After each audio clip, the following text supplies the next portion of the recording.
nigga high as a motherfucker, by the way. Let me go fast for you. I am the nigga John Galt. This high ass nigga. They don't dance no more. It's all about the lean. Back in the day, crack was jumping on the scene. Now they slumped on the sidewalk. Can't talk. Golden era faded, but we still feel the rock. They used to be kings, now they lost in the scheme. Popping them bottles, throwing money, living dreams. Now they zoned out and mumbling, fumbling. No rhythm in the city, the whole shit crumbling. They used to rock the house, they was riding through the streets. Remember there was dancing, sliding to the beat. Now it's poison in their veins, ain't no pulse on the street. Guess it's over now, they accepted defeat. Back in the day, the rock had them wild and free. Different story now, they got no energy. The new drugs got them slow with the hit unload. Out close and they don't dance no more. Block used to be jumping, type shit they was on. Now it's lights out, guess the thrill is gone. I am the nigga John Galt. I bring it to you rough, rugged, and raw, nigga. They don't dance no more, it's all about the codeine. Back in the day, they was rocking on the scene. Even dancing in the rain, now they nodding off. Shit just don't hit the same. I am the nigga John Galt.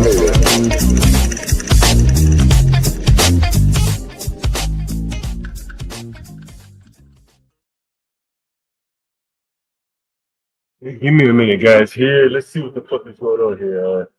Let me get the mic set up here. Let me remove this camera here.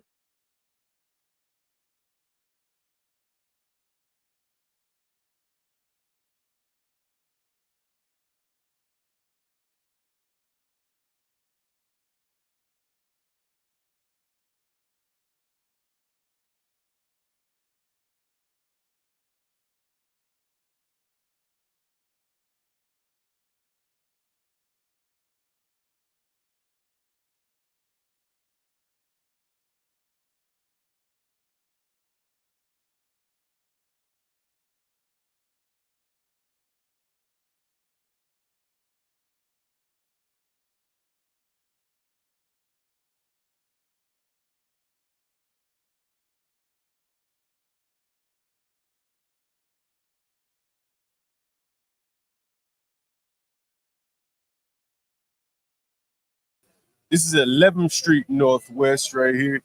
You should be able to see a few people over there sitting on over there.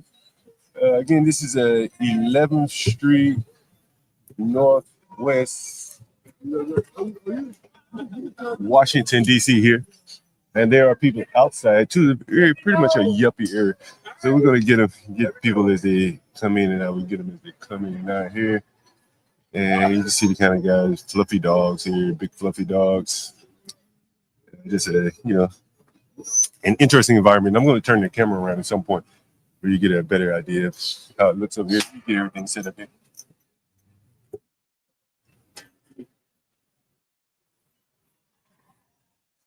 I'd like to give a kudos to the guy here. I guess his name Buddy. The Buddy that set us up here. Anyone want to join the panel? While we're doing the live stream here, they're going to be having a class reunion. You see the guy in the purple right there? I think that's a Q dog. He might be stepping tonight. Hey, excuse me. Would you like to sit down for an interview? Now or later? Maybe come back later. I'll get a few drinks in you. Matter of fact, I think I may go in there, see what the vibe looks like. Give me a few drinks. It should be pretty interesting. Oh, by the way, guys, you can see this right here on the window right here. Everyone is welcome here. Everyone is welcome. Everyone is welcome. Let me know how the mic sounds. I've got the mics all set up here. You get the sights and sounds of Northwest DC. This is let me see. Let me get it right. This is Columbia Heights here, Northwest DC. My buddy Philippe, he has a condo about 3 blocks down on the corner here, 11th Street. So kind of give you a kind of idea of what the neighborhood is like here. Rapidly gentrifying area here. And hopefully at some point we'll get a chance to talk to the owner and a couple other people here. I'll put the link in the chat. Well, what's up, Ross Grill? I'm at 11th and Lamont Street, Northwest, like Fred and Lamont Sanford here, 11th and Lamont here. Excuse me. Want to sit down for an interview? Whatever you want to talk about. Come take a seat. How you thought about that? All right. So we're gonna get a few people. This is a pretty, it has a good flow of foot traffic here. Yeah, so hopefully we'll get a good flow of people here. What's up, Roz girl? I think we're gonna get a good little mix here. Anita. Hey, what's up, man? You want to be the first interviewer here? What's going on? The headphones on? Hey, you don't have to. You know what I mean? Now you should be able to hear it. I can hear a little better. Well, there's nobody really on the panel, so you don't really have to cut them on. You don't really have to put them on. But nobody's really up here, so you just be listening to me. All right, let me turn. They say something in the mic. Let me make sure I got your mic up. Hello. Yeah, can everyone hear him here? Everyone hear him? Yo, so I think everyone can hear you. So I passed by here the other day. I think you were sitting right there, and I said, "Man, it's a nice spot." And I talked to you a little bit because I think you changed up the look of this place a little bit, right? I did. Yeah. So tell us about that. You know, this is kind of a business channel. My name is John Galt, the Urban Landlord. So we talk a little bit about business and a lot of other bullshit topics. But by and large, you know, that's my interest because I'm a landlord here.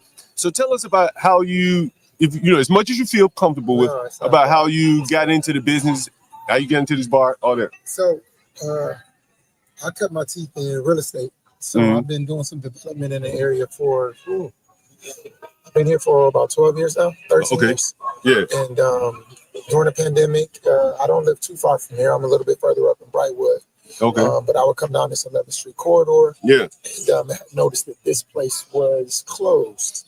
This is the former Room 11. The former Room 11. Right. They closed early on during the pandemic and never reopened. And so through some back channels, I was able to catch up with the guy who owned the building. Yeah. And I was able to present to him my idea, what I thought would be really cool to put in this space. And the rest is history. So we've been open for, it'll be 3 years this fall. Okay. So this is a one-story building, right? You don't have any tenants or anything. So how was it negotiating with the landlord? How does that work? It was not an easy negotiation just because the landlord has had tenants here for a number of years. He's had tenants for a number of years. And because of that, he was a stickler about things he wanted. Me getting into this industry, my first time in retail, though I've had other businesses, hospitality, I should say. I had a retail business before this, men's clothing. So it was, I would say this, the lease is fair, but understanding what's going on in this city with places closing, I think that there are better deals to be had. Is that right?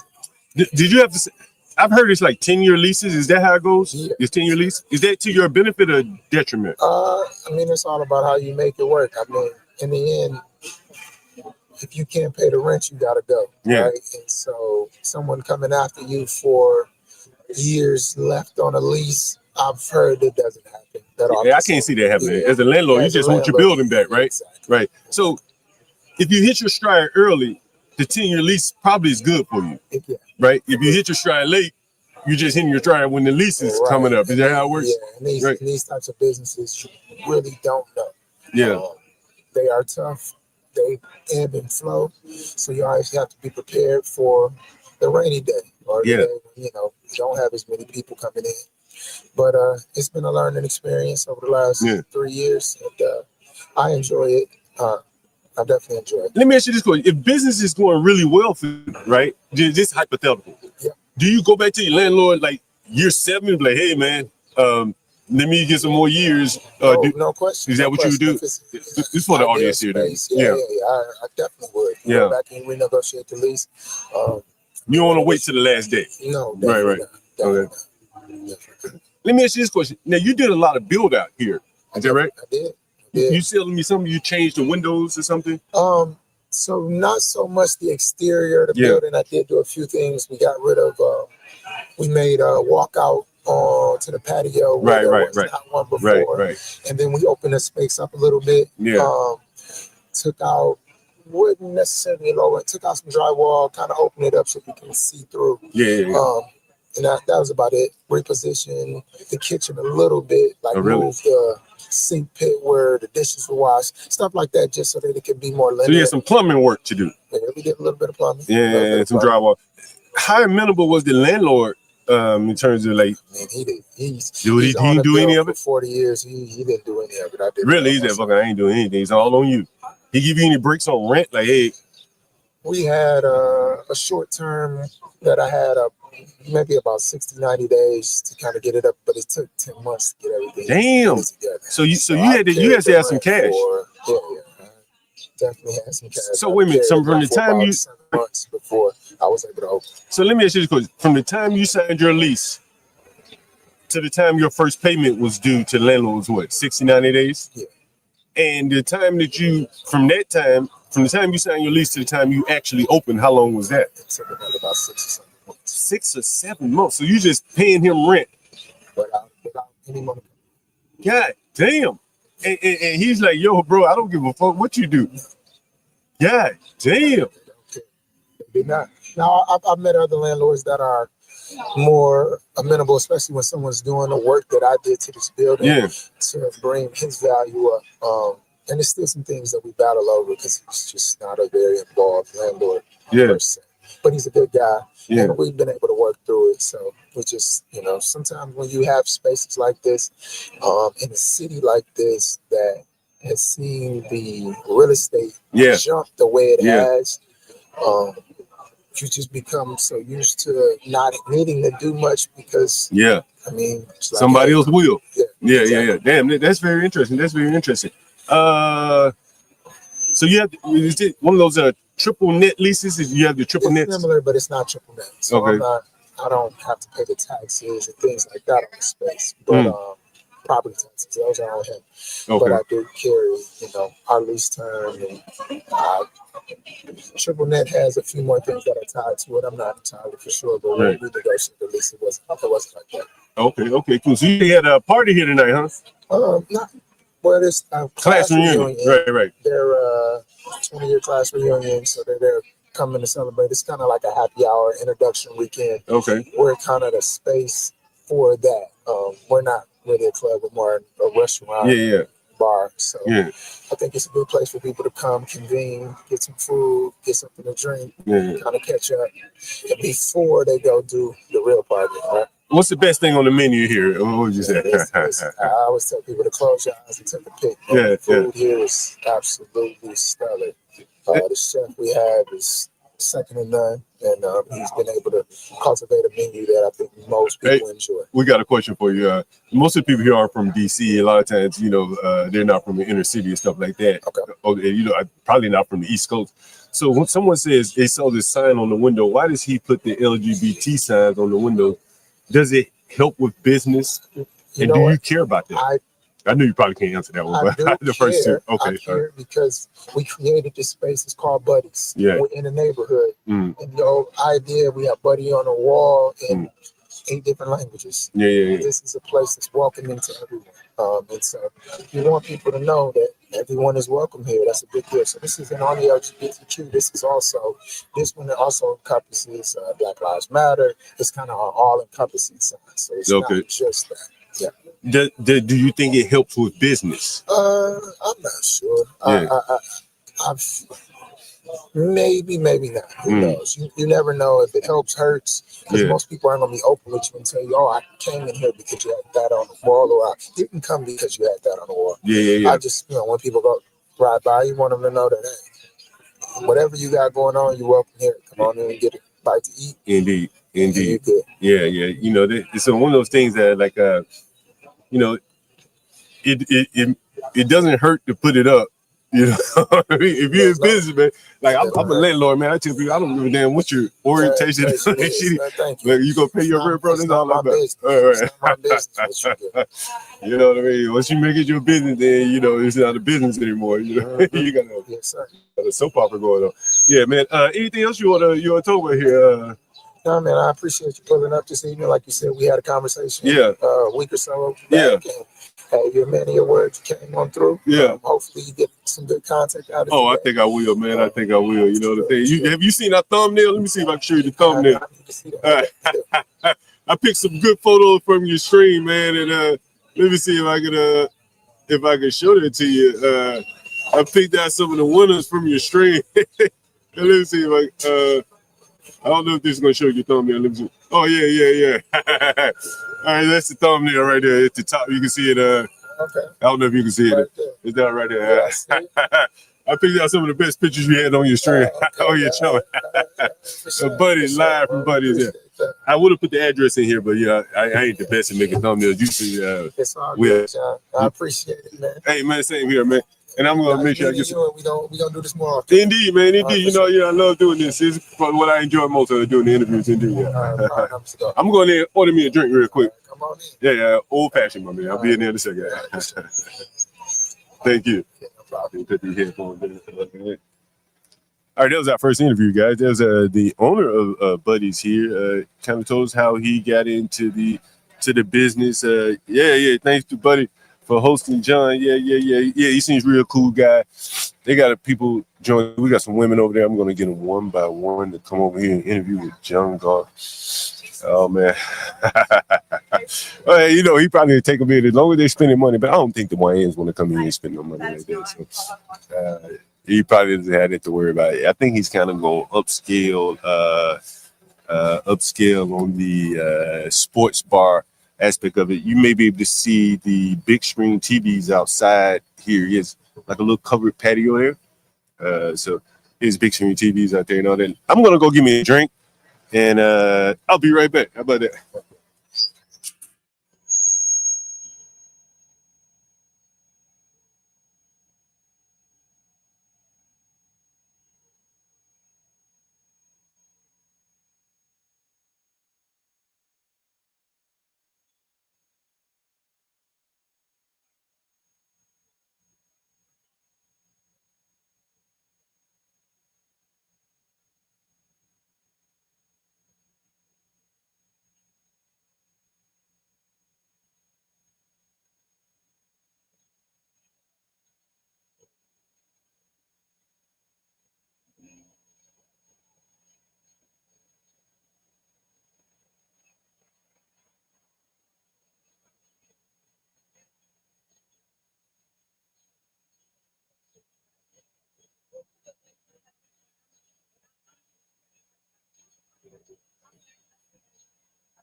Shit. Nigga, what? These motherfuckers. Nigga, this motherfucking drink was $23 goddamn dollars, nigga. Goddamn. Shit, nigga, I'm back to beer. That's why I don't fucking go out anymore, man. These niggas be overcharged like a motherfucker, man. Like, goddamn. This shit ain't even glass, my nigga. This shit plastic. You feel me? Fucking $23 for a plastic, fake plastic drink. $23 fucking dollars, bro. $23 fucking dollars. That include tip though. Goddamn, $23 for one drink, bro. The fucking drink right here, $23 fucking dollars, bro. Yo, DC's fucking expensive as shit. I bet you many people won't be doing too much drinking in that motherfucker.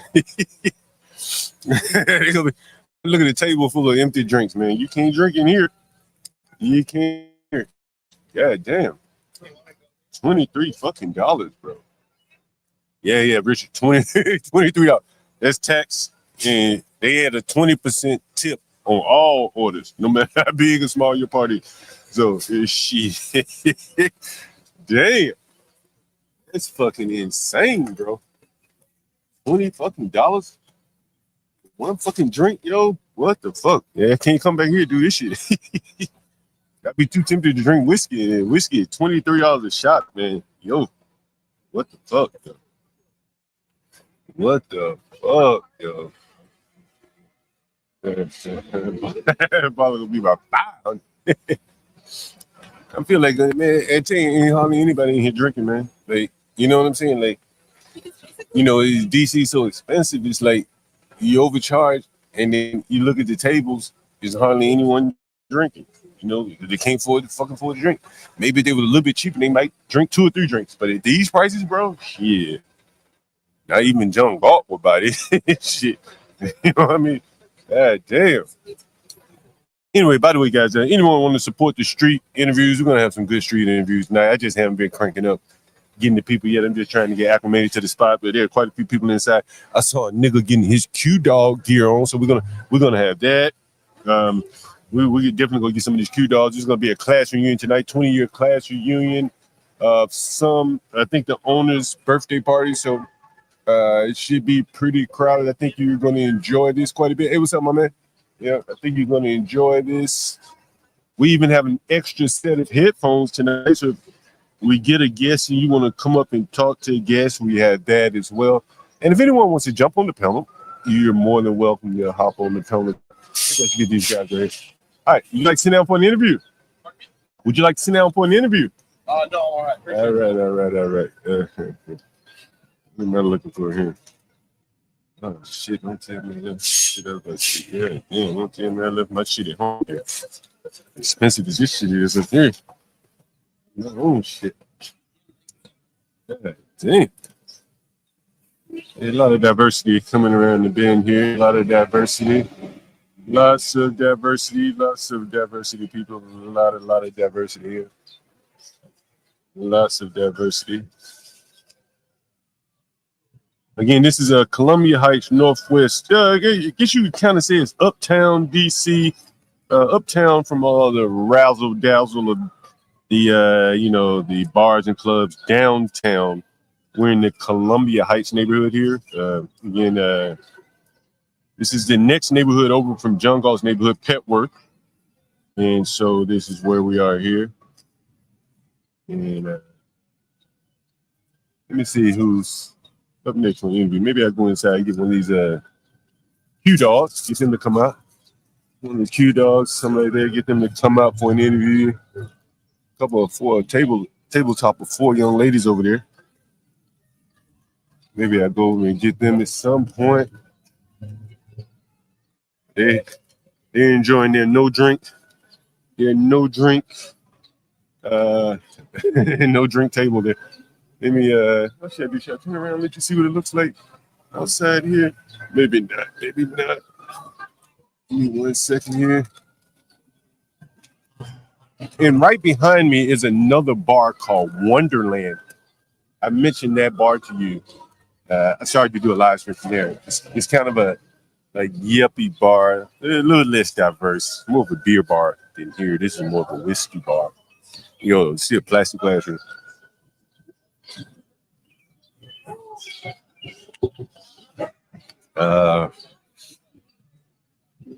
What we got here? Oh, there's a bus stop right there. Okay, even better.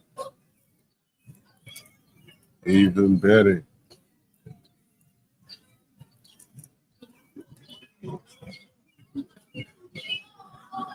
So, my man, you want to have an interview? Whatever you want to talk about. Any topic you want to talk about. Well, I'll bring it out for you. Come take a seat.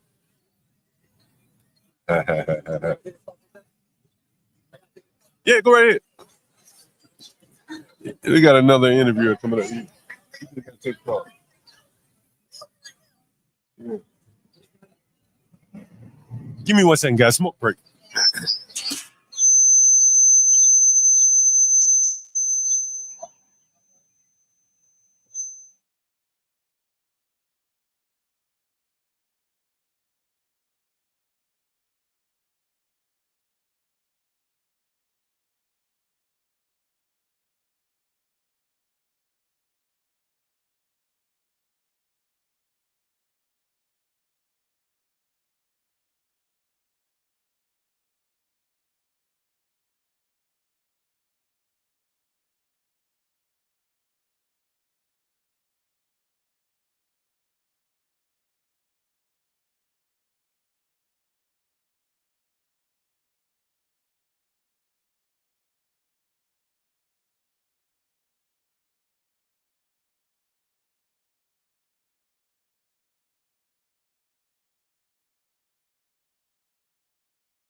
At $23 a pop, shit, I probably could smoke out here on the patio. God damn. How many people gonna be buying these drinks tonight? Not many. Hey, yo, let me know how my volume is, guys. I've been tinkering with the volume on that. We got a guy, it looks like maybe Ethiopian or something coming up here. John's right here, right here. John's right here. They got it out here. What's in there for an interview? You don't know what you're missing here. Like a little bit of older crowd tonight. A little bit of older crowd. I want to go get some of these sister gals over here in this. I don't know what they look like. Maybe Ethiopian or something. All right, it look like we got our first interview here. My man. Can't do too long though. I gotta grab the ain't gonna be table. too long. Bros, we come in a second. You come in this spot right here, buddy? Yeah, okay. yeah, once again. You here for the class reunion? Is it your regular spot here? First time actually. Is it your first time? Okay, all right, okay, cool. What's your name, my man? Nat. Nat? Yeah. N-A-T? Yep. Where you from? Grew up in Houston, now in DC. Okay, cool. What do you think about DC? It's cool. Been How here long? for 10 years now. Nothing like DC, huh? No. Nothing One of a like, kind. what make the... What are you doing? What's the interview for? Oh, yeah. Let me get you up to speed here. My name is John Galt. You can see it here. You can see us here. The Urban Landlord here. We're live all the time. Cool. And so this is our street interview section. You want to see the yeah, I guess I cut the chat over for you. Let me cut the chat over. Some people like to see the chat, you know what I mean? Okay. Let me cut it over for you. Let me see how I cut this shit on. Cut this shit on. Let's see. How the fuck I cut it on? Let's see. Oh, there it is. We uptown tonight. Oh, you got a camera. I didn't think you got a camera. Let me cut the volume down so it don't interfere. Yeah, the camera's right in front of you. Oh, Yeah, it's the chat right there. oh that's it, bro. You look kind of Ethiopian or something, You man. know it, yeah. You Ethiopian. So how the hell you end up in Houston? My parents. Yeah. What's up, Nat Geo? Everybody love the chat, man. You can't I'll show you the chat. Yeah. You can't hardly interview people. You be more into the chat. Yeah. Hey, Speak with the people. so what do you do up here in DC? Work. Came here after college. Been here since for that. Got family in the area. A lot of Ethiopians up here. For sure. Yeah. They're pretty women, man. Yeah. I got one now. You got a Habesha? Yeah. Did you ever date any other women before you dated a Habesha? Yeah. What's the difference? I mean, I don't know. It depends on the person, right? Yeah. Someone wants to know, are you married to a Habesha woman? You married? Not married yet. Not married yet, but you're on your way. Yeah. What do you know about Habesha? Have you ever been called? You know what a tether is? No. You probably don't even know what it is. Huh? No. Say it again? A tether. No. Yeah. A tether is it's like an internet lingo for like black people not native born to America. Okay, got That's it. what that's what Yeah. they're asking. Yeah. I guess that's the type of Oh, word. You know, there's a big debate here between the blacks and the tether. Got it. Have you heard of that before? No, not that word. No. So like tethered to the U.S., tethered to Africa, tethered. Like, what's the tether to? I'm not quite sure. Okay. It may be, if I had my guess, Yeah. it probably would be tethered to Black Americans, Word. right? I think, you know, and I'm not very up on that, but I think it is. I'm Black American, by the way. Yeah. Is it? I think it's saying. I think the bigger argument is that Black people come here, Black people from other places, Sure. Jamaica, whatever, Sure. and they ride off of the backs of the Black sacrifices. Oh yeah. So that's the tether, I think. I think that's what they. I think that's how they come up with the tether. Yeah. I think. What do you think about it? I was thinking tether, like you got tethered to something, you know, connected to something. Oh yeah. That's what I thought. Tether would be like it's tethered to the motherland, tethered together, tethered to some experience, you know. That makes sense. Do you consider yourself? Someone wants to know. Do you consider yourself Black? For sure. Okay, he says for sure. John, are we getting? Someone said we're getting feedback. Oh, give me 1 second. I have to go in a minute, man. I gotta Oh, you got it. Oh, you got a gotta table. watch the Knicks game. Oh, you watch. Oh, the Knicks are playing tonight. Oh, someone said feedback is pretty bad here. Feedback is bad. Let me see what the feedback could be. Let me cut my mic down. While I'm talking, I'll cut my mic down, and then I'll cut your mic down. It could be what it is. And let me unplug this too. All right. So that shit. That shit. Someone says fine. It's better now. Yeah, I unplugged the headphone. See, you don't really need the headphones. What was I going to ask you? Oh, you got your buddy over there? Yeah, they're coming. They're parking. I gotta run my ass if I don't get a good table. Hey, go ahead and get a table, man. Maybe y'all come back once you get your table. It's coming, yeah. Indeed. John, what's your name? Nat. And you have to make sure you subscribe to the. Say it again, Urban Landlord? The Urban Landlord, John Galt, the Urban Landlord. All right, my man. All right. Yeah, all right. Damn, a lot of. Do you guys hear that feedback?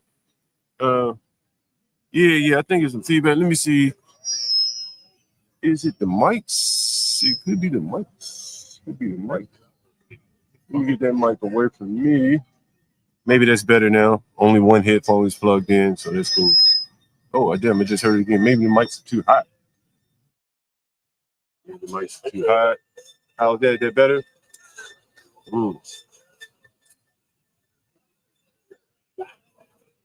Is that better right there? Someone says no. Ah, man. The mics may be too close together. Let me check and see. It's kind of a small table here. And you get them as far away from each other as possible. Otherwise, we may just use one mic here tonight. Yeah, it's good right now. Let me see what. Okay, the levels should be pretty good. Levels should be pretty good. The Knicks are playing tonight.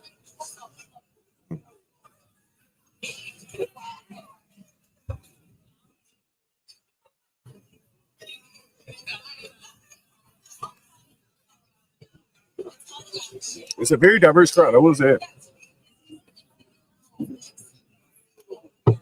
Let me see if I can train the cameras over there. You can see the crowd over there. Let me see if I can zoom my cameras in a little bit more. Anchor. Let me see. Check the camera. Get it 300. 300. Let's see.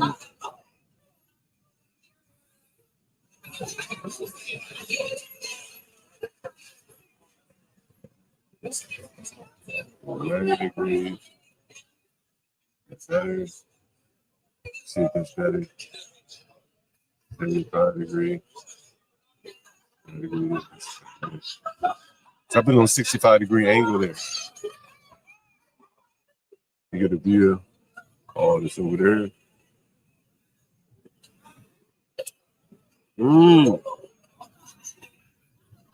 Yeah, I'll look for them hobby shops.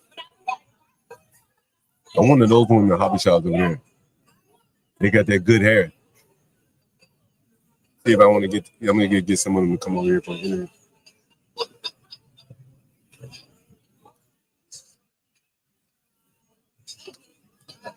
Again, we're in Uptown, DC here, Columbia Heights, at a place called Buddy's. Buddy's. Here's a guy that look like a rapper here. Let me see if I can get this guy. Excuse me. You got time for a quick interview, my man? What's up? Take a seat for a sec. Whatever you want to talk about before you head into the bar and get a drink, man. I'm in for high school reunion. Say what? Yeah, tell us about it. Yeah, take a seat, man. What's up? What's going on, man? What's your name? Where you from? CJ, man, from DC. You gotta talk in that mic for me, my man. CJ from DC. Okay, you here for a class reunion? Yeah, Carol class reunion, man. Oh, wait a minute. Carol up there on That's the man right there. There's the man right there. It's the man right here. It's the man right here. Y'all gotta pay attention. The man. Hey, wait a minute. You went to Archbishop Carroll? Yes, sir. Wait a minute. What year you graduated? I graduated 2005. Hold on. I'm on camera? Yeah. Okay, I graduated 2005, but not from Curl. I graduated from Fairmont Heights 2005, but I came in Curl freshman class. I kind of, transitioned from Curl to Fairmont Heights, but I still kept close relationship with the people I was with at Curl. Yes. I want you guys to notice how he's saying Carol. Say it for us one more time. Curl. I say Curl. Goddamn. That's that DC. Hey. So you still live here in DC area? Or you just came back? I'm in the Anne Arundel County area, which is not far. Anne Arundel, right. Yeah, I'm right off of 50. Right off 50. Yeah. Towards the Bowie area a little bit. Oh, y'all just lost that Six Flags, huh? Yeah. I'm still in the I'm still in the area. I ain't move out the area. I ain't never gonna move out the area. Why you like DC like that? Man, it's only certain places you won't feel safe, even though it's a dangerous city. For some reason, I feel safe. Yeah, you feel safe, yeah. You feel what I'm saying? It's a dangerous city, but you feel safe in DC. Nigga, that's because you uptown. Ain't shit going on there. Hey, you ever go to South and shit? Man, I live with my aunt in Southeast for a couple years. What part of Southeast? Off Ridge Road. Ridge, I know what it is. Avenue. North Texas Avenue. I lived over there for a couple years, man. And shit. Honestly, when my parents moved out Whitehall Square, Alabama Avenue. Yeah, I'm the next flight. Yeah. I'm on the other side of Alabama, though, on the Congress Heights side. You know what I'm talking about? My sister used to be around Congress. Yeah. You know what I'm saying? Put like this: my nephew, my oldest nephew, and my niece, shit, and the Cheyenne, they all grew up around Congress. Yeah. I know exactly what you're talking about. And I coached at Woodland. Yeah. I'm all over the city, yo. So what you doing? What you do here now? In the city? HVAC, man. I do HVAC. Yeah. For like apartments, houses, what? I work with John Hopkins University. Here in DC or out in Maryland? Baltimore. Oh, you were in Baltimore? Because they got schools here. They got a campus here. Yeah, I'm in Baltimore, but I'm at the main campus. Yeah. You like so you in PG? Well, are you in PG? Or I'm in Baltimore. I'm saying like you live in PG, Anne Arundel County. So you get to Baltimore pretty easy. Yeah. I should say okay, so you make it like a reverse commute and shit. Yeah, and it's like the same amount of time it would take to get out there. It's the same amount of time it would take to get in the city. Because all the people from PG coming into the city. Yeah. And I'm going against the traffic flow. Right. So I can get to work a little. It's a reverse commute. Right. Oh man, what else? Guys, you got any questions? Any questions? Someone said good money HVAC. Good money in HVAC. Absolutely, man. Hey, look, I encourage all young men, all especially black men, man.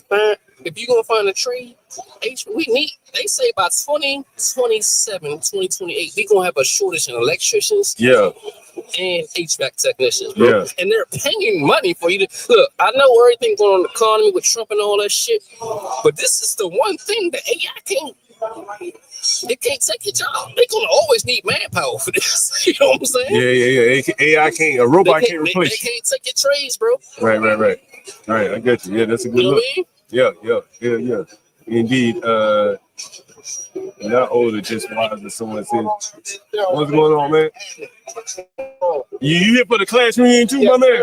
Look, this is my ex-bone coon. Who is that right there? My man. Brian Elam. You got to pull up a chair, my man. You got to pull up a chair. Still to this day, look, we got a lot of adult responsibilities right now. Yeah. But still to this day, I make sure I take my car to his brother. I take my car to his brother's shit. Got a motherfucker newborn at home right now. Right now. Yeah. To get here for what's your class reunion? 2 months. What was that on? Right now. Tuesday. Shit. Yeah. Fuck you get up to, nigga? I was just waiting. My man say shit. I see them doing a podcast. I didn't know this was for this. I I'm just here.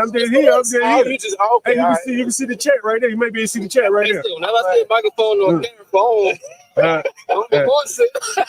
Hey, you talking about some they go Memphis Bleak right there. Oh no! Hey. I was Bleak back in the day. Hey, you went to Archbishop Carroll too? Yes, sir. 9th and 10th grade. I went there for 2 years. Oh, 2 years? Okay.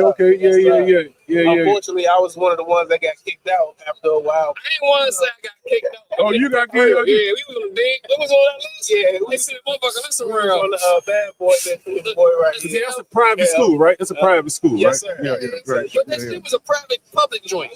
Yeah, my lady, people that went to Girl was public school kids. Public school. Right. Type of kids. My lady went to Carroll. You know what I'm saying? Oh, boy. So you lady with the girl? My lady went to Carroll. I met her at Tuskegee though, but she went to Carroll. You know what I'm saying? Yeah. Yeah. Oh, you want that beat, ain't it? Yeah, it's a couple people in there. Got Deron, Carly, Shaylin. Oh my God! I don't want to go in there. That's my I love Shaylin. That's my baby.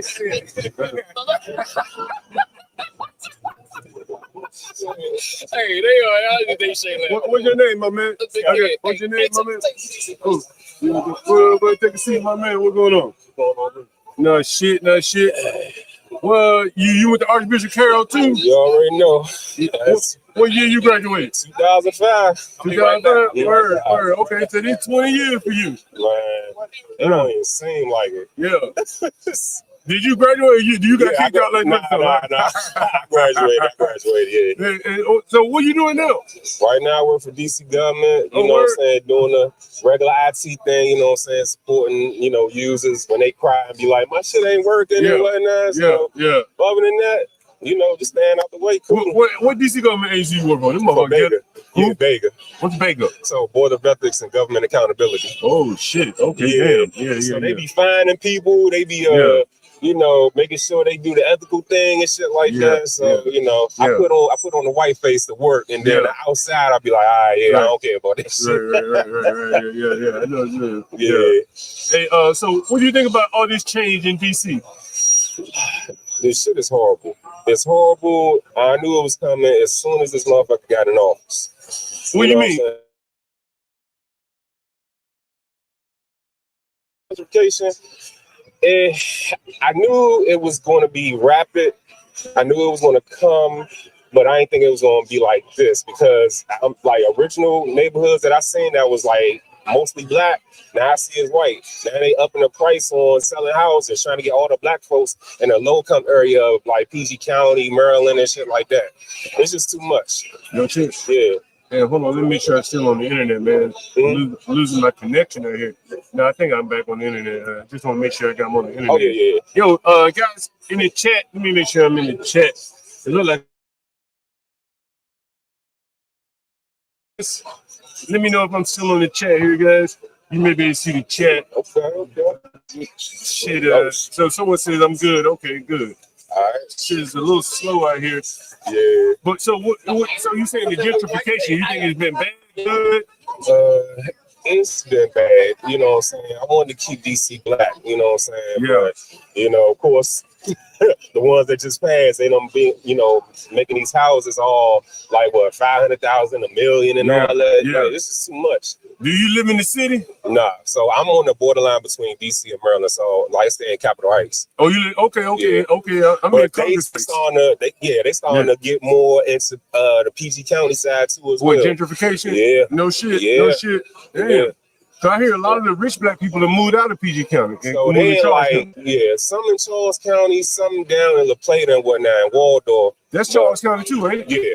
Why the hell they going down there? Trying to get away, but get away from what? Your crime and shit? No, but it.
We can't get any better than this. Yeah, so you moved out to Capitol. You didn't want to live in the city? I still wanted to be near the cities, but Capitol Heights was a good choice for me, you know what I'm saying? Yeah. Yeah. What, price rise? Yeah, price wise. What's it cost to live out there? Probably like upper 200s, 200s, like maybe close to 3. Oh, you bought something? Yeah. Okay. Yeah. Yeah, I still got family out here. I still got family in the city, but you know what I'm saying? Most of my family is in PG County. Okay. I got you. Shit, what was I gonna say? You're not a big fan of Trump, I can take it, huh? Nah. Yeah. What you dislike about Trump? Trump, he just came on like just a dictator and then just fucked everything up for everybody. Yeah. Even people in the federal government, you know what I'm saying? I still got people that work for the federal government and I got people that had to do the service pay. You see what I'm saying? They do the what? The service pay. So they just bought them out. Oh, he bought them out. Well, they were like in probationary period or something? Yep. Damn. He brought them out. Yeah, damn. So it's a lot of people, still trying to find jobs that I know. Right. Damn. That's crazy shit. What else I was gonna tell you? Listen, this is this camera, and this is this camera ain't on. Let me add that camera here. Let me remove this camera here, and then I'm gonna add this camera. Add extra camera. Oh, stop extra camera, and then add extra camera. Let me add an extra camera here, and which one is showing right now? This is 300, so I need to put the 200 on. Okay, 200. There it is. All right. There's the 200 camera right there. What is they gonna say? Hey, shit, let's see. Yo, you vaccinated? Did you have to get vaccinated for your job? I had to get vaccinated, unfortunately. But how many shots did you have to take?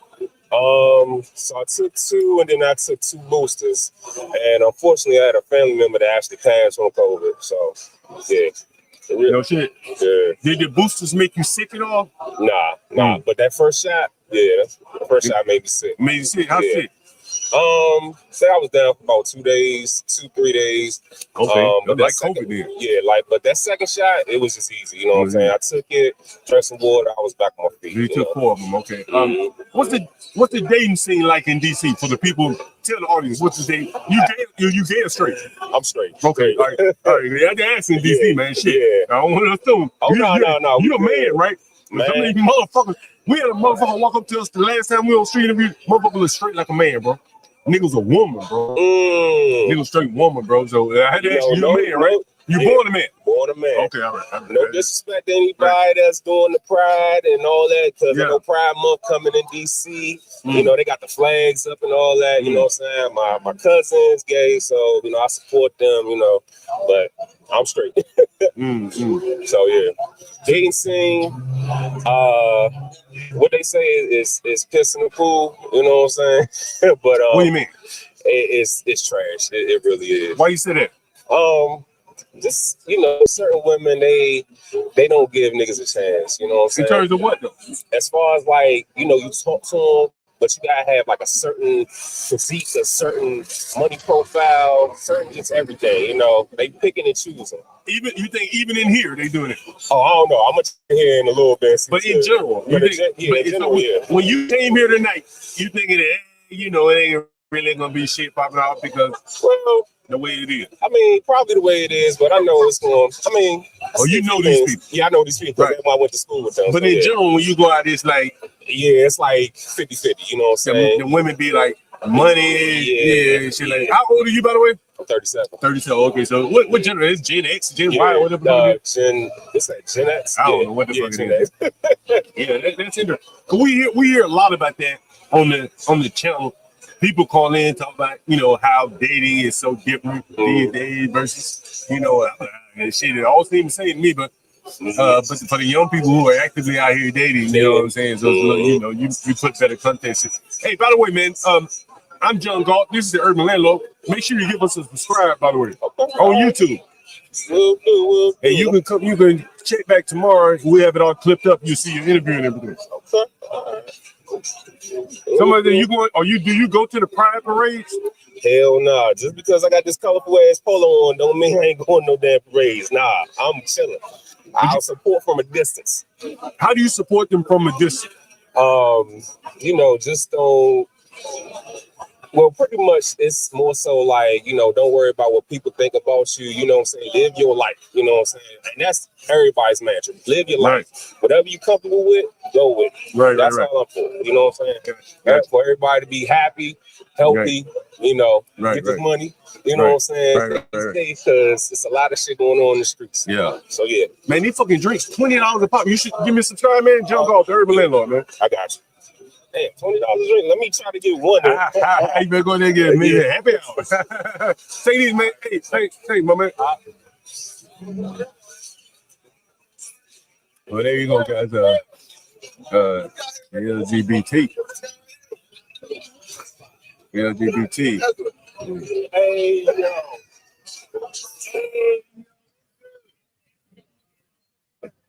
$23 for a fucking old fashioned, bro. Nigga got slow walk this drink. $23 fucking dollars, bro.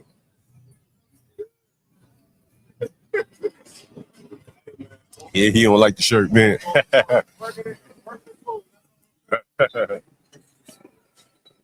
What's up, my man? What's up, baby? This is one right here. Hey, which case? Fun fact, yeah. I was in kindergarten.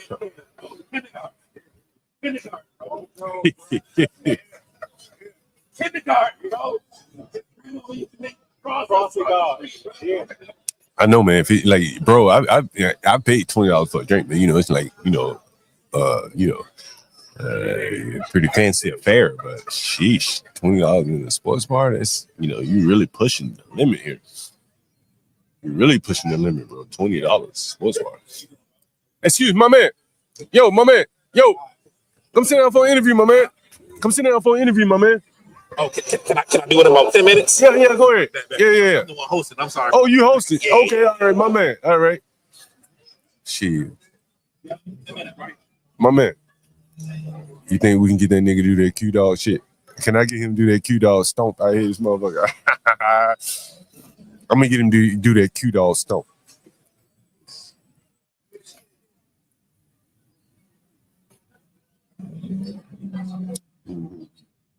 Hey, what's up, Lindy Lou?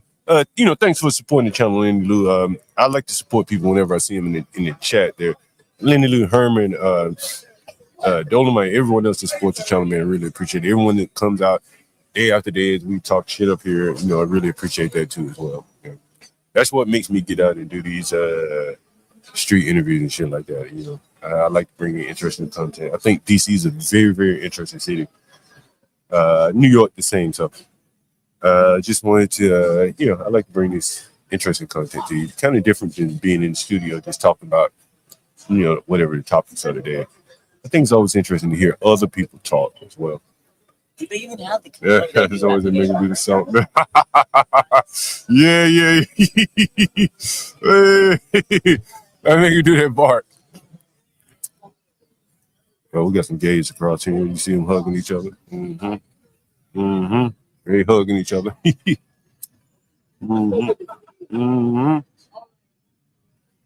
that little gay hug.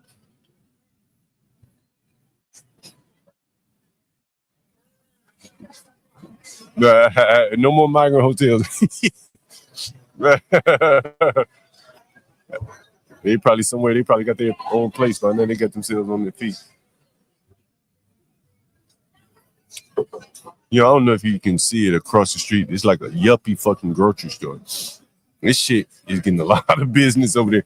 I'm gonna turn the camera across the street. At the corner here is a fucking yuppie grocery store. And I mean, people are walking in and out all day. So one with the lights on at the bottom right there, directly across the street there. A yuppie grocery store there. other option? This place is doing pretty good business. I will say that. It's kind of crowded out here. No one's come to serve me yet, but whatever happens. And you can see they're watching the Knicks game here. Yeah, they're watching the Knicks game. I'm not sure who the Knicks are playing, but they're playing somewhere.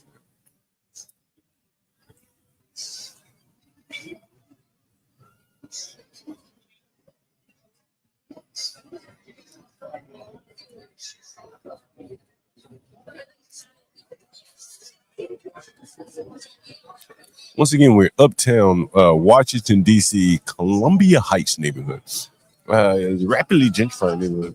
I guess it's already gentrified all the way at this point. Probably very similar to 14th Street. You want to sit down for an interview? Quick interview? Sorry? 5 minutes, 5 seconds. All right.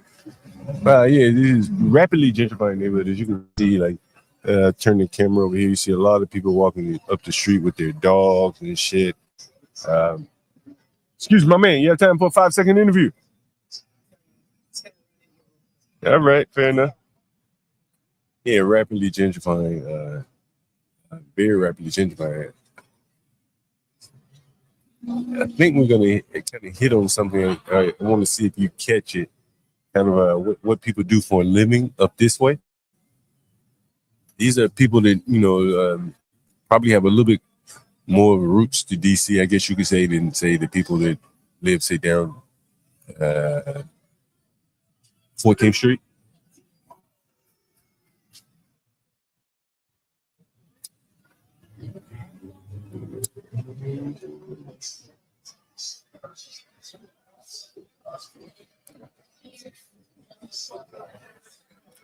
I will say they have a pretty good crowd here for a sports bar on a Friday night. Pretty good crowd here, I must say. Yeah, at $23 a pop, even better crowd. See, you have to give me the John Galt discount to come back here and live stream again. I think I'm gonna go get up and get some of these ladies to come over here and sit down and interview with us. Got to be a little proactive here. So, and at some point I'm gonna go over to these ladies here. So, a table of 4 ladies. I can't imagine they're here for basketball. So we're gonna see. They're not even drinking anymore. So maybe I entice 1 or 2 of them to come over for an interview. Might catch one of their eye here. Let's see. I think I got her eye. Hey, come over here. Yo, I don't know if you see this right here. I'm gonna put the camera.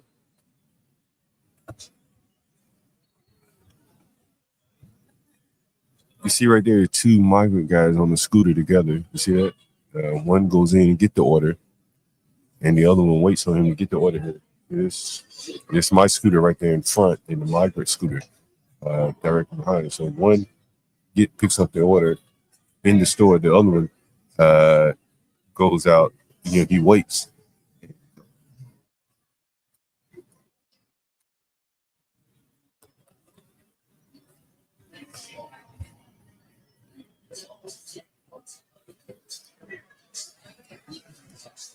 I'll be seeing $23. Yeah, man, that's a whole case of beer for me.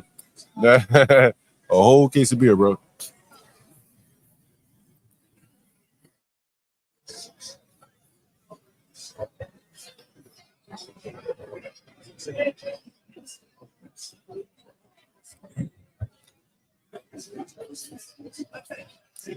Yeah, well, it's for parking reasons, and it's for both of them can be on the app at the same time. So he may be picking up an order, and then the other guy may get an order right around the corner at Chick-fil-A or something. So now they're doing 2 orders at the same time, and they're going to be dropping them off close by. The algorithm basically sends them really close by since they're on the scooter, and they send the longer orders by car. So here's the guy coming out right here. There's the guy coming out. Oh, shit.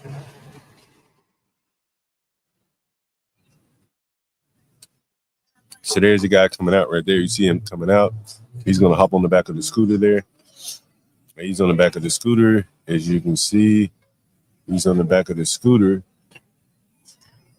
And off they go. They probably go around the corner and pick up another order on the other guy's account, right? And then they deliver both orders. And they're able to do this much faster than a car because, again, if you're in a car, like that's not a parking spot. That's a bus stop right there where that guy was positioned. And there they are right there. They turn around real quickly, and they're going up the street here. So they're probably going close by in this neighborhood or the next neighborhood over. And again, all of that maneuvering that they were able to do in a car, on the scooter, it would take a car 15, 20 minutes to do all that. Because he couldn't park in the bus stop. Because our buses can now write you a ticket. I think they do that here now. I know they do it in New York. The buses can write you a ticket if you park in the bus zone. And so then there's the bike lane. So there's really not a lot of parking around here. So advantage to the scooters there.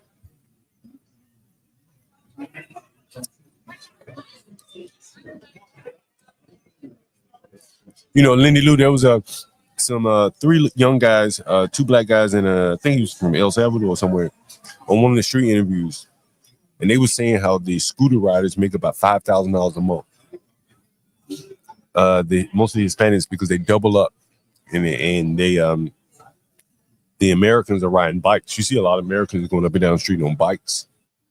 But there's another American, it's an electric bike, but still the scooter gives you much more speed, and it can carry 2 people.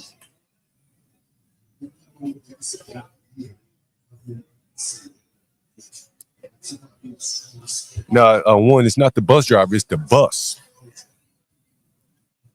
The bus just automatically scans your tag, see you in the bus zone, it writes the ticket automatically. Yeah, 5,000. Yeah, you can hear it on the stream. Matter of fact, we profiled it early on in this channel, where they showed one of the Uber Eats guys. He's making like $1,100 a week.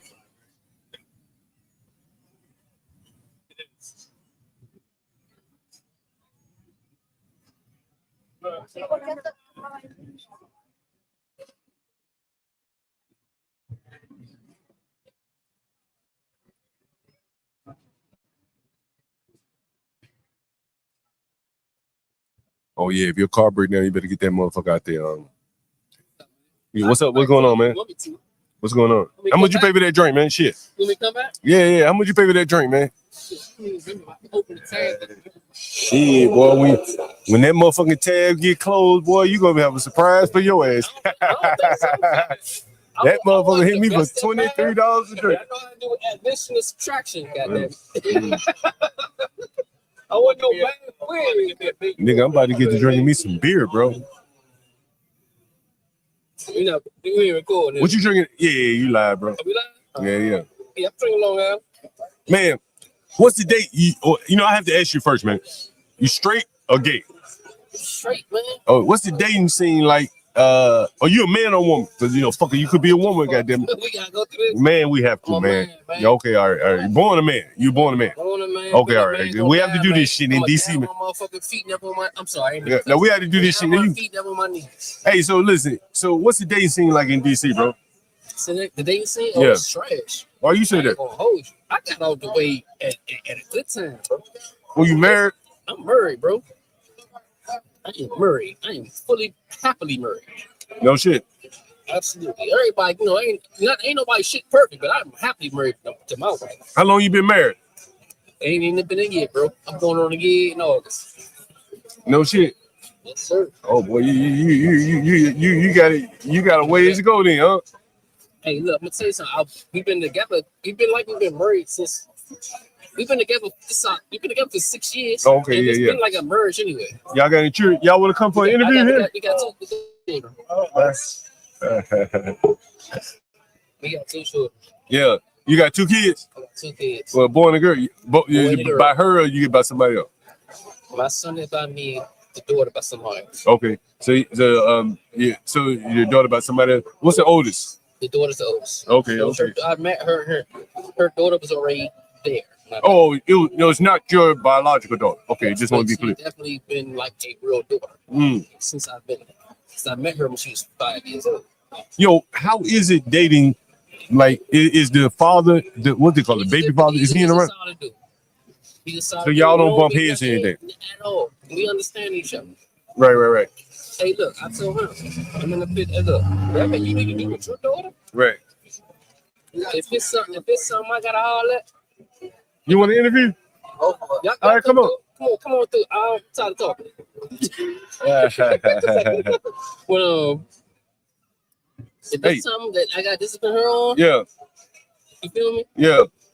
I was gonna ask you about that, man. Hey, let me run to these motherfuckers to order me another $20 drink, and then go ahead. You can finish. You can talk right here, and I'll be right back. You can talk. I just be No, I need you to be here when you do it though. Okay, well, I'll be right back then. Give me 1 second. Come back. Oh, shit. Sorry, she's right there. Get the fuck out of here.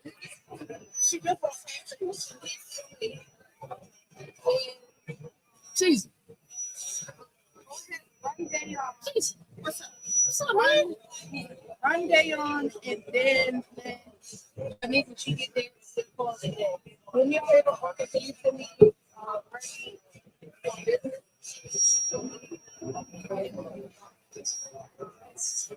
So what questions does he ask? Basic shit. It's not ain't nothing you can't answer. Say about yourself. He wants to see your personality. The only reason I'm doing this is he wants to hear my news. Yeah, it is fuck it. Right? It is fuck it. Somebody wants to. Somebody is interested. Right. It's cool though. I'm like, can I do this already? It's not one 10-minute interview. Yeah, as long as you want to be. You need to get up and get the fuck out of here. What interview at? Let's get it. Right. I ain't touching nothing. I would not do it because it's expensive. I ain't gonna lie. Some of that shit is expensive. You gotta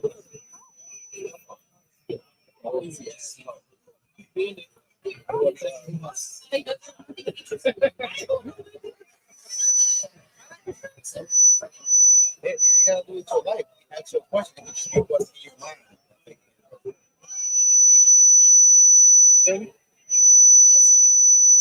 How old are you? 38. 38? I don't look it. I know I don't look it. Yeah, I would have gave Definitely you 28. Thank you. You knew I'm over 30? She said.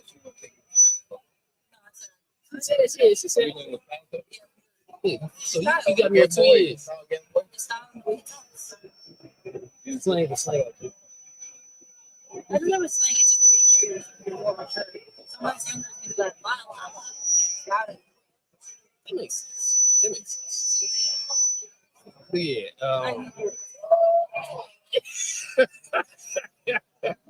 Hey, yeah, so be on the same wave, bro. As far as grown shit, don't got time for the stupid shit. Way past that. Way past that.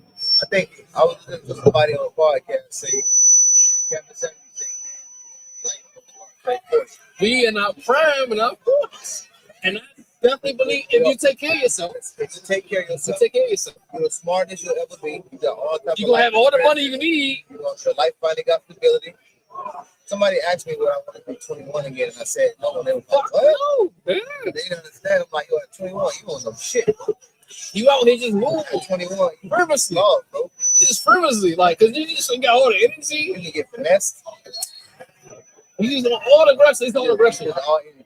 Yeah, it's all aggression. It's all it is. Nothing to go with it. Right. I don't know, that's how you like.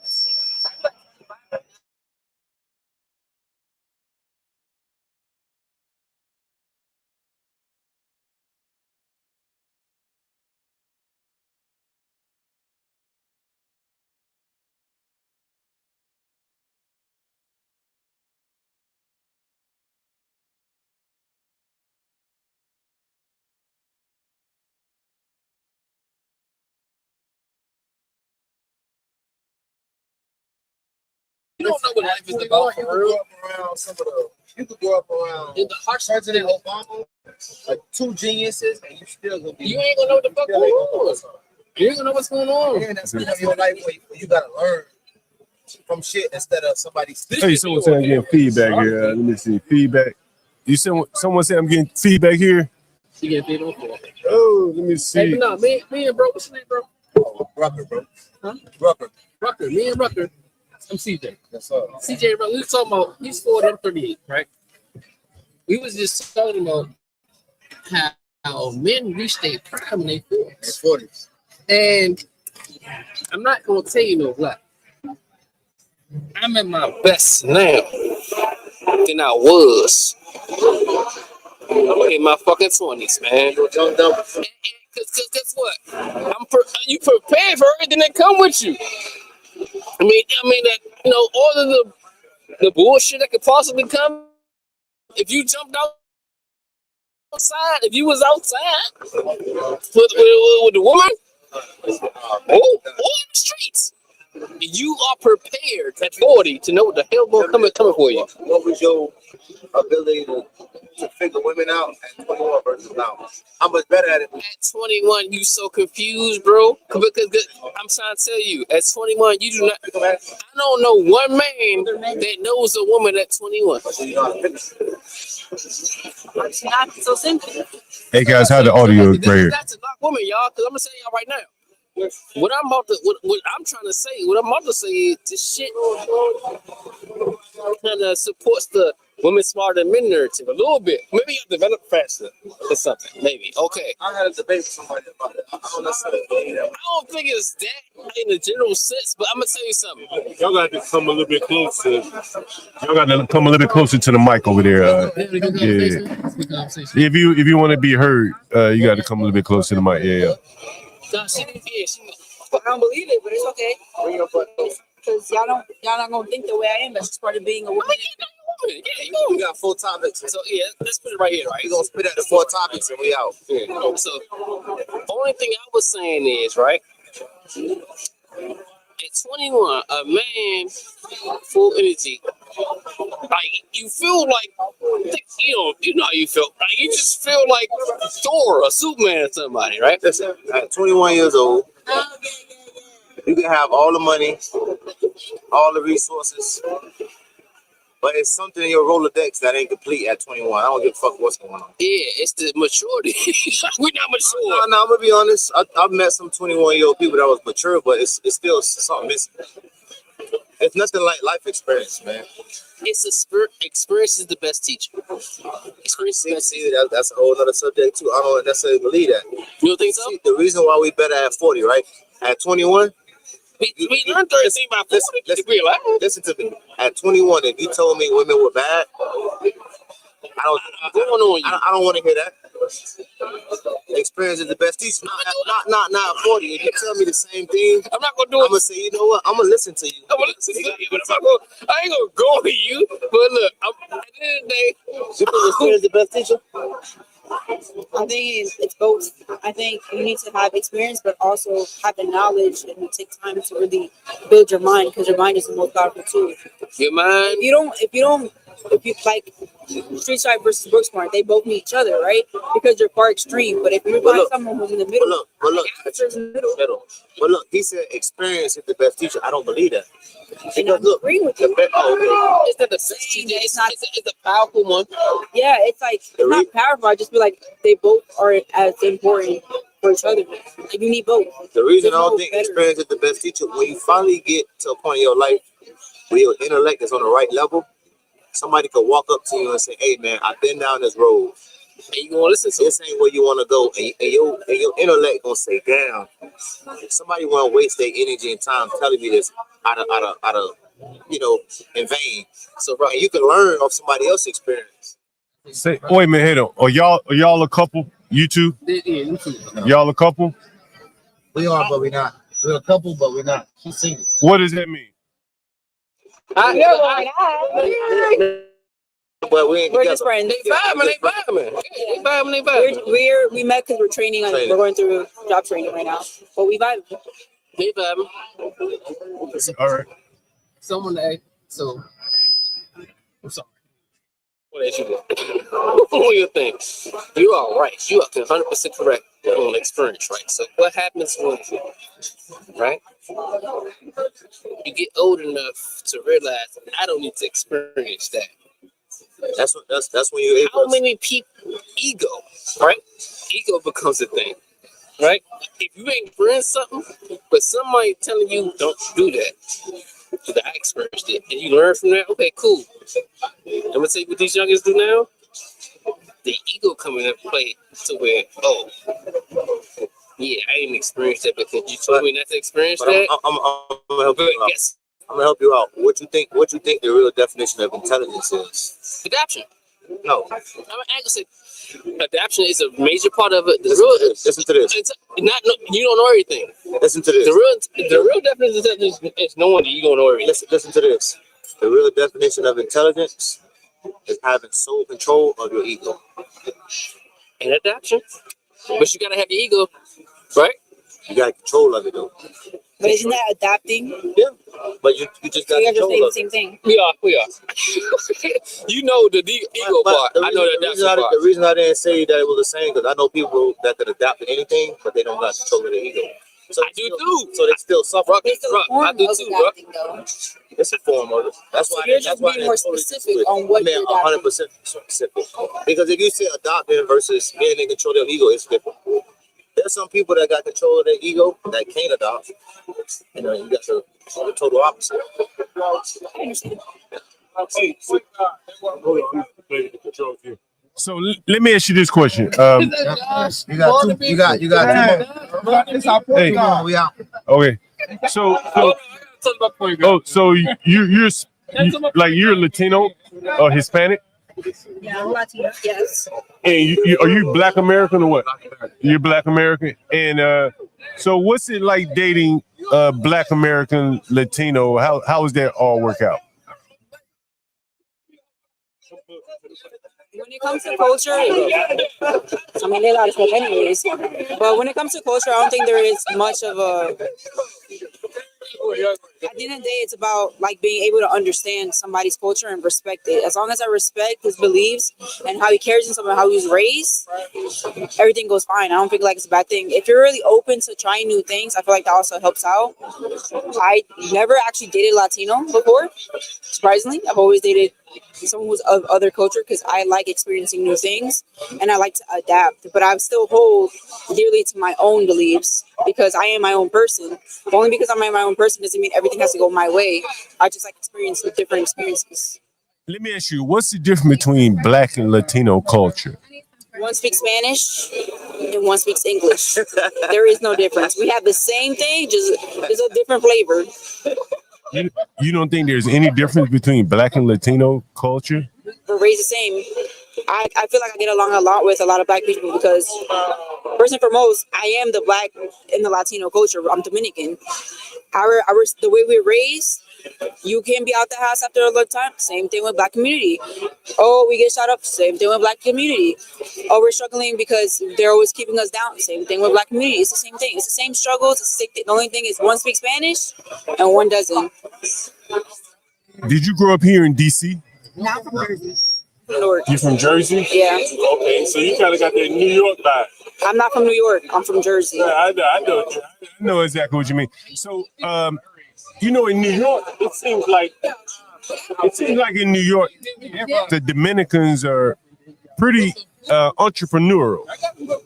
Yeah, most of them are business. Actually, all my family members are mostly business owners. Yeah. I've noticed that about the Dominicans. I've noticed that they're very entrepreneurial. Very prideful, so we don't like to be overpowered by others. We don't like to have our own set of rules. We don't really like to be living under other people. Like, we don't like that. I want my own business, my own time. I think it's a difference with Black and brown people cheating. I want to go back to your first question. I think it's a difference, especially for Black men. What's the difference? I'm a Black man that's been all around the world, and I don't date white, I don't date nothing outside of Black and Latino. And I think black women don't got to the point where they don't became a little too rough. They're not as delicate, man. What do you mean by that? They just not as delicate. They're not as soft. They're not as feminine. It's like some of that old school stuff that I noticed my grandparents got. Black women are lost, and if you wanna feel that again, you gotta get a Spanish woman now. Like, I'm not saying they better. I just feel like they're a little softer. Do you think it's a little more delicate? I think it's softer than the Black. Like their experiences, it should talk to I don't want to say too much and start talking too much and babbling too much about that. I could just simplify it and just say it. Like, I think Black women are great. I think Spanish women are great. But I think Black men, we go through so much. Sometimes we just want to go in a house and feel like we're not battling nobody, and it's hard to get that from a Black woman. I don't agree with that. Based off my experiences, I can only speak for me. Yeah, I don't agree with that. When's the last time you dated a Black woman? Say maybe like a year ago. And how did that turn out? Same thing. She was great. It's just that softness. You don't get it.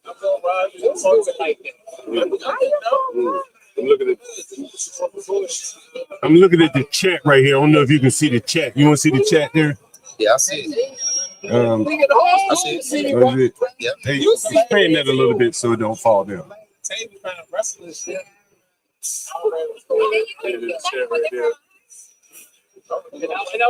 I think the people in the chat are agreeing with you. I know it.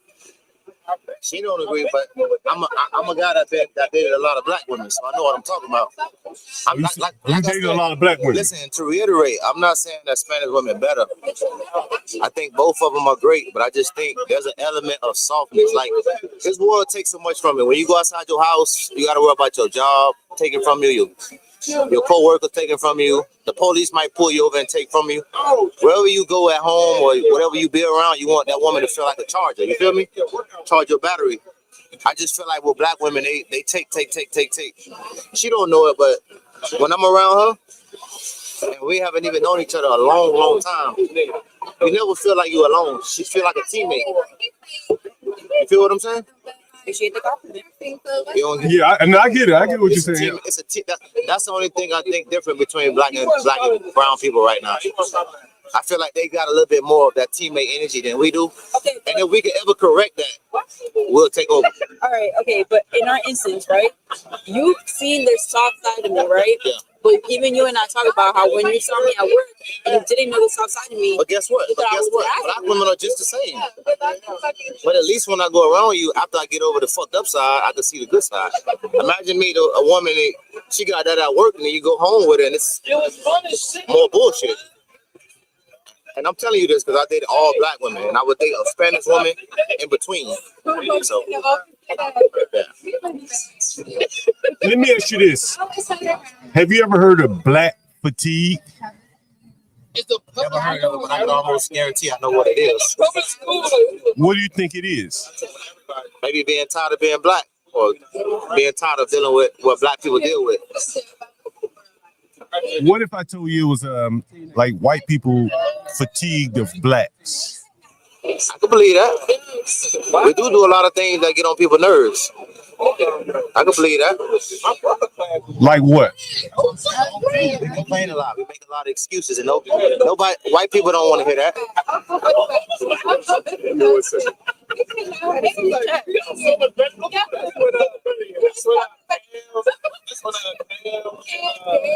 They agree with me, not you. Your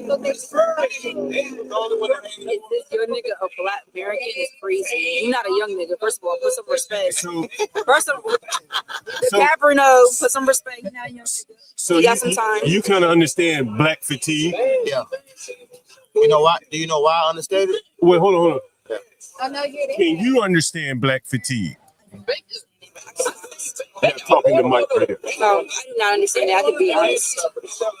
Have you seen like a lot of the things that black people do in America, like like looting stores and stuff like that? Mm-hmm. Do you think people could be kind of fatigued of that? Of course, that's annoying. I feel like that's the thing, but it's really just white people. I don't know. I mean, that's what I'm asking about the whole black fatigue thing. They get a lot of blame for it, even if it's not just all them. I'm gonna step in for her. The reason I'm gonna step in for her. The reason I wouldn't say that can be considered black fatigue is I feel like when you look around the world, all races got their bullshit people, but I feel like black people are under the microscope more. I can agree with that. They put us on the news. Like right now, we can run in the store and take some shit, and then a white person can run in the store and take some shit. We gonna make the news about it. Are you black American? Yes, I am. You're black American? Oh, 100%. You proud of it. Yeah, okay. Do you know what a tether is? No fucking clue. No, you never heard of it. A tether? You might be right. I'm saying I don't. They say you're tethered to me. It's like we're tied into certain things. Only thing I know the word tether is when you tether the internet. Like your phone, you just say tether, and meaning you was connecting to something else. It's a connection. Oh, okay. Yeah, some people spiritually think spirits are tethered to one another. Oh, for sure. Like soul tie, like a soul tie. Soul tie. But then I'm guessing what he's about to say is like maybe someone's culture is tied into bullshit. I think the word is derogative, like something negative. Go ahead. What you were going to say about tether? So a tether is basically how would I say a non-black American. Does that make sense? Say they're black, but they may be African or Jamaican or something like that. That would be a tether. Oh, yeah. So they're black by default, meaning their skin is black, but they may be of another descent. Yeah, their skin is black. Yeah. I got you. Yeah. I think that's a problem over here too, because the African will come over here and feel like he got nothing in common with a regular black American. Why should he have anything in common? That's a very good question. I got my own perspective. I can actually answer this because my stepfather is blacker than you. He's Dominican. And he takes pride in his Dominican. For sure. And so I think it's more like it comes with ignorance of not knowing your background, your history. And on top of that, it's pride of your own culture. So they think that their culture is their identity instead of themselves being the identity. They take the culture as an identity. I think it's a mix. Are you proud of the black American culture as it stands right now? I'm proud of the black American culture that I'm around because I see how far we came. Okay. And also, the reason I'm proud of it is I don't look at African American culture the way other people do. Like I look at how, like when you look at all the shit black people went through, and we got black millionaires and billionaires, that's something to be proud of. I think if you take another race and put them through what black people went through, I don't think the other race would be still functioning like this, even though we do got a lot of bullshit going on too. You know what I'm saying? Let me ask you another question. How old are you two, by the way? I'm 40, she's 25. Oh, you got a young girl. We're not together, but we're together. We're together right now, but that's what I was saying, but we're not together. Yeah, I like that. I like that. You got a young girl. I like that. I think every man should either been around her. Why did you compliment him about having a young girl, not compliment me of having an old man? Oh, he's not that old. He's not that old. Oh, but you call me young for him, but then to me, he's not that old. I feel like that's one-sided. Okay, fair enough. Fair enough. I had to think it through. I think every high energy man should get a younger woman. If he's not already married to a woman his age. I've never heard it described like that, but I can agree with that. Yeah. They got high energy. They got less complaints. Once you get hungry, just give her ass some fries or some Mexican food. I just feel like they're better energy, man. I used to wonder why all these old white men, when they get like 40 or 50 and they get money, they go get something younger. I used to be like, why? I used to think they was creepy. No, it's not creepy because no, I'm saying I used to think they were creepy. For you want my energy. You want that youth, the thing that, in a way, kind of, you already been through so much experience that you just don't know how to feel that youngness of like, oh my God, there's so much to explore. You like that about me. You like that. I'll wake up one day and be like, let's do this. You're still optimistic. Right. And I like that. I don't know shit in the world. I need wisdom. And you're able to give me what I need. So I feel like it's a one-for-one experience. You worded that well. Yeah, it's like I give you that youth, that freedom, but you give me that structure and discipline. I want to tell you what I like. I could take you somewhere, we could have a good time. You could say, this was so fun. What I noticed, I could date a woman my age, they fucking did everything. You could pick her up in a fucking Bentley. She'd be like, oh yeah, I dated a guy, he had one of these. That's someone who's also too comfortable and not just enjoying the little things. Because if you really notice, we've never done anything that's expensive. There's always like things that just make us but that's what I'm trying to say. When you date older women, everything is based off cost. Like if you take an older woman to just a little hole in the wall and say, let's have fun, they like, oh, this is a cheap date. Instead of just saying, this is a beautiful experience. Older women are like, they carry a lot of baggage. Older women, but my aunts are old, and they don't think like that. I think it's let's get another person's perspective. How do you feel about dating an older woman? Yeah. I think it all depends on your position in life. You know what I'm saying? That's with young women, old women. It does. I think if you're in a weak position, bro, like you're gonna have trouble out no matter who the woman is. If you enter a relationship in a strong position, you know what I'm saying? I don't think you have a lot of problems. The reason I'm asking this, if you're somebody that's in a neutral position, you got a little money, you're an older guy, who do you think is gonna give you better results? The young, optimistic woman or the older woman that's been through too much? I think in that case, the older woman is gonna give you more problems. Yeah, fair enough. Because because you've lived your life and your excuses have run out.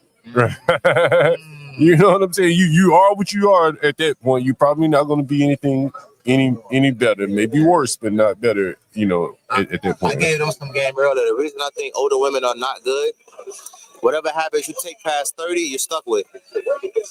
If she make excuses about everything, that shit ain't going away. Like she's stuck like that till she hit the grave, bro. A young woman could still be groomed a little. You could tell a young woman her problem and she could try to fix it. Yeah, no, I agree with you. There's still some growing there with the young one. Yeah, for sure. Yeah. Because there's somebody. And you give them wisdom or advice, and they're not going to take that because they're just not ready for it. So it's really about being ready to take in the information and put it to use. I think it's more about choosing the right person to grow with or to be okay with. Because if you choose someone that thinks of everything as money, and having the best thing of everything versus someone who's humble and likes the small things in life, that's really on your choice. Because they could be the same age, but it's going to be different in mentality. It's mentality. Hey, one of the people says, so what happens when the bitch hits 35? Dump her? Yeah, look at me. That's crazy. I hope at 35 I'm still my recorded that. You gotta subscribe to the channel, man. Yeah, I gotta fucking record that. This gotta be the last one. You gotta subscribe. It's recording right now. Hey, man, Buddy said, what happens when she turns 35? Do we fucking dump her? Yeah, do Leonardo DiCaprio. No, bro, you don't dump her, man. You just make sure you get a woman before 35 that's worth holding on to. That's the answer to that question. Hey, you gotta make sure you subscribe to the channel, man. I'm gonna subscribe. Yeah, bro. John Galt. Look us up, man. John Galt at the Urban What made Landlord. you want to start this? You know what? I'll say this. I'm a landlord, the urban landlord. And, you know, I've been doing this for so long. And I have stories after stories after stories, man. I haven't even scratched the surface yet. And, you know, I had some time and, you know, I said, you know, I probably could get on the internet and tell some of the stories. And then even in the short time that I've been doing it, only a year, I mean, you know, I've had dead motherfuckers. Hold on. I've been around a lot of guns and stuff. My ears are shot. Yeah. So I had dead people in my house. You've seen a lot. Oh man, I've been doing this shit probably maybe 30 years here in DC. Wow, landlord. Yeah. In the ghetto and in Petworth, even before Petworth became nice. You know what I'm saying? I've been landlording over there. It's like, you know, and in Southeast, and yo, man, dead bodies and all, bro. Like a lot of shit, bro. And you know, one of the things that I do see differently is kind of how people live between races. And you know, I see that being a top real estate agent in Florida. I noticed that. Like, you know, when I went in certain neighborhoods, I would see different flexes that would make me think, and I would have never seen that if I wasn't in real estate. Right.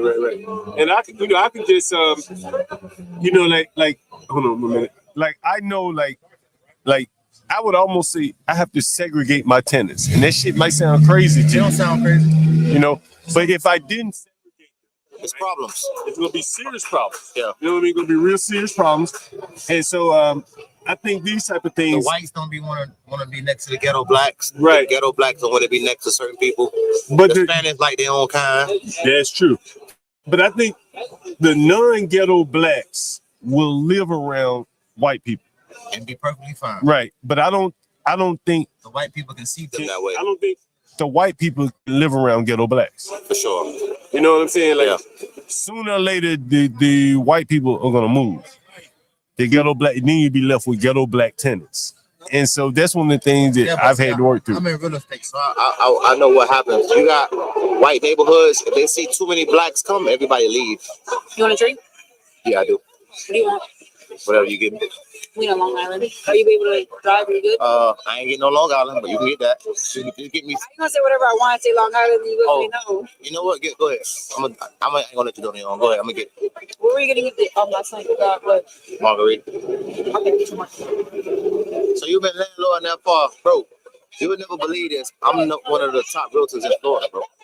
Oh yeah? Yeah. Oh, you don't live here? No, I'm from Miami. Oh, you don't live here? No, I'm from Miami. All of us, we contracted to work in Miami, but we're here training.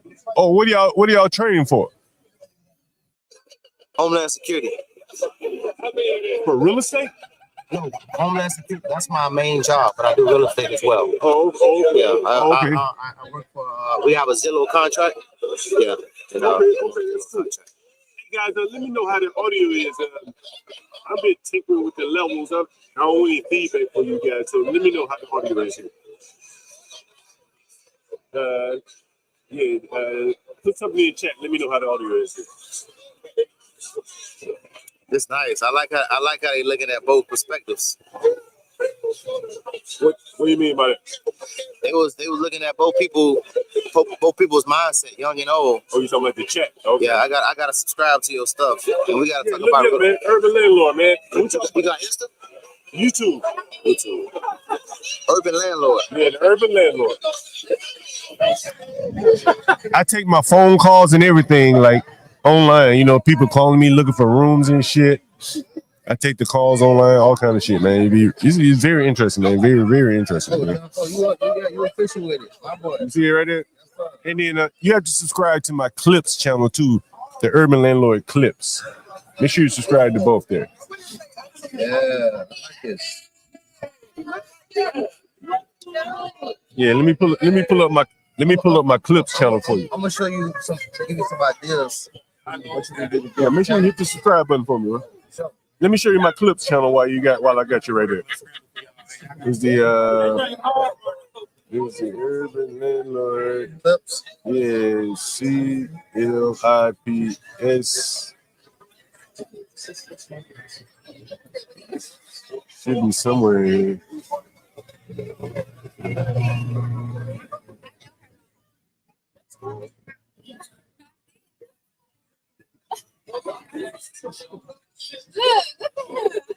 Hey, this shit, where is the fucking shit?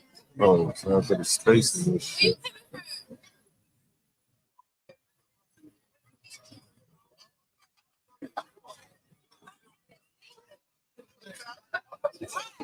Yeah, that's Urban Landlord. So we'll clip this up and then we'll put this on the clips channel. Oh, okay. But if you catch it live, you can catch it on the Urban Landlord. Otherwise, you catch it on the clips channel. There.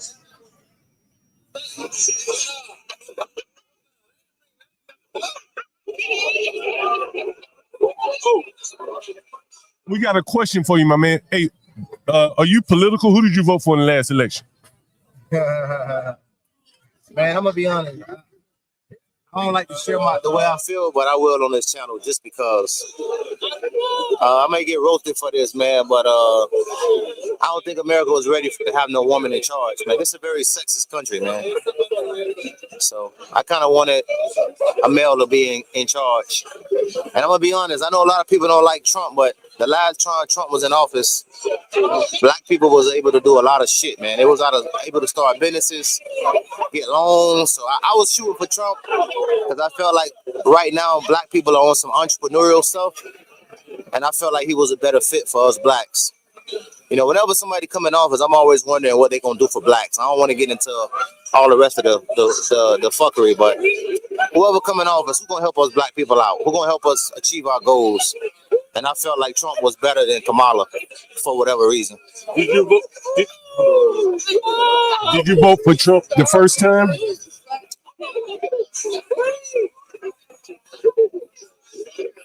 No. No, I did. So you voted for Hillary? I ain't vote for nobody. It's the lesser of two evils. I ain't want to be involved. I mean, do you really believe the president dictates your lifestyle, or do you think you dictate it? Well, I don't vote, so clearly you know the answer. I feel like God is my president. You know?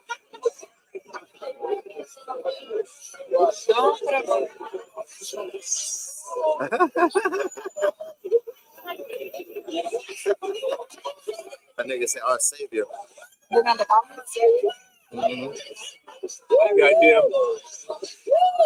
This goddamn $20 a pop right there, and them drinks right there, $23 a pop. Right? Shit, I had to start drinking beer. I'm like, goddamn, $23, man. I can't afford that shit. Yo, guys, give me a check-in. Let me know how that feedback is. I'm trying to work with the levels here, guys. So let me know how the levels are. I keep trying to adjust them. You let me know. Hey, what do you think about Donald Trump? I'm not paying attention, especially since I'm in. So like whatever he said gotta go anyway. So I ain't gonna get to have my own opinion. Yeah. I'm really the last person to talk.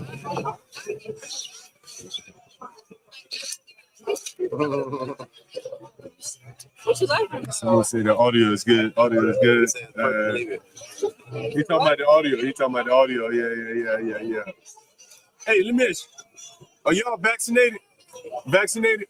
Not by choice. Absolutely not. You didn't take any shots? Not one? Why not? Oh, you're still in. Why not? Yeah. What happened? Why not? Why you didn't take a shot? Man, I did whatever I had to not let them people inject me with all that craziness, man. Yeah, talk up a little bit. I did whatever I had to do to get around. So what did you do? I mean, I don't want to. Get in trouble? I didn't know what you did. I didn't know if you quit your job. You could have quit your job. I didn't know what you meant. We can't quit. We can't quit. Wait a minute. What type of work y'all do? What's so funny there? What's so funny? We scrippers, man. Real? Both y'all real? No, both y'all bullshit. No, like, you gotta tell me. You don't have to tell me who you work for, but what type of work do you do? Well, we'll just say military background. Okay. You won't say what it is. Okay. No, you don't have guys can read between the lines. Okay, and so The guy said they sell drugs, John. but hold on. But you're not in the military anymore. No. You still in okay. See? Nobody's gonna die. But nobody okay. But are you still in the military or no? I'm 40. Done. Well, you can't be in the military in 40? No, you can't. He's just done. Yeah, I'm done. Oh, okay. I'm out. If you don't mind me asking, how long did you serve? Quite a while. What was your job? If you don't mind me asking, like, what was your job in the military? I was a medic. Oh, well, okay. Yeah, Air Force medic. Any battlefield service anywhere? No, the Air Force is kind of cake. I want to get Air Force is chairboard. Oh, really? Okay. It's more for intellectual people. Yeah. I mean, we ain't no goddamn Marines and Army people. Right. When I see Air Force people acting like they heroic, I kind of cringe. Right. I give all the credit to the Army and the Marines. They do all the real work. Wait, hold on, because you gotta give some props. It's some. But I'm just saying for the most part. I'm not speaking for every single person. I'm just saying the majority. To me, Air Force is more of a cakewalk for most people. You think it was cake? It's something. This is just my opinion. Right. This disclaimer. Yeah, right. I feel like if something really pop off, they're not calling the Air Force first. They're calling the Navy. They're calling the Marines or the Army first. Right. I feel like the Air Force come later and, with a clean outfit on, You know what I'm saying? So what the hell did you do in the military then? I was an Air Force medic. Doing what? You just work at a military facility. You're almost like a nurse. The military is literally just its own society. Whatever you do, that's what your job is on a regular day basis. The only thing is that you wear a uniform and there's certain standards you have to uphold. Do y'all live here in DC? No, God no. Oh, you said Miami? We're definitely from Miami. Okay, that's right. We grew up this way though. Okay. Not me though. I'm a Miami kid. Here. You have to subscribe to my channel. YouTube here. I am John Galt, the urban landlord. Oh man, I bring out the dead bodies and all. My boy got his table. He got his YouTube table. I bring out the dead bodies and all. How did y'all find this place tonight? We just walking around. Oh, you never been here before? No, it's our first time around. I noticed that they had the little thing. I was already getting in a bad mood because I'm cold and I don't have my jacket. So he was like, "You want to sit down, catch beer, or whatever?" Just walk around and feeling the vibes. I really like it though. I feel like the interior is really nice. Yeah, it's real nice. They paid attention to a lot of the details. Like this looks very manly, but it can give a little cultural vibe. I like it. Nice. Yeah, it's a nice spot. Yeah, for sure. Richard, you from Miami, man? Richard say fellow Miami. Oh, Richard Miami. Richard, you from Miami? My God, I fuck with you, Rich. You from Miami. They got two next to Rich's name. Well, since you've been through a lot, what's the best advice you ever give to someone that you just know, or like a stranger? You want to be a landlord? Someone that want to be a landlord? No. What's the best advice in just life? Oh man, that's too broad of a question. You have to narrow it down for me. Okay. Put the thing up for her. Okay, yeah. What would be a good narrow down? I narrow down to what? I asked him what would be the best advice you'll give to a stranger. Nah, you can't narrow that down. Just life experience. What would you give? What life experience would you give a 25-year-old? Oh, give me one second. You know what I would say? Just a stranger. Yeah, you know what I would say? Honestly, non-real estate related. And I probably would say this, and I'm black, so some of the things I would say would be kind of geared urban landlord. Okay. You have a hard time seeing these days. Oh no, shit. I got you. Yeah, do it. Say, I put a J-O. You remove that J-O. I would say keep it simple. You know what I'm saying? Like, talking about that. A lot of people, like what I see, like they trying to create rockets and shit when there's so much low-hanging fruit all around it. Right? That's basically what I said earlier. Let me pull up for you. I got it. Oh, okay, you got one. Oh, and let me pull up the clip for you. No, I know how to do it. Okay, it's the Urban Landlord space clip. You subscribe to. Yeah, do the clip. Sure. Yeah, so I would say, man, you know what I'm saying? Like, Go ahead, John. We listening. Like like this business right here. It's complicated, but the landlord, shit, like if he do well, the landlord make money. If he don't do well, the landlord gonna make his money either way, or he gonna put his ass out. It's very simple. All these fucking businesses got landlords, right? You don't own it. You just the landlord. Well, shit, I'm the owner. I'm the landlord, right? Like, but the owner is in my case, the owner is the landlord too. Right? You know what I'm saying? I do all my shit myself. I don't, you bought a property and you I don't fix them up, but so you buy them and you put. I maintain them. You know what I'm saying? Like I can paint, I can do a little basic electrical plumbing. So you the super. Yeah, but I own the property too. Yeah, so I'm like the super. When the people see me, they think I'm fucking this nigga cleaning up, right? Right. You know what I mean? And so, I would say that's the first thing. Keep it simple. And then the second thing, probably what you doing, you got to be able to team up with somebody. You know what I'm saying? Like, because ultimately you get about 18 hours a day awake, right? And if you can steal 2 hours of her time, then you're winning, right? But if all you got is your day and you're sleeping 8 hours a day, you only can get so much done. But if you got a partner that can share some, because some things you just aren't going to do very well, right? And your partner might do. Conversation earlier with your friend. You understand? And so if you got a partner of any sort, it could be a friend, it could be a girlfriend, whatever the case may be. I think you'll find yourself in a better position than people out here trying to be a solo artist. Like Lil Wayne versus the Beatles is what I like to say. The Beatles are always gonna beat Lil Wayne out there. You gotta do a whole fucking album, right? The Beatles, one man can be strong in one song, another member can be strong in another one. But Lil Wayne, if you do an album, you gotta be strong the whole time. Well, they always end up breaking up. Well, it's true. It's true, but that's why Jewish people stronger than a lot of other people. Yeah, the Jewish people own so much shit, man. Especially in Miami, they own a lot. Yeah, they do. Yeah, but a lot of their wealth, not to turn nobody off, but Jewish people do well because they understand one thing. It's called group economics. They put their kids on. They'll have the uncle. Everybody's name will be on 5 of these properties. And they do all it. If one of them try to buy the property, they can't buy it alone. But if they put 3 more people in their family, 4 people income could get that building. They understand it. Well, I know the black people try to do everything on their own. Like, if you're black, you probably heard of Spanish people good at teaming up. You probably heard of some shit like if you're black. Those Cubans in Miami. Cubans in Miami, boy, they team up, boy. My family members, all my aunts and uncles are actually businesses. They have their own salon, or whatever, right? But when you start mixing family and business, that's when there's issues that rise. Because at the end of the day, money is money. I get this money to survive. But if you start adding on like family problems, let's say health, or someone who's addicted to something, like I don't know, gambling, whatever, they're wasting their money on things that affect the business. And it's like, as a family and as a business partner, I gotta cut you off. Only one, because if I cut you off as a business, now as a family, it's gonna be like, oh, you're gonna do me like that, but you're not, blah, blah, blah. They're gonna take it personally. So it's like, all races go through that though. All races go through that. If you the person in your family and you black, Jewish, Spanish, man, everybody in your family gonna want a little help from you, man. I don't care what color you is.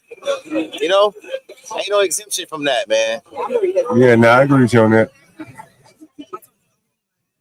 Not that I'm giving help. I don't like giving help to someone who doesn't know how to take it. It's a waste of energy and a waste of time. Yeah, give me. But you can't let somebody bad behavior stop you from being who you are, though. Right. I'm gonna keep helping every family member I can, man. Even though some of them may use the help and some may not. I ain't gonna let it change me for being who I am.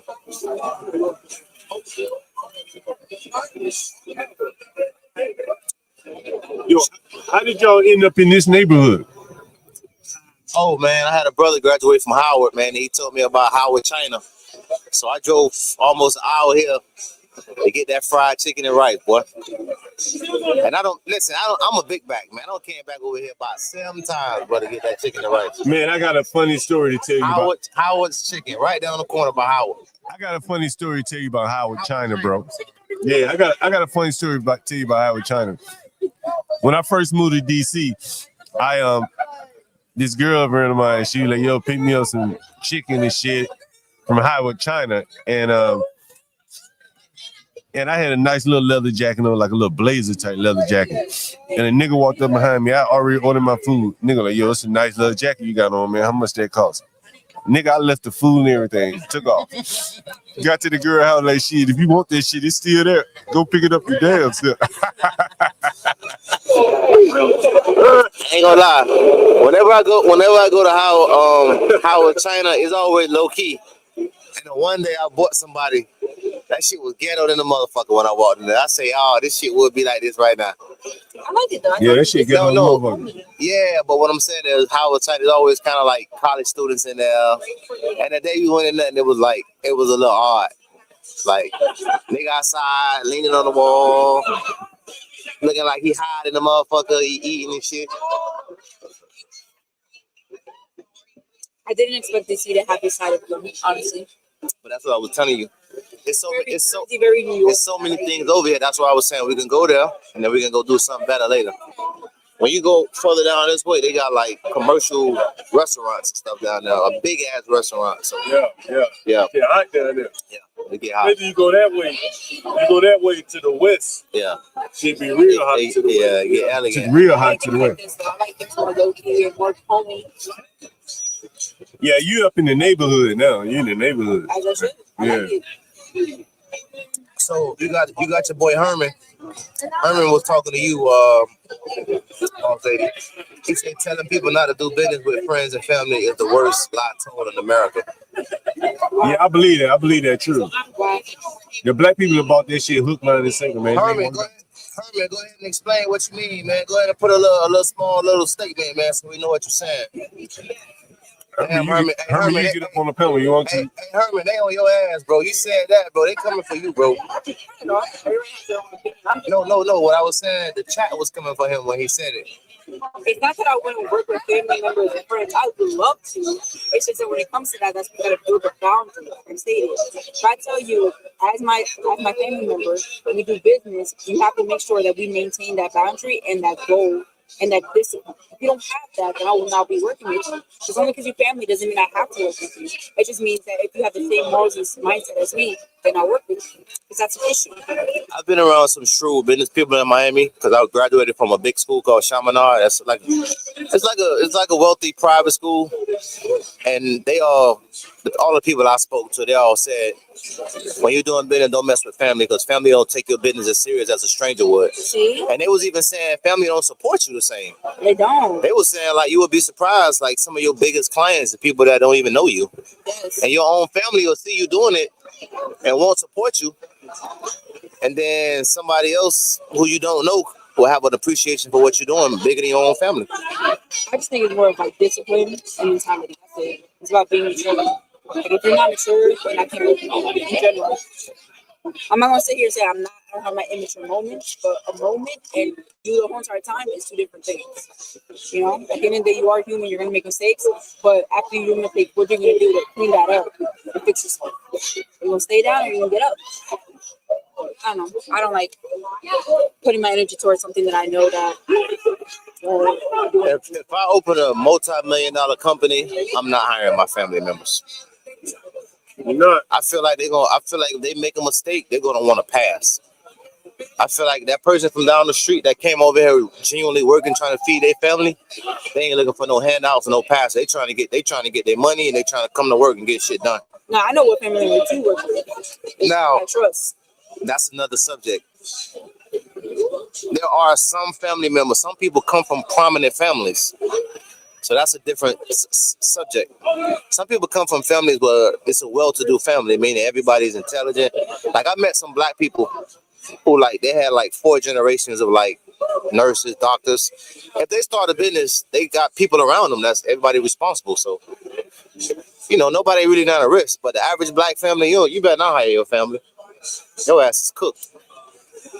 Yo, what's it like in Miami, my man? Best situation ever. Just too expensive. You think it's too expensive in Miami? Man, too expensive, and I think sometimes it's so fun it could be toxic. Because if you first of all, it's expensive. That's the number one bad factor about Miami. And then the number two bad factor about Miami is it could be so fun that if you're trying to accomplish something, there's too many distractions. Really? Too many bitches. Too many things to do. You know, you might have a test. And there's 7 parties going on. Yeah. You know what I'm saying? Yeah. You gotta balance it. You gotta balance that shit, bro. Balance a good life and work life, for sure. Yeah. I used to get off of work, right into a party right afterwards. But it's good though. I mean, I feel like we're reliving. We get both of those worlds. Yeah, we're in the middle. Yeah, because you could drive down. You could go down to Brickell, or you could go to Fort Lauderdale. Have a good time. Have a good time. Back home. And go back and you're away from the mess. What part of Miami y'all live in? Well, it's not directly in Miami, but it's like the outskirts of Miami, like the Miramar area. Okay.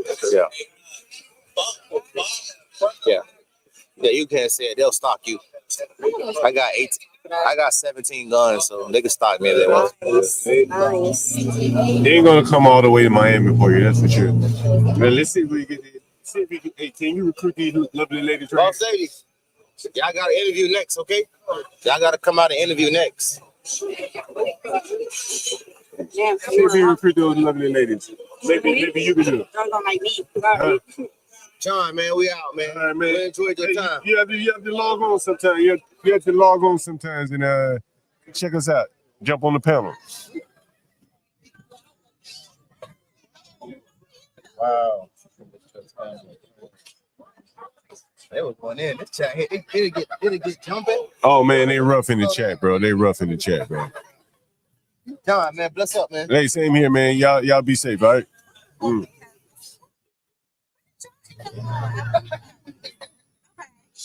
Oh man, it's a nice little crowd in here. People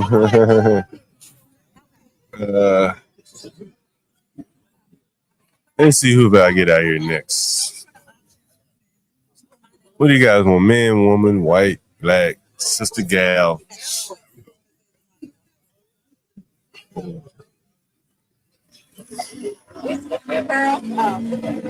Maybe I go get these sister gals, man. We don't need sister gals.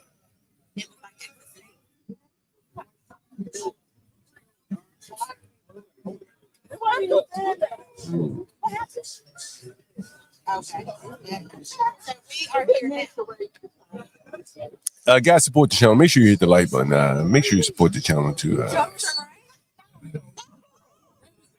You can always support the channel with John Galt, your favorite host, whoever you enjoy the most. It could be Stanley Cross, HB, Portia J, so on and so forth. Pick one and make sure you support the channel.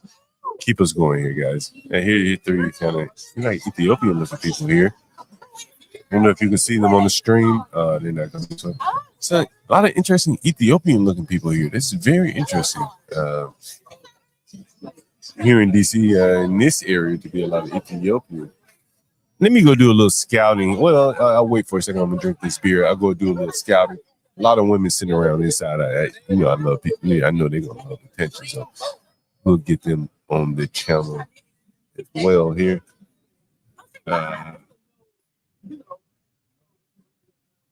Yeah.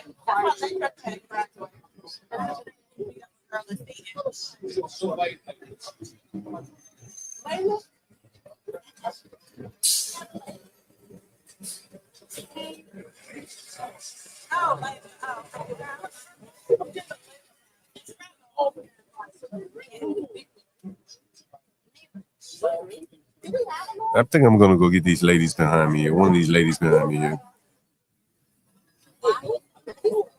I think the best looking one is the owner, the wife of the guy we interviewed first here. So this should be interesting. The lady with a nice looking dog right there. You can kind of see it. Kind of show you what kind of area this is. Most of these people are probably coming from the bar down the street called Wonderland. Excuse me. Would you like to sit down for a quick interview? Oh, I'm sorry, I'm gonna have to pass. Oh man, you're missing out here. We'll get you on the way out. All right.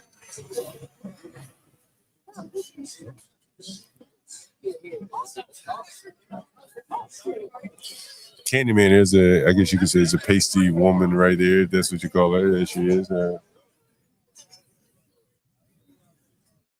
See, one of the things you're going to find interesting here, and you hear me talk about it quite a bit, and I think you're going to see it in real time here. Hey, what's up, man? I thought you were coming back to have an interview with me. One of the things I think you're going to see is that, and I'll tell you later. Give me 1 second. Let me turn up the mic.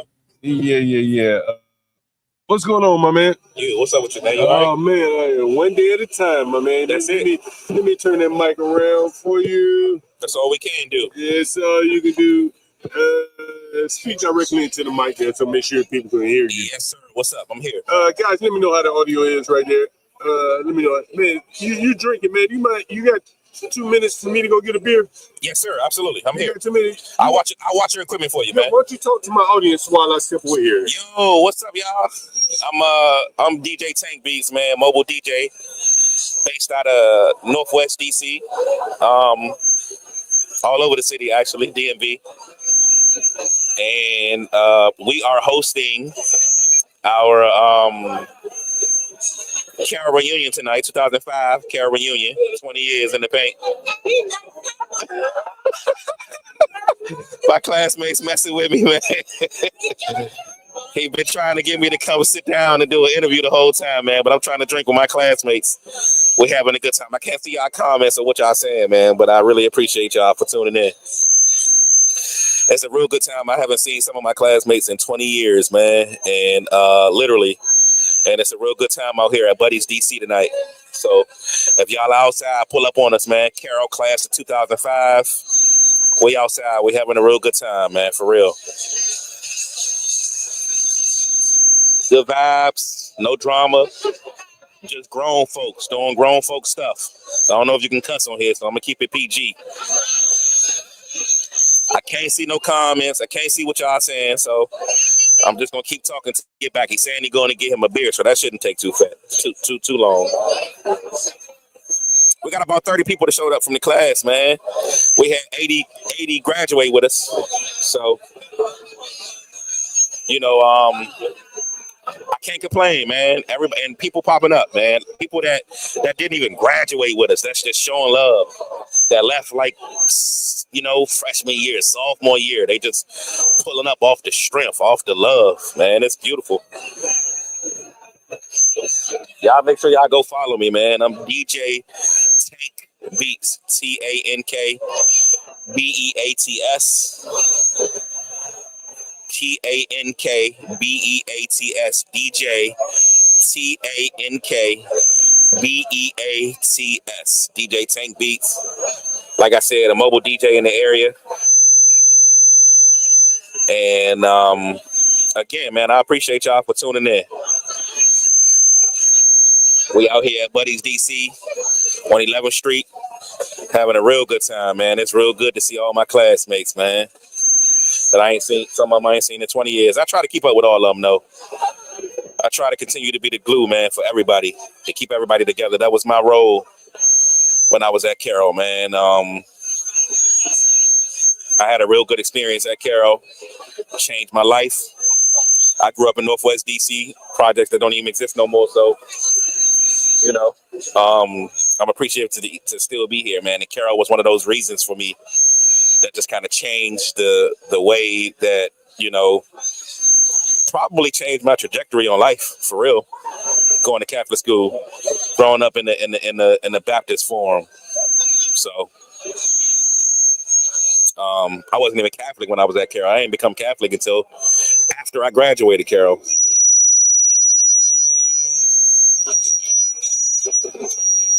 Carroll got a pretty good retention rate though, man.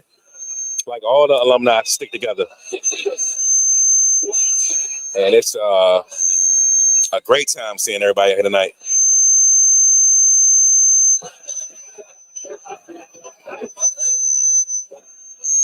Let me call my cousin. She's supposed to be here. My cousin.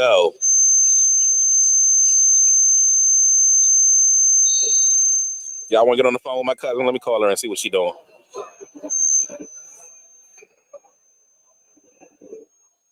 See if she up. Hey, shorty. What's going on? What's up, Slim? Where you at? I'm dropping my daughter off to work. Oh, okay. You coming tonight or nah? What? Ain't it over at 11? It is. Look who I got here. Hey, Ashley. Y'all come here. You and Leslie, come here. They want to see you. Let me turn my phone on. Oh, turn your light on in the car. So they can see who I'm talking to. Whatever you want to talk about.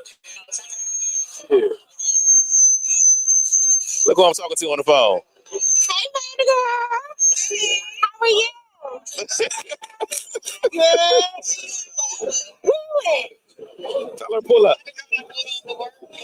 You about to put up? Oh Lord.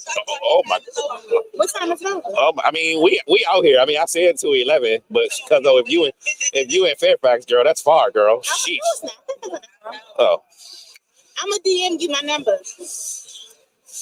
How your mama doing? Most definitely. You know my grandmama asks about y'all all the fucking time. Yes. Yeah, take that real quick. Girl, she doing good. She doing good. Hey. Let me get this interview started, my man. What's up, baby? Hold on. I'm gonna get your number. Oh, he about to interview. Hey guys, let me know how the feedback is. I don't want any feedback, so let me know. I'm gonna call you back, boo.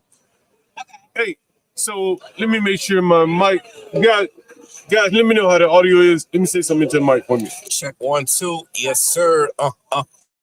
And let me know how the audio is. Any feedback, guys?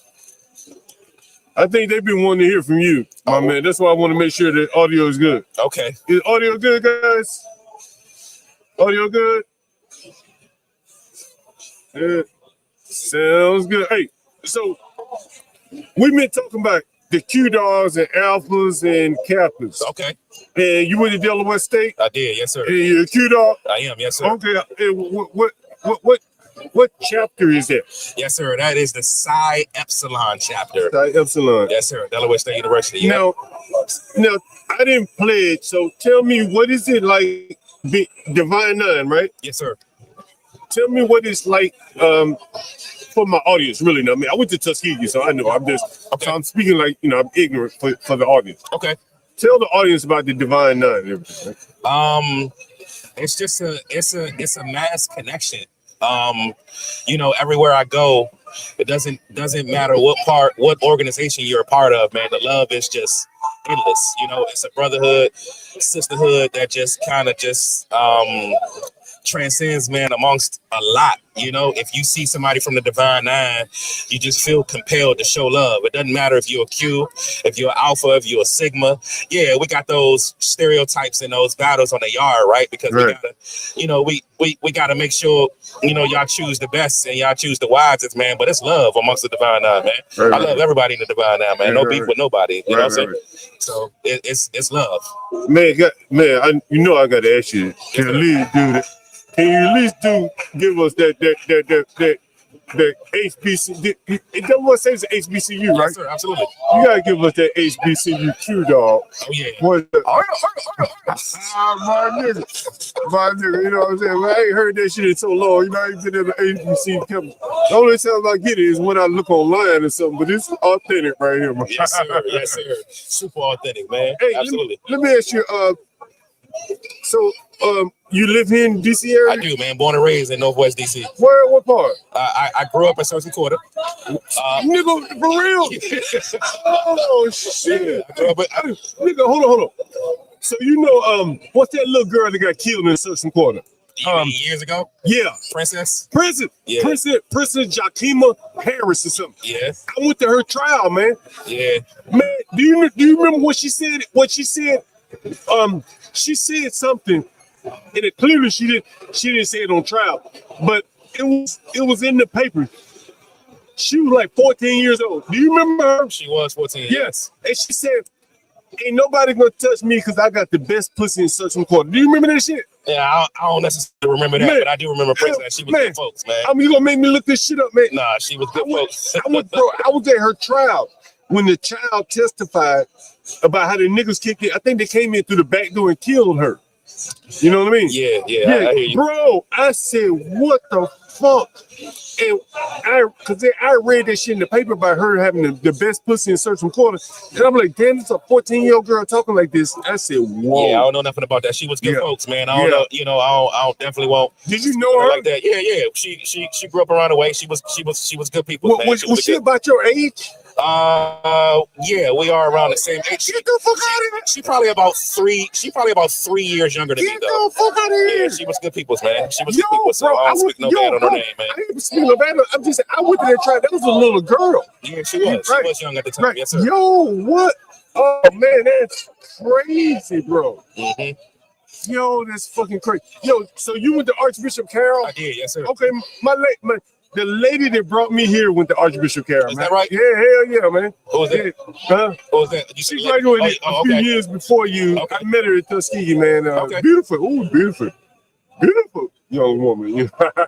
Yes, I got some pretty women over there. I guess with the Archbishop. She's a representative. Y'all had some pretty women at Archbishop Carroll, but yeah. She went to Carroll, man. I own some property right by Carroll. Okay. Up in Petworth. You know where Petworth is, yes, man. Sir, I know. Yeah. Yep. And so you say you grew up in Northwest Searching Quarter? I did, yep. Grew up in Northwest DC, but I have a house right now in Northeast DC. Hey, what part of Northeast? And we in Deanwood. Okay. I got a buddy on the property in Deanwood, where on Just Street. You know what Just Street is? I'm close. I'm close. Yeah. Man, he just had a tenant. Oh, he had some bullshit happen. Hey, let me ask you, damn, I was gonna ask you something. Northeast. Hey, so do you remember when they were paying the people to move out of Searching Quarter like $80,000? Yeah, they was giving them 6-figure checks, man. And it wasn't necessarily they were paying them to move out. Yeah, they were assisting them on finding somewhere to stay until they built a new residence there. But you know that's prime real estate, right? Yeah, for sure. They have a new and beautiful residence there, man. And the residents that came back, man, are prospering right now, man. Really? Okay. Yeah, it's a nice building over there now, man. It's a really? Nice building. Yes, sir. Searching Quarter. You talking about across the street by the housing authority? Absolutely. But not on Searching Quarter on the northwest side. Oh no, that's the same thing. But the northwest side, they haven't redeveloped that, have they? No, man, it's a brand new over there. It's a brand new complex over there, man. Wow. Absolutely, brand new complex over there. All right, people want to know what's your thoughts on Trump, my man. Trump. I mean, I really don't think much about him, man. That ain't my president. I ain't vote for him. You know. Did you vote for Kamala? I did vote for Kamala. You know, I was hoping that she would definitely come out on top. What did you want Kamala to accomplish? What would you have liked Kamala to accomplish? You know what, man? My accomplishments for Kamala were less about presidency, right, and government, and more so about feminism, man. What do you mean by that? I wanted to see a woman president, man. For what reasons? For reasons that were beyond men and egos, honestly, man. Right. Like, you know, I really look forward to the decisions that women make, man, based off, you know, instinct and intellect. And I was looking for Kamala to come in and make some changes, man. What did you want her to do? I really, it's not that I don't want to harp on anything in particular. I just really wanted to see a woman president. Yeah. I wanted to see a woman president for a change, because I think that better decisions. I think that decisions would have been deciphered, if I can say, I know that's wrong, differently. Yeah. I think that white men presidents is based on ego. Yeah. And misogyny. Right. And I wanted to see a woman in power, man, for a change. Mm-hmm. Are you married or single? I'm married. Yes, sir. I gotta ask you, man, because we're in DC. You're a biological male. Absolutely. Okay, all right. Yes, I just have to ask you. No, that's cool. Are you married to a woman? I am. Okay, all right. A biological woman. All right. See, I have to ask you for the audience. I knew, but I kind of figured. Yes, sir. A nigga tricked me last week. A white dude, bro, walked up to me, motherfucker had a beard. Nigga was stocky. Nigga like, I'm a woman. That's a biological woman. That's DC for you, man. Yo, bro, what the Melting fuck? pot. Nigga was security. Melting pot, man. Let me ask you this about this. So you married to your sister? Yes, sir. Okay, what's it like? What's it like being married to a sister? It is enlightening, man. In what way? I learn every day. What do you learn? Like, my wife teaches me how to love her, man, and how to love my daughter. Because as a male in a misogynistic society, I grew up around shake it off, or you know what I'm saying, don't express your emotions, or don't talk about what you're going through, or you know, don't let the left hand know what the right hand is doing. And my wife naturally teaches me how to be vulnerable. And when she in her teachings, she makes me better emotionally intelligent for her and my daughter. Women who need the presence of black men to be emotionally intelligent and not hard up and F this and F that and I'm gonna shake it off, or I'm gonna just do some push-ups, or I ain't gonna talk about my feelings, man. She teaches me how to like really, you know, get through life. Hey, while I got you here, man, make sure you subscribe to my channel, man. The Urban Landlord on YouTube, and the Urban Landlord clips is where you'll find like all of our videos clipped up there. So make sure you subscribe to both the Urban Landlord and the Urban Landlord clips. The Urban Landlord, one word, and then the Urban Landlord. I'm about to right now. Hey, let's sit for an interview. I'm about to right now. Oh, well, you don't like camera? You camera shy? You camera shy? Okay. You camera shy? Nope. You already been on camera now. Look at that. I appreciate your time, man, but I'm gonna get back to the class. All right, man. Yeah, my man. Come on. You could do it from right here. All right, bet. I'm gonna take the picture. Let me take the picture for y'all. Come over here and let me take the picture. These are my favorite ladies. Come over here and let me take the picture from my class. Well, tell them come over here and let me take a picture of them there. Come over here and let me take a picture of you. Come over here and let me take a picture of you. Hey, y'all looking good. Let me take a picture of you. Come over here and let me take a picture. Y'all want to take a picture with the Urban Landlord? Yeah. That nigga John Galt. You know you want to get a picture with John Galt. All one word. Yeah, all one word. And the Urban Landlord. The Urban Landlord. Yeah, okay. The Urban Landlord. And then our clips channel is the Urban Landlord with a space, clips. Okay, CLIPS. All right, I got you, brother. All right, my man. I appreciate you, man. Same here, man. Hey, shit, do that cute dog step for us on the way out, man. Oh, man, I ain't doing no steps. I'm too old to do steps, man. I played in 2006. I'm too old. Oh, man, you but never you know get too old. Yeah, I love y'all, man. Y'all be easy. My man. Y'all niggas clip that. Hey, sister girl. Look at this sister girls over here. Hey, excuse me. Come on, you have time for 5 seconds interview? Come on. Excuse me. How about your girlfriends there? They got time for a 5-second interview? They're shy? They not that shy. They don't look that shy. They don't look that shy now. Come on, they on camera already. Shit. You see them? Excuse me. Sister girl, dude. Come on over here. Come on over.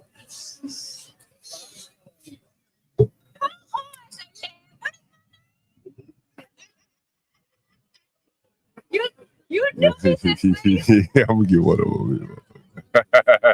Excuse me. You mind coming over for a second? Come on over for a second. Come on now. You already on camera. You might well come on over and say hello. Ah, come on now. Shit.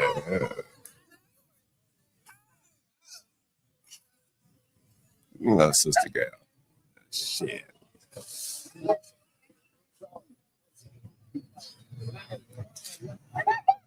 Sister girl. You know what? Come on over here now. They're right on camera. What the fuck matters at this point?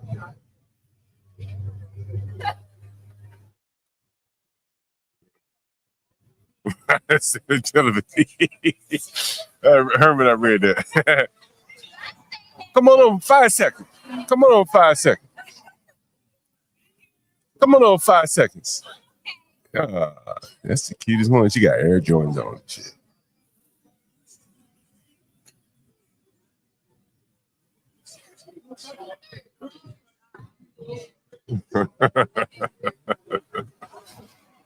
Oh, there's some cuties coming out. This motherfucker right here. Shit. What we got going on right here? Shit. A-Rab money.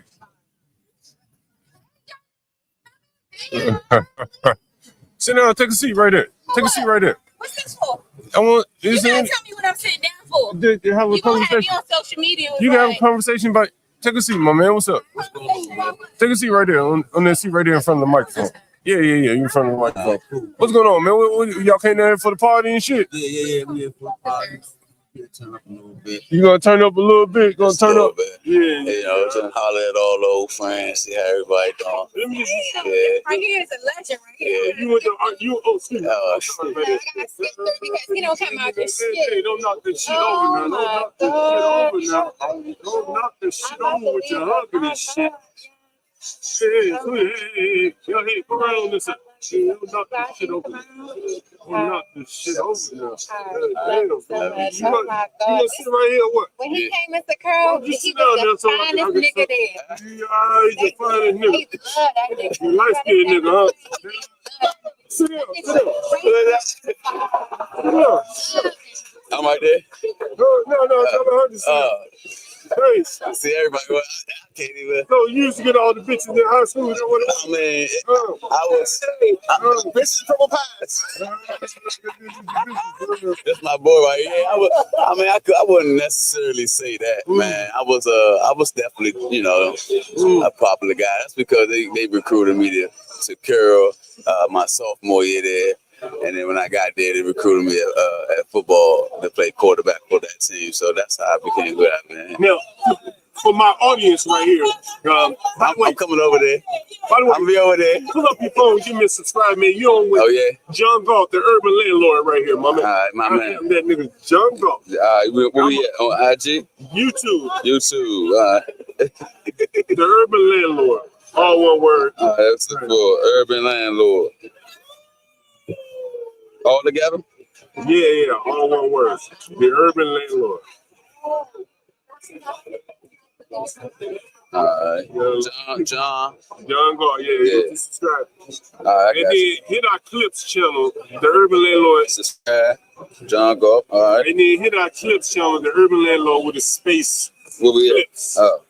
Put a space, CLIPS clips. You get that right there, the clips channel. Hold on, did I do something wrong? The urban landlord, let me pull up with you. Yeah, you don't mind. You don't mind. You got it. You almost there. You just put it. I did something wrong. No, you did. This is shit from us. Hold on. Let me put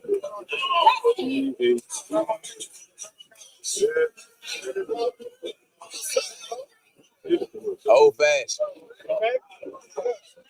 You drink old fashioned, my man? Oh yeah, that's where I'm at with it. Shit, man, listen. That was the first drink I ordered, lady. How was it? Man, you know what the thing is, bro?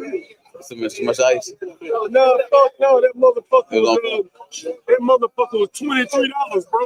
Man. 23. That motherfucker $23. Shit, that man put a motherfucker $23 worth of liquor in. Man, I drink it home all day, every day. $23. That's a whole case of beer. You gotta run out. I'm about to go talk to my family. I'll be back. I appreciate you. All right, take it easy, my man. Nigga, high school fame, high school glory. What's up, DJ MFB? This is I'm in Columbia Heights, DJ MFB, Uptown, as they say. Uptown, Nightshade territory. But this is a rapidly gentrifying area, man. Yo, these places here, it's a lot of money. Like, you know what I mean? Like, I'm talking, million minimum, because the buildings are pretty big, usually at least 2 apartments, maybe 3.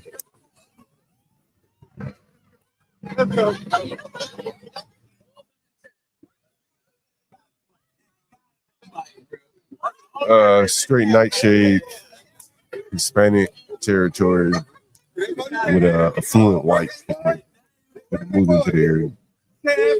we're kind of north of where we normally do street interviews. So, you know, the money, you know, it goes from south to north in some ways. From south, from downtown up. So we're further up.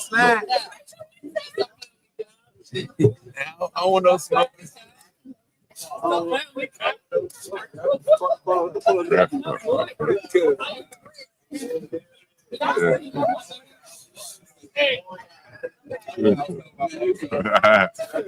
I know I was about to bring that up for you. I was trying my best to bring it up, but hey, you know, he Hey, yo, my man, you got time for a second? What's up, my man? What's going on? Ain't much, ain't much. Take a seat, my man. Boy, you big nigga, look like you security around this motherfucker. I used to do that little time. Yeah, you do. Hey, talking to the mic for me, my man. Yeah, oh yeah, you good. Let me see. Man, test it out for me. Test. How's that sound, audience, right there? Hey, so you went to Archbishop Carroll? Yes, sir. To what, 2005 too? 2005. Word, man. I tell you, I told someone earlier, my lady friend that I met when I was in Tuskegee, she was from here. She went to Carroll, right? Okay. And, you know, and I ended up buying property right around the corner from Carroll in Petworth. You know what Petworth is, right? Yeah. You still live in the area, my man? Yeah, man, I'm out VA right now, bro. Say what? I'm VA? out Well, well, you know that they enforced them laws at that motherfucker. I'm out there for work, so I'm out there for you work. You live out there? What I live part? out there. Woodbridge. Oh, you way up. It's fine, though. It's fine. You miss DC a little bit? Man, it's still home. Yeah. Still home. The paper park go to ain't nothing but a 35-minute drive for real. Yeah. Yo, what's people want to know, man? What's the dating? You married? Nah. What's the dating scene like? Yeah, well, I guess you ain't. I can't say DC, but you date women in DC and shit. Man, look, it's late in the area. I'm all right with it. But that's a long way to go from Woodbridge to DC, though. I mean, depending what part is depending what part. You driving back to Woodbridge tonight? Yep. You must not be drinking. I'm drinking. No, it don't matter, bro. Look, boy, you need to move to PG County, boy. You gonna be fucking around like that. I used to live in PG. Yeah, nigga could be VA don't fuck around, bro. Trust me, I know. I'm it. Huh? Shit, boy. Hey, when I first moved here, people used to say, man, they said, whatever you do, don't do it in VA. Niggas, they see you as the president out there. Whatever you do, don't do that shit in VA. Hey, man. Hey, yo, I'm John Galt, by the way, the Urban Landlord, man. Yo, look me up on YouTube, by the way. Look me up. Yeah, put me up, my man. Hit me, subscribe on the channel. Yeah, man. So you like, but it's nice out there. If you want to, abide by the law and shit, it's real nice out there. Yeah. I mean, I'm in the cut, so I'll be chilling. Yeah. You ever want to come back to DC? Eventually. I mean, I still be looking, like, see what's going on out here and whatnot. Mm-hmm. Are you next? You want to be next? No, you can be right here. You can be right here. We can do two at a time. What y'all doing? What y'all thinking about? We just sitting here talking. Shooting the shit. You can't hold a drink over the machine, though. We don't want to. Oh, no, I'm not holding it. Oh, okay. You know the machine right here. Everything. Okay. Yeah, it's the chat. It's the camera right there. You want to sit down? What's the problem? Whatever you want to talk about. It's just free flow. Whatever. It's whatever, man. Now we talking about. Look, we talking about Archbishop Carroll. My lady friend went to Carroll. That's how I know about it, right? When I went to college with her. It wasn't co-ed now for a long time. But I went to college with her in Tuskegee, right? And she was from DC, from Maryland. So that was like, they first went co-ed, but like what, 92, 93, something like that? So she graduated probably in 94. Huh? Oh. Yeah, 94. Is it 94? Yeah, 94. Yeah, 94, something like that. Yeah. Somebody said, where are you from? You from DC, right? Yeah, DC. Yeah. He said in the cut and shooting. Yeah, that's what we do here. Shooting the shit. What else we got here? Did I ask you about the dating scene in DC? What kind of work you do out there in VA? Shit, I do IT. IT, what do you do? Shit, I'm a network administrator. Oh, yeah, okay. Yeah, I'm a software developer. What's up? Yeah. Never can, Mm-hmm. You do government contracting? Yeah. The people in the audience, I tell them that's like big shit around here. The government, government is definitely big shit around here, especially contractor. But depending what the fuck's going on right now, Man, listen. What Trump fucking up the contract? Yeah, Trump fucking up some contracts. He fucked my shit up. So, he fucked your shit up? How so? Cause like, man, shit, they ain't redo my shit. It's my last day Thursday right now. What? Your last day? What agency you with? I'm with Homeland Security, like CBP right now. So that Border Patrol, right? Yeah. And why? Or were you a probationary employee or something? Nah, I was just not contractor for just a contractor. Well, what agent? What contracting company? What Booz Allen or something? Like Bowhead, something like that. Who? Bowhead. Okay, I never heard of it. It was like one of the major things, like it wasn't a major job. Yeah, like you got Booz Allen, Lockheed Martin. Right. Them the big ones, right? The major ones, right. Yeah. Damn. So your last day Thursday? Thursday. But what did your organization do? I mean, it never could do. I mean, shoot. The funny thing about it, I got the call while I was out of town working. I was working out of town when I got that call. Damn. Yeah. And they said what? Like we couldn't the funding. That was like so like when people called me, it was like, yeah, so I hate to break the news, but our contract ain't being renewed. So I'm like, all right, whatever. So but what agency of CBP was it?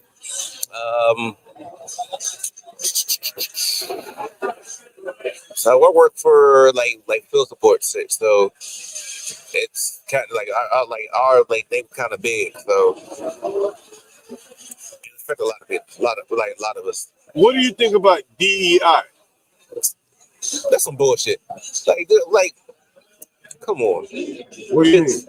I don't know anything about it, man. This DEI, well, I forgot what it means, but it's like, but everybody knows it's trying to target us for real in women, but everybody know the DEI. Like, so remember back when that shit happened in Baltimore with the bridge, they were trying to say that mayor was DEI. Right. Well, like, read the fuck up.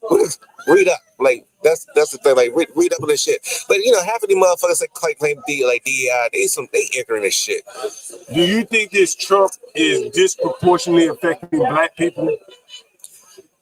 I would put it this way. And you think about it with his first term, and now he on some petty bullshit on this right now. Right. Just because of what happened, like after his first term, so he on some vindictive petty bullshit. So I mean, we're not even 3 months in. Like, we'll sit back and let's just see what the fuck gonna happen. Did you vote in the last election? Yeah. Who did you vote for? Vote for Kamala. Fuck Trump. Hey, do you think Kamala is black? Kamala, hey, she a person of color, right? I'm asking you. Hey, I mean, it's a person of color. She black to me. It's the fact that again, people is not ready for honestly, people is not ready for a woman to be the president of the United States for real. But you were ready. Yeah, I mean, if you think about it, like, come on now. If you saw the bullshit that happened back in 2016 to 2020, what make you think this change will repeat otherwise? It'd be even worse. Do you work with any Indians at your job? Not Indians, but I a couple other races though. Like what? So I got a couple people that used to work for like Pakistani and stuff like that. Okay. So yeah, a couple of stuff. That's not the other ones. What's the difference? Do you know the difference between a Pakistani and an Indian? Hey, they may look a little alike, but if you could tell like the similarity, if you pretty much kind of similar, but they different how the way they talk and how they carry themselves for real. Would you say Kamala is more Pakistani or Indian? She ain't dancing on Pakistani for us. I'll say that, dude. So you think she's more Indian than I mean, if you give me to 50% of two, then I'll say maybe more Indian. But she ain't nowhere close to both of them for real. Do you think she's more black Pakistani or Indian? It's more black. More black than Indian. Yeah, more black. Fuck you mean, bro? Yeah, you do know she's part Indian, right? Yeah, I mean she's part Indian. Yeah. Right. Right. That was true. Let me ask you this question. What are your thoughts on racism in America? Where did we start? You start wherever you like. Where did we start? I mean, let me ask you this question. How has racism affected your life? Back then, it was more like, I mean, I had a few run-ins of like people being racist, but it's just by the grace of God that I just kept my composure for real. You know, you mean like the police? I wouldn't say police. It was just like random people, like random white people. Like for one, like for instance, I was like, shoot, like yeah, high school, like 15, 16. Okay. Somebody was like, yeah, you going to jail because you're a nigga. I'm like, what the fuck? It was police. Yeah, it was the police. Just a random ass white dude. Just a random ass white dude. I'm like, bro, it's like, but some of that shit, you just gotta disregard it because like half the time they just want to see they just try to get you like try to see if they try to get a reaction out of you or whatnot. Yeah, right. But it's like, man, if it's what's the best way to say this shit? Wait, when the God of racism, it's always going to be there. It's able to be either full out, blatant, or underlining. It depends how you going to take, how you going to take it, and like how much shit you gonna put up with it. It's loud in this motherfucker. Who winning? That was sometimes New York something. Oh, you're Knicks fan? Nah, I just want to see New York win because I just want the fan to wild out some more. Let me ask you. What do you think is the biggest thing holding back Black America right now? Crab in the fucking barrel. What do you mean by that? I mean, just like it's like some shit here. Like I would say, it's like that's what crab in the barrel. It's the mentality. Like you trying to climb over one person, just like you try to climb over one person. Stop. I mean, you think about it, look how the other people like races doing, like particularly the Hispanics, they are working together. I mean, you see most people working out, but still, you see they coming up everywhere. It was like if in development stuff, you see. I'm like, if we find a way to stop, like especially in this, I would say in particular this area for real, like this area. As far as that, I don't know how it's down, but it's such a crab in a barrel mentality. Like, how we gonna work together? How we gonna work together to get the bigger? You know what I mean? Yeah. Let me ask you. Someone want to know, you ever been in jail before? Nah. Never been in there ever? Nah.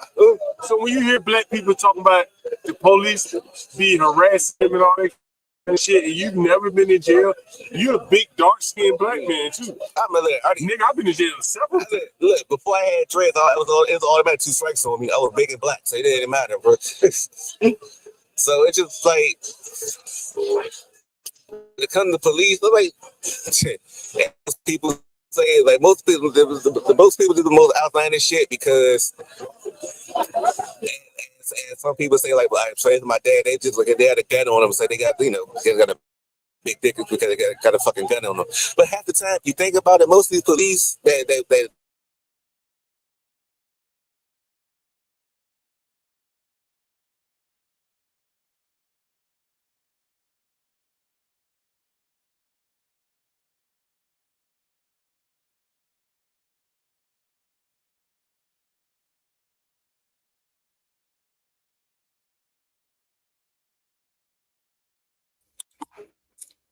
Hey guys, we are still here. We're having some technical difficulties. Oh, and we're back. We are back. Let's see what camera that is. Okay, I need to add the other camera. Extra camera. The 200. The 200. Yeah, the 200. And then the 200. Yeah, the 200. The camera.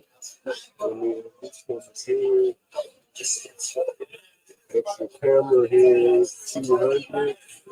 200. 200. There we go. There we go. 200. And we're back here. The internet connection is a little spotty here. That might be the next thing I get a personal hotspot. Probably. So your last day is Thursday, you say, right? Yeah. So what are you gonna do now? I'm gonna sit back and relax. I mean, I get paid. I still get paid till like the end of the day. It's the end of June. So I'm gonna sit back and relax. But in the meantime, I'm gonna start looking for whatever's out there. And what kind of work do you want to do going forward? I mean, I'm in the IT field, so that's what I do. Yeah. So I guarantee it's like it won't be that hard to find something. It's just the fact that it depends what price they're going to ask for me. Let me ask you, did you have a security clearance? Yeah. Oh shit! So you making pretty good money then? Yeah, pretty decent amount. Yeah. Where the fuck my weed go, bro? Oh, here it is. I was saying, what the fuck am I ran with my weed? Better stop the show. Find that motherfucker. Hey, so let me ask you this question. For the people in the audience want to know, like around here, a security clearance adds about what to your salary? Depends. It depends what clearance you got for real. What type of clearance did you have? I have a high secret, like pretty much a secret clearance. You got secret or top secret? No, not secret. More secret. Oh, you got secret. Okay, Yeah, they're top secret is where the money. Secret, like top secret and above it. That's where the money is. That's where the money is right there. Yeah. Did I ask you? Yeah, always something, Herman. You're right. I had to bring my own hotspot around this motherfucker. Matter of fact, let me cut my hotspot on.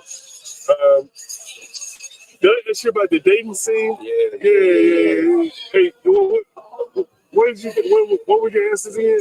The dating scene gonna be the dating scene. I mean, you got ain't nothing changed since 20 years ago. So it's still what it is. Yeah, that's what I say, man. I don't think much. Ain't nothing changed. Ain't nothing changed right with the dating scene. People overcomplicate it, but it is what it is. It is. Yeah, right. It is what it is. You know what I mean? What else I was gonna say? What about have you ever lived in a black neighborhood before? Yeah, what's it like living in a black neighborhood? I ain't talking about changing no law. If that was the case, I'm running for fucking office. God damn. I mean, black neighborhood will be a black neighborhood. I mean, what kind of neighborhood do you live in now? It's more mixed. Yeah. More older, more older mixed, like white mixed with what? Like, yeah, like you got your black, you got your like older black people, older white people there. Like 80-20, 90-10 to white. I can't tell. I already know because I haven't really seen everybody outside like that where I'm at now. They be inside there. People going inside or even out doing something. Yeah. But like for the black neighborhoods, yeah, I've been in it. So I mean, shoot, it's more like, especially when we growing up, it's like, all right, yeah, they're gonna look after you. They're gonna beat your ass too, but they're gonna look after you though. Which do you prefer? I mean, I'm pro-black, man. So, you prefer a black neighborhood? I'm pro-black, man. Yeah, definitely. Yeah. I live in a black neighborhood too. What else I might ask you, man? Are you vaccinated? Did I ask you that? Are you vaccinated? I only got vaccinated because of work, man. For real. I wasn't trying to take it. Wasn't really trying to take that shit for real. How many did you take? I took 2. That was it. Yeah. They make you take any more? Mm-mm. Okay, I got you. Yeah, that's what's up, man. What else? Chat, you got any other questions here? Hey, what does pro-black mean to you? Shit, pro-black, it's like everything. I'm a kid. It's like black neighborhood. We're gonna rate. We're gonna look after each other. Yeah. Support each other. It's everything. Like black, even black businesses. We doing that too. Yeah. Support everything black. That's pro black is. Yeah. Motherfucker loud out here tonight. Who's that loud right there? That's the little crew. Yeah. Your classic. Yeah.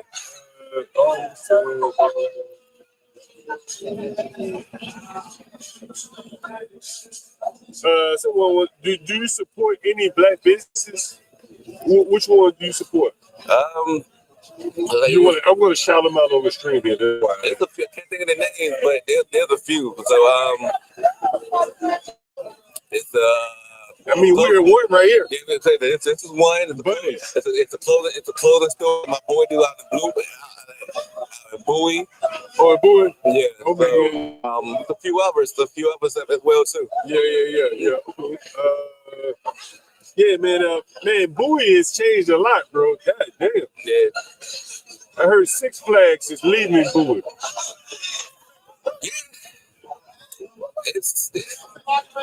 I mean, give it to. I mean, it's kind of going to be. It's like a bitter. I say more bittersweet, just because of the fact that. I mean, it was something. It was something. It was not only was something for people to go to. Yeah, but like you taking jobs away as well for that part as well too. So that would be a big thing.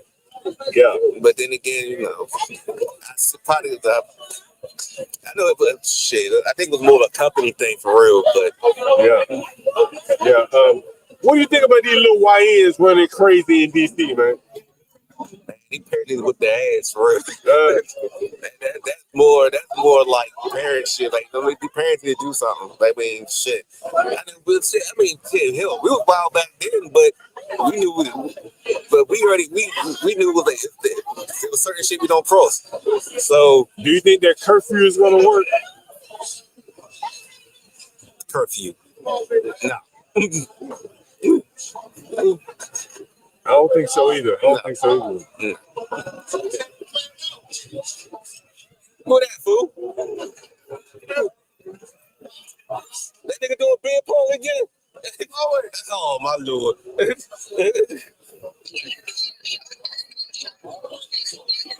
I'm like 5-6 drinks in already, bro. I took 3 shots already. Boy, you driving back to VA with 3 shots in you? I'm good. You're a big nigga though. I'm good. Yeah, you're a big nigga though. Hold on.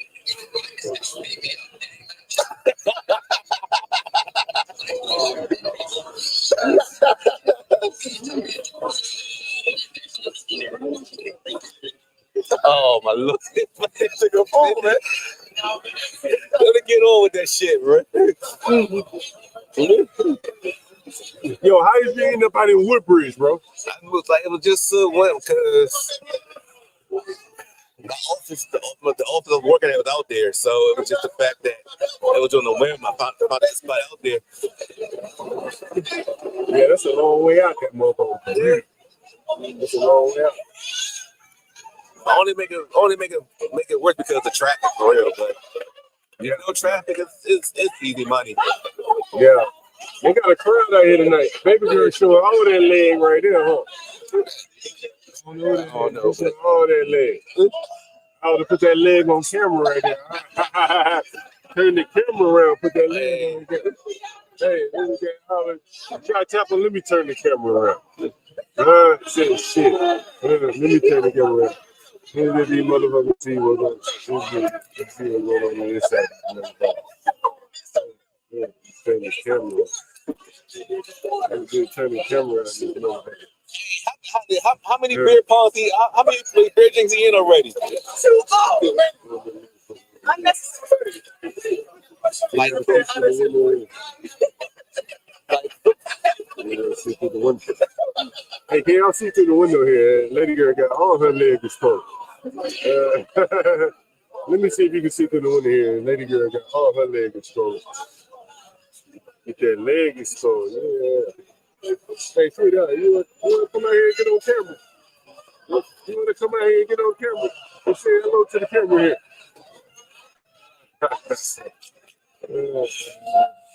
We did. Anyway, man. Oh shit, that's why. Hey, someone said I need to wipe the lens off there. This is on the kids. You see, I got some tissue somewhere. Wipe the fucking lens off. You know I got some tissue somewhere. You know, it's a lot of people walking up and down the street, huh? It's a nice. nice night on a Friday. You know, Memorial Weekend.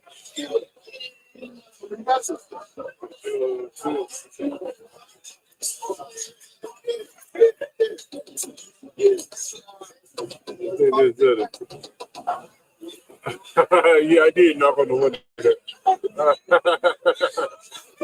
I'm trying to get him out here. Yo, they got a nice little crowd out here though. Look, Yeah, it's a nice yeah, nice tonight. Yeah, let me turn the camera around a little bit.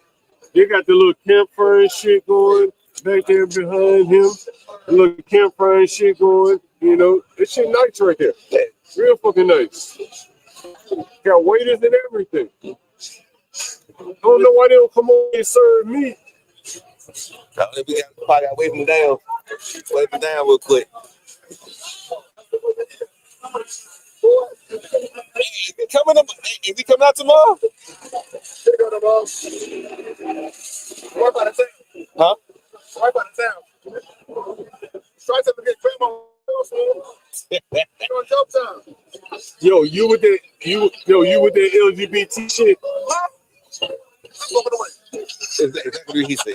What is that? Huh? Walk away. You ain't with that shit? I mean, I'm gonna put it this way. Yeah. What they do. But you know, there's a certain line that.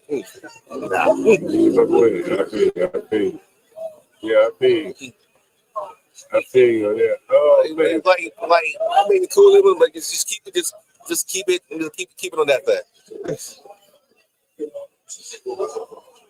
But you voted for it. I mean, equal. Which one? Yeah, round it up. You want to come get on camera? What? What she said? Nah. I couldn't hear. What she saying? She said, not right now. But I mean, it's like, all right, I'm more for like, baby, I may not like might do, but you know, it's for like quality and shit. Yeah. That's all it is. Yeah. Equality, yeah. So as do you think gays should be able to teach in schools? Gays to be able to teach in schools? Yeah. You got kids? Nah. Okay. I'm gonna put it this way.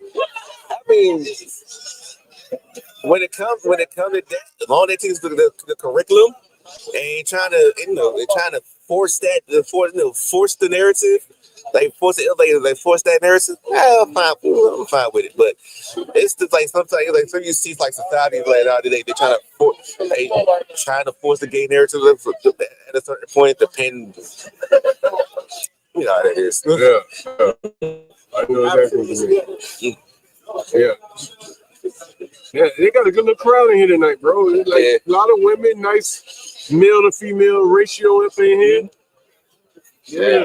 I'm about to go back inside, get myself a couple of drinks myself. Yeah, I get some food, get some food with it too. You've been a good interview, my man. Anytime. What's your name again? Mike. Yeah. Nice meeting you again. You too, nice meeting you. Yeah, indeed. I have a good one, man. Same here. That was Mike. Mike lives out in Woodbridge, way out relative to here. He's probably 40 miles away. That's a good little ways away. Yo, like Virginia, they don't. Once you leave DC and you hit Virginia, like once you cross that line, like you better be straight, man. Everything better be in order. You know what I mean? Or you will be on your way to prison. Excuse me. You have time for an interview? Quick interview? What's the topic, bro? Come on, what you want to talk about here? It's getting late. It's getting spicy now. It's getting real spicy. It get getting late. You stepping out here. Stepping out. You say it's gonna get a little spicy now. You know, look, as it get late, we get a little spicy now. We get a little spicy. We get that drink in me. Yeah, I see we done got a little drink in here. I got one. So what's All right. the topic? What's your name? My name's Leslie. Leslie, where you from? Okay, all right, cool. What's it like living here in DC? You live in the city or what? Well, I don't. I used to, but the city is yeah, it's amazing. What's so amazing about it? It's a liquor store on every corner, and good education, and nice sightseeing area. Yeah, that's about it. Yeah. How y'all doing? Yeah. So what part of the area you live in now? Oh, just the area. You're like in Maryland, Virginia. Oh, damn. I had a couple of drinks. I forgot. Oh, it's Maryland. Oh, you live in Maryland? Yeah. PG and Montgomery. Oh, damn. You getting deep. Is you the FBI? No. Just, okay. Like, people in the audience, you know, like, yeah. Like, oh, they want to know. Big. Yeah. Baltimore. Yeah. Yeah, you right. Mo County. Yeah, Mo County. Okay. Yeah, Mo County. That shit expensive out there, motherfucker. Yeah, but you get what you pay for, you know? What you mean? It's a multicultural area, so that's what I wanted for my kids, you know? How many kids you have? How many I claim on my taxes or how many I had? Oh, okay. I got 3. How many of you had? Yeah, I got 3. Okay. Yeah, I only claim 1 on my taxes, though, you know. Okay. Yeah. So, what's your name? John Galt. Why don't you look me up on YouTube real quick? Your name John who? John Galt. Let me pull up on YouTube for you. Yeah, on YouTube. Okay, let me check. Let me see. YouTube, yeah. You said what again? You know I was drinking. I'm sorry, John. What? The Urban Landlord. Oh, Urban Landlord. The Urban Landlord. Oh, the. So where you get that name from? Because I am the Urban Landlord. I am that nigga that rent to people at the last resort. Oh, really? Yeah, I rent the motherfuckers in DC. I like that. Good to know. I've been doing this shit a long time. Okay, I see you. That's good. Hey, let me pull up both our channels. Hit subscribe on that one. Let me pull up our other channel for you. Okay. So if you want to come back tomorrow and see this video, you'll be. Let me show you what that is. Oh, okay. Go back to YouTube. All right. Go back to YouTube. So what are some of your? Oh, okay. Go back to YouTube. Okay, I did. Okay. All right. It's nice outside. It's beautiful. That's good. So how long you had your podcast? About a year or so. Oh, Let me pull it up here. That's beautiful. Okay. It's beautiful. That's nice. Are you from the area? Hold on. I've been here so long, I might as well be, right? Oh. I've been here a long time. Oh, okay. I've been here probably about, 20, 25, 30 years. Oh, okay. Yeah. And I'm a landlord, so. So you stay in the court, huh? So I rent a lot. You want to see the chat? There's the chat. The chat kind of rough, though. You know, the chat be rough. You know what I mean? The who? The chat. The chat be kind of rough. Yeah, the chat kind of rough. Cool. It is what it is. Yeah. Sorry. So you married or single or what? I'm single. Yeah. And so what you like about DC?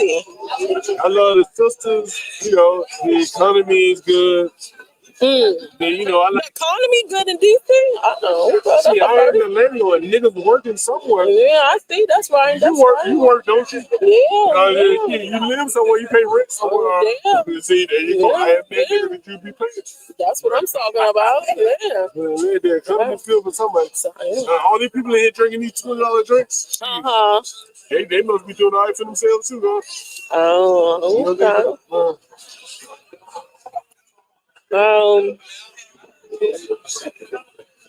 Someone asked you a question. Bring it to me. Let me see what it is. Damn. You gotta look in your dictionary, you gotta look it up, you gotta Google it, baby. Now I gotta go back. You gotta go back to where? Oh, someone want to know why you don't claim all three of your children on your taxes. Oh, for real? Because after a certain age, they don't bring you no goddamn money. They over 18. Yeah. You feel me on that? Yeah, I see what you're saying. Yeah. I know where you're going. Yeah. So you only claim one. Yeah. So he's the only one under. How many children you got? I got 3. Uno, dos, tres. How many under 18? 1. Uno. And the other 2, they live with you? No, they got their own. Really? Yeah. 19 and 20. Really? Yeah. Okay, damn. And they out on their own already? Ain't nothing wrong with that. No, that's good. That's what I'm saying. You did a good job. Well, I ain't rushed them out. Oh no. Did you want them to leave or what? No, I didn't, but okay. Where did they go live? In the area. Hey, they want to do what they want to do, so hey, they ain't want to live by my rules, so you got to go, baby. If you don't want to live, what were your by rules? my rules. What were your rules? They were. They went a little freak off with that mama. I'm talking about. It's like no trap house. They not like that though. They just wanted to venture out and get their own and be independent though. That's all. There's nothing wrong with that. No, that's good. I'm just tripping. It's real good. It's good they were independent like that. It's real good they were independent like that. So what do your kids do? So my daughter, she's in the medical field. My son, he is figuring out his he's just working like with a contractor company doing catering. So he's still trying to figure out his goals. But my daughter's in the in the medical field. So she doing all right for herself. Yeah. It ain't that bad. No, I never said that. And they do got a big old job behind you. Oh, God bless. Okay, well, let me go get another drink because now my high just went down. It was nice meeting you, John. Can you give me one and I'll pay for it? Get you one? Yeah, tell them to bring me a beer. I'll pay for it. Oh, tell who? The bartender, Allagash White. Okay. Allagash White. All right. All right. Nice meeting you. What's your name again? See everyone, Leslie. Leslie, all right. Okay.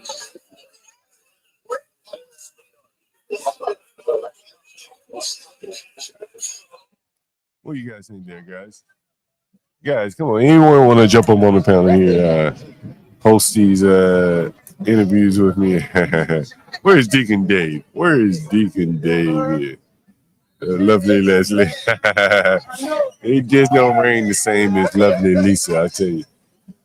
Oh shit, look at all these people out here, man. Jesus Christ, look at all these people out here. You see. This fucking lady got a pit bull over here. Excuse me. You want to sit down for an interview? Yeah. Come sit down. Anything.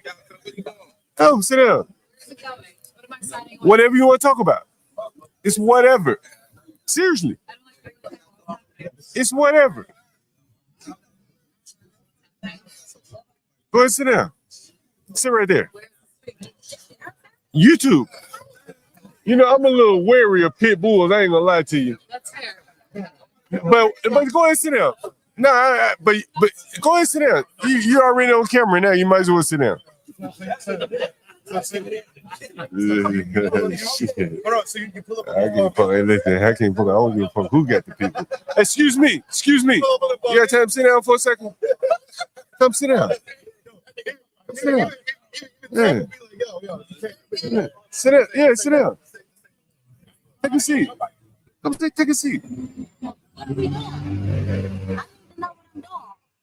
Wait, just gonna have a conversation here. Give me 1 second. What's up? Hold on. I'm sorry. Yo, let me know how the audio is. You have to talk directly into the mic there. What's your name? My name is Blake. Blake? Okay, let me get the camera right. What's your name? Jay? Where y'all from? Southeast. I'm from Southeast. Well, I ain't born in Southeast, but I've been living there a long time. oh, that don't count then. No, I don't. You a visitor. I've been visiting for a long time. Yeah. Hey, what part of Southeast y'all live in? Congress Park. No, the fuck you don't. I live in Congress. I live in Congress. No, you don't. I Stop tell lying. you that shit. You straight up lying. What the fuck would I lie about this shit? All right, what's over there? What's surrounded? What's surrounded by the park? What? The Giant right around the corner. Right? I know about Alabama Avenue and shit. Okay. Cemetery right there by this train station. Yeah. What's that UBC, the little school they done built right there? Yeah, that's for the high schooler. Yeah, that's the old Malcolm X. My old elementary school. Yeah. And then I'll be all over about balloon and shit. Oh, okay. Shit, I bring out the motherfucking dead bodies on this stream right here. What? Niggas be dying, niggas be killed. On my stream, I show it all. So are you kill Mo? Nah, hell no. Hey, you know what? I'm a little bit deep in the kill mode because I go in their houses. I'm a landlord. You don't belong in people's space. What the fuck I do? I go in their house. How many houses you have? Enough to go in a lot of niggas' houses. Landlord of who? People. Man, that ain't true. But see, I've been here so long, I promise you. Your ass going to jail. Man, Breaking people's shit. Everybody been saying that shit. People been saying that shit for a long time. Hey, listen. What Denzel Washington say? You want to go to jail or you want to go home? Listen, I used to rent Section 8. You know down there like was it Chesapeake and shit? You know what they get on like a motherfucker down there. I used to have an apartment building down there. What, a 4-story unit or? Hey, you know they like 2 floors and a basement. Hey, you know what? I'll tell you exactly where it was. You remember Bonita Jack's? Y'all remember Bonita Jack's? No, that might be like 1920. Google, no, hell no. Google Bonita Jack's on your phone right now. Google that shit on your phone right now. Google that shit right now. Shit, I smell that dead body. I smell them dead body.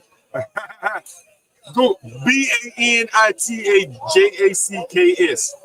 Bonita Jack's.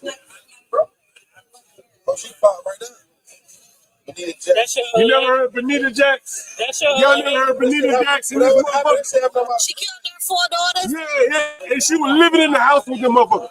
My apartment building was right across the street from that motherfucker. That was on my birthday, July 29th. That was his birthday. Well, happy birthday, Mo. Motherfucker a long time. I've been around this motherfucker a long time. Shit. Killers on my birthday. Hey, listen. That's crazy. Shit. I can show you the dead bodies and all kind of shit. Like, all kind of shit. Yeah, dog. I've been around this motherfucker a long time. Who are these people down here? Those are the people in the chat right there. They talk a lot of shit, so if you don't want to read a bunch of shit talking, you thought it was sweet. If you don't want to read a bunch of shit talking, you don't want to read them motherfuckers. You know what I mean? They talk a lot of shit. Sister gals. Hey, that's my word. They just using my word. I said they use. I said sister gals. So they. Hey, so where y'all live right now? We just told you. Oh, y'all still live in Southeast? In Jacks. No, y'all don't. Yes, y'all live in Congress Park right there in the little circle. Correct. Get the fuck out. Oh, man, it be niggas shooting this shit all the time up in that motherfucker. We ain't got nothing to do with that. We ain't got nothing to do with that. Yeah, shit. God damn. I know exactly where the fuck y'all at. Yeah. Y'all in the loop, right there in that little loop. No, we on the side where they fixed up like the new apartments. Well, but it's a good one. What is it called? Shit. Bona Vista. I think that's the name of it.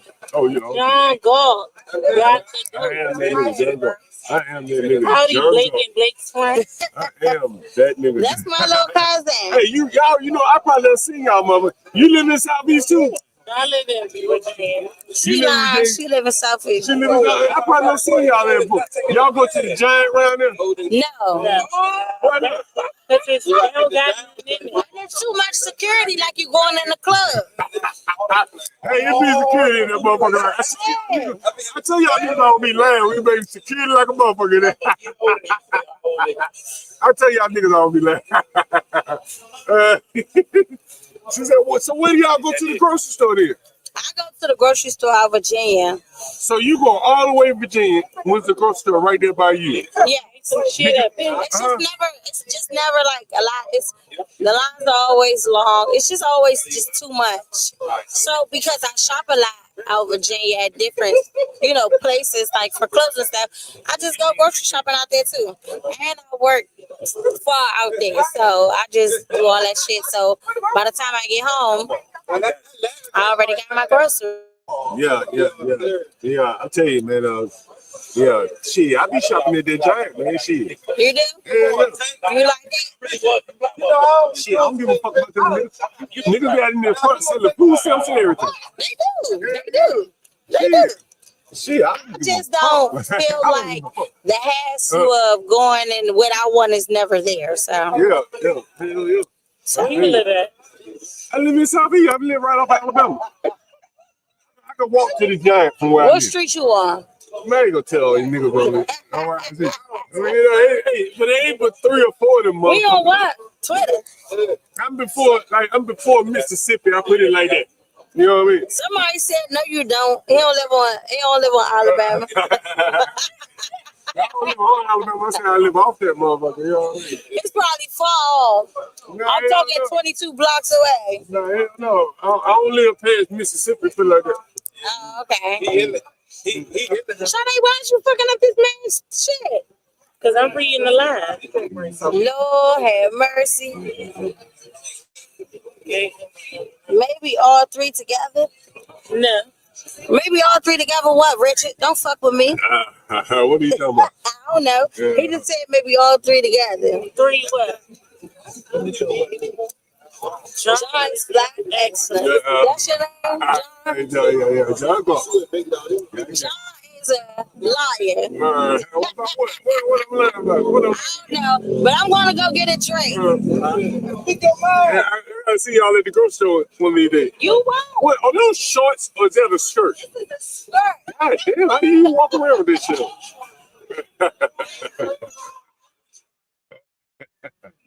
Oh, John. Oh, John. You know, it's a little. What's up, Portia? Hey, can you hear me? I don't know if I can hear you, Portia. Are you speaking? Let me put my mic over. Yeah, can y'all hear me in the chat? Yeah. Which mic is it? Which input is it? Let me know if you're talking, Portia. Type something in the chat. Let me know if you're talking. Give me 1 second.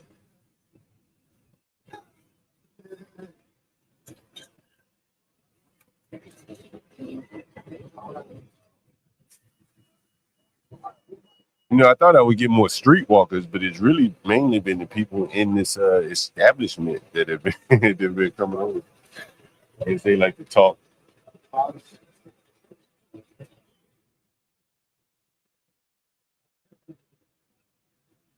Give me 1 second. Need to charge up this phone.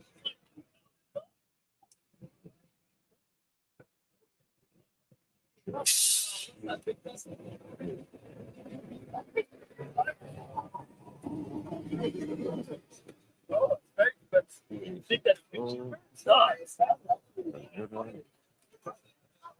There's this. There's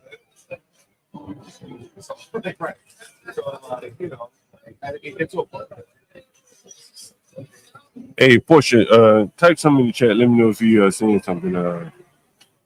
Because I'm not sure if I'm hearing you or not. So let me know if you are or not. Yeah, they're saying that my feedback is really bad.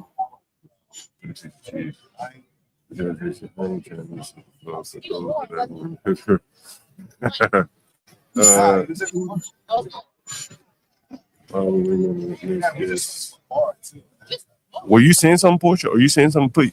Type something in the chat here. Because I may need to change the input on these headphones or so. but I think I can hear here. So let me know if you're saying something. Yeah, I don't think that he can hear us either, y'all. I could swear I'm hearing something though. Richard. So let me know. Type something in the chat, Portia. Let me know if you can hear. Let me put my headphones on. Make sure the audio is coming through the road. Yeah. Let's see. Let me not. Oh, let me see. What does a piece of cheese do if you put it between two microphones? Would not like to know, Shredder. Oh my goodness, guys. So Jordan and Richard, whenever you guys weren't here, there was this white lady, she looked white anyway, sitting inside the restaurant, and you could see her legs. And John was like, "Ooh, look at them legs. Look at them legs on that girl. Look at them legs." And so then he knocks on the window to get her attention, and he's doing like sign language. He's doing sign language to try to get her to come out, but she said no.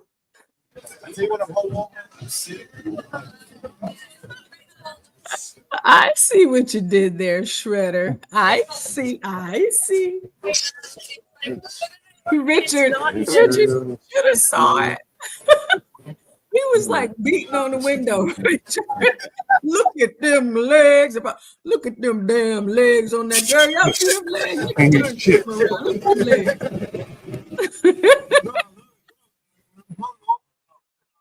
legs. What's the problem there? Do you guys hear me? Let me let me change the headphones while no one's here. Let me do that.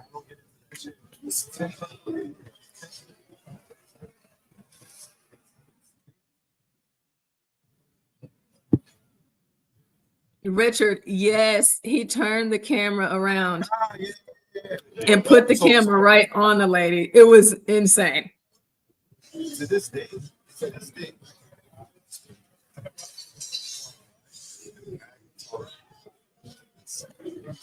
Look at them legs. Look at them legs. I'm like, John, Jesus Christ. Just beating on that glass. Oh my goodness. Y'all know John is crazy.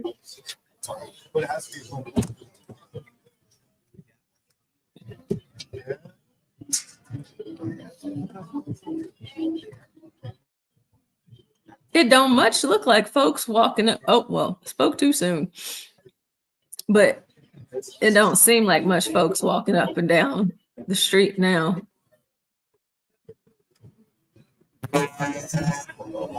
Uh-oh. Uh-oh. Uh-oh. It's a no fucking brainer. But then if you buy a bubble, then you got. Hey, Portia, can you say something now? Let me know if I can hear you here. Hey, John, how's it going? Nah, I'm telling you, but I can't.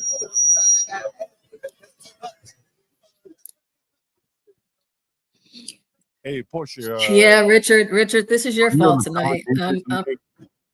I'm just gonna go with that. I can hear you. We can hear you, John. Before I bring someone else up, type something in the chat. Yes, we can. Know if you can hear me. Shredder, how long your leg is? But are you talking on the? I can't hear you. Her legs were out though. This is true. I'm curious to know.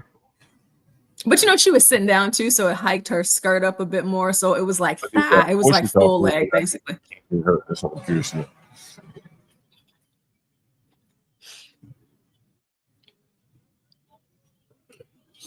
Oh damn. Okay, so why can't I hear her? That's interesting. Let's see.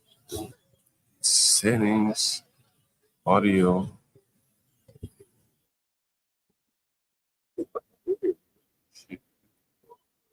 Richard. Here's Richard right here. Let's do this. John, yes. Yes, she is talking on panel. John Galt, Portia is talking. John, you cannot hear Portia. Like, damn it, John. Read the chat, John. You can't hear Portia, okay?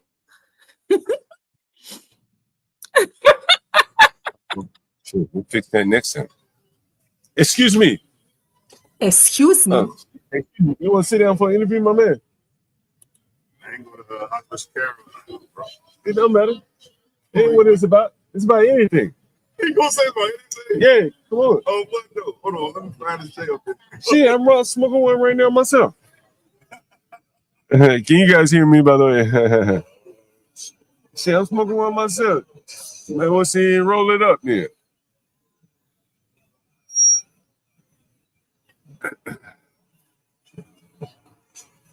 Yeah, technology. I don't know what the fuck is going on here. Let me see. Let's see. Hold on. One more time. It's all in there. What's going on, my man? What's happening? You here for the party and shit? Man, I just came to watch the game, man, for the most part, man. Oh, you live around here? Nah, man, I grew up around here, though, man. So where you live now? I live out Landover, Maryland, man. God damn, you a long way out, bro. I'm out Landover, Maryland, man. Oh, shit, that's PG, right? For the audience, it's PG County, right? PG County. What's it like living out there, man? Shouldn't have changed a lot. Like I didn't grow up out there though, so I can't tell you how much it changed though, but it did change in general though. Yeah, for sure though. Yeah, like I said, I grew up around this motherfucker right here where we at. What, Columbia Heights right here? Yeah. We didn't even call it Columbia Heights. What y'all call it here? It's uptown. Shit. Call shit the blocks or what it is, whatever. That's the name of the stream right here, Uptown. We uptown here, that's for sure. When I first moved here, people used to call it Uptown a lot. Yeah, for sure. Day, that's it. Yeah. When you move up here? Shit, we moved in a long time ago, man. 99, some shit like that. Okay. Yeah. I've been here a long time. Shit, but yeah, I'm a landlord here, man. I'm John Galt, the urban landlord. Pull me up on YouTube, by the way. Okay. You can see yourself. You better come back and take a look at this street. So what do you think about DC and all the changes so far?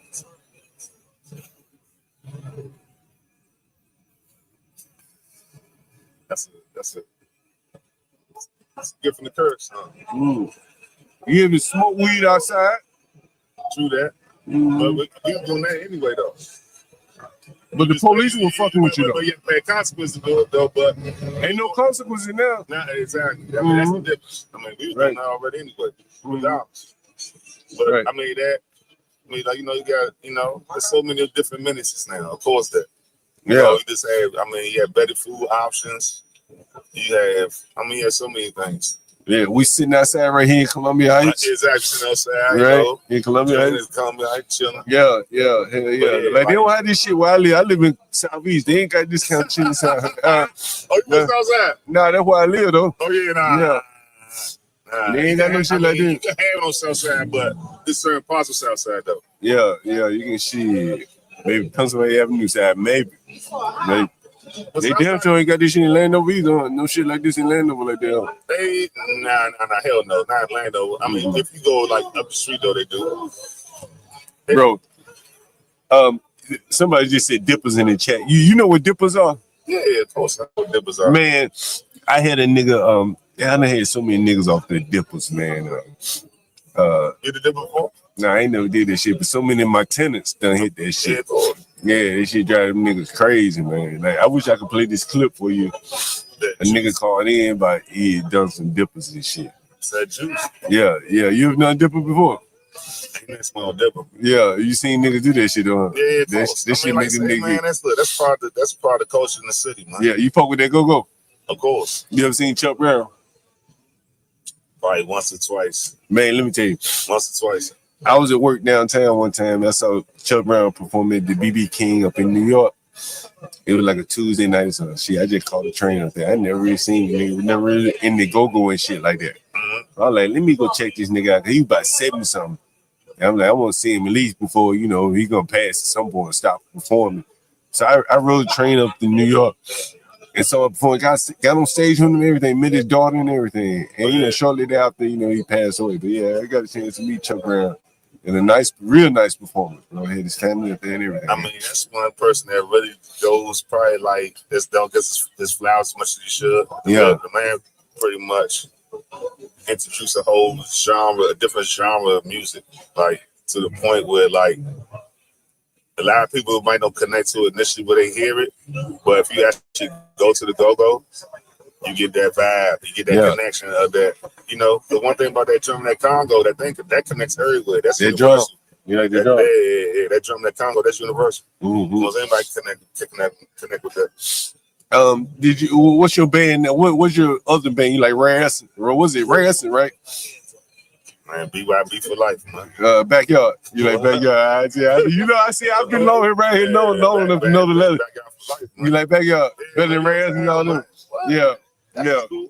Yeah. That's cool. Yeah. Yeah.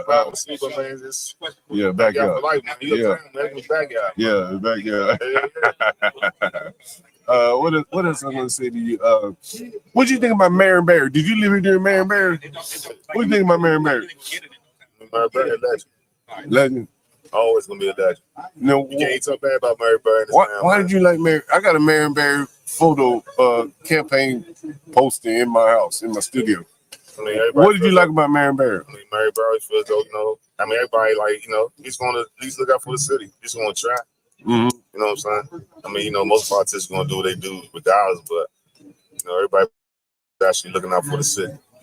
You know, the summer jobs, all this shit. Summer jobs, like actually, like provide contracts to build up cities. The black contractors, like, hey man, like PG County. They said PG County is a result of Marion Barry doing them early times. Huh? Right. Shit, you single, married? What?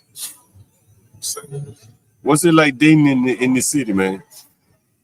Women have high expectations around this motherfucker. They making a lot of money around this motherfucker. Huh? They make that bread. Made that bread. Yeah, so what's it like dating the women around this motherfucker? No, like you said, I mean, everybody expectations on, you know, certain stands with them. Yeah. Everybody's spending, you know, if you coming to the table, you can't come empty-handed. What kind of work do you do around here? I'm IT, man. I'm an IT guy. What kind of IT? Desk support. Okay. And so the women, you gotta have their bread. You do. I mean, you don't gotta have the bread, but you know, like you gotta have your own. I mean, you know, you gotta have your own, right? You gotta be on your feet, right? Yeah, right. And but it's a lot of women around here, though, bro. you can do your thing right here, right? And am I wrong or what? Man, I've been around here a long time, bro. You can speak on. Everybody know that, man. I mean, come on now. What the ratio like? What you think? Man, ratio crazy, man. You gotta think, man. Guys come from elsewhere, get stuck here, man. Just because the women, man. Yeah, and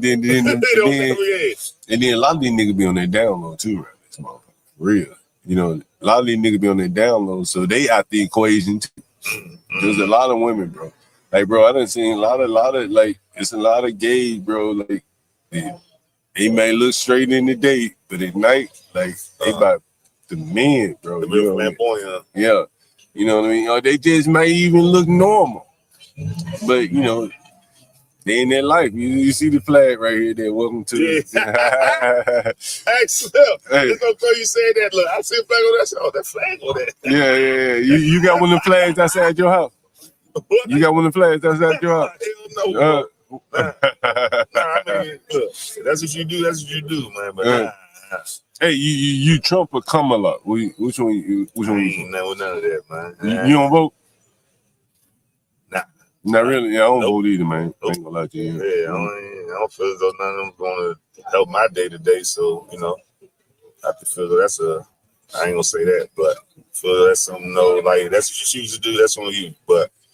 To the point now, like no matter who they put in there, they have their own agenda regardless. They don't help the everyday American. Did you get vaxxed? Hope you going hard, ain't you? I'm just asking a question, man. You don't have to answer. Nah, I ain't get vaxxed. Well, how did you get around this shit? Just living off the land for a minute, man. Did you have to quit your job or something like that? Yeah. You did? Fuck yeah. Where were you working when you quit your job? I ain't gonna say where I was working at, but I was working downtown. Did you go back to the job after no. Oh, you went to another job? Yeah. Okay, cool. Damn, that's some good shit. That's some good shit. Yeah, that's some good shit. Guess what? That's nothing wrong with whoever truth got vaxxed, but I just said I wasn't doing it. Yeah, you ain't do it. I ain't do this shit either, man. Shit. I ain't never even wear no mask.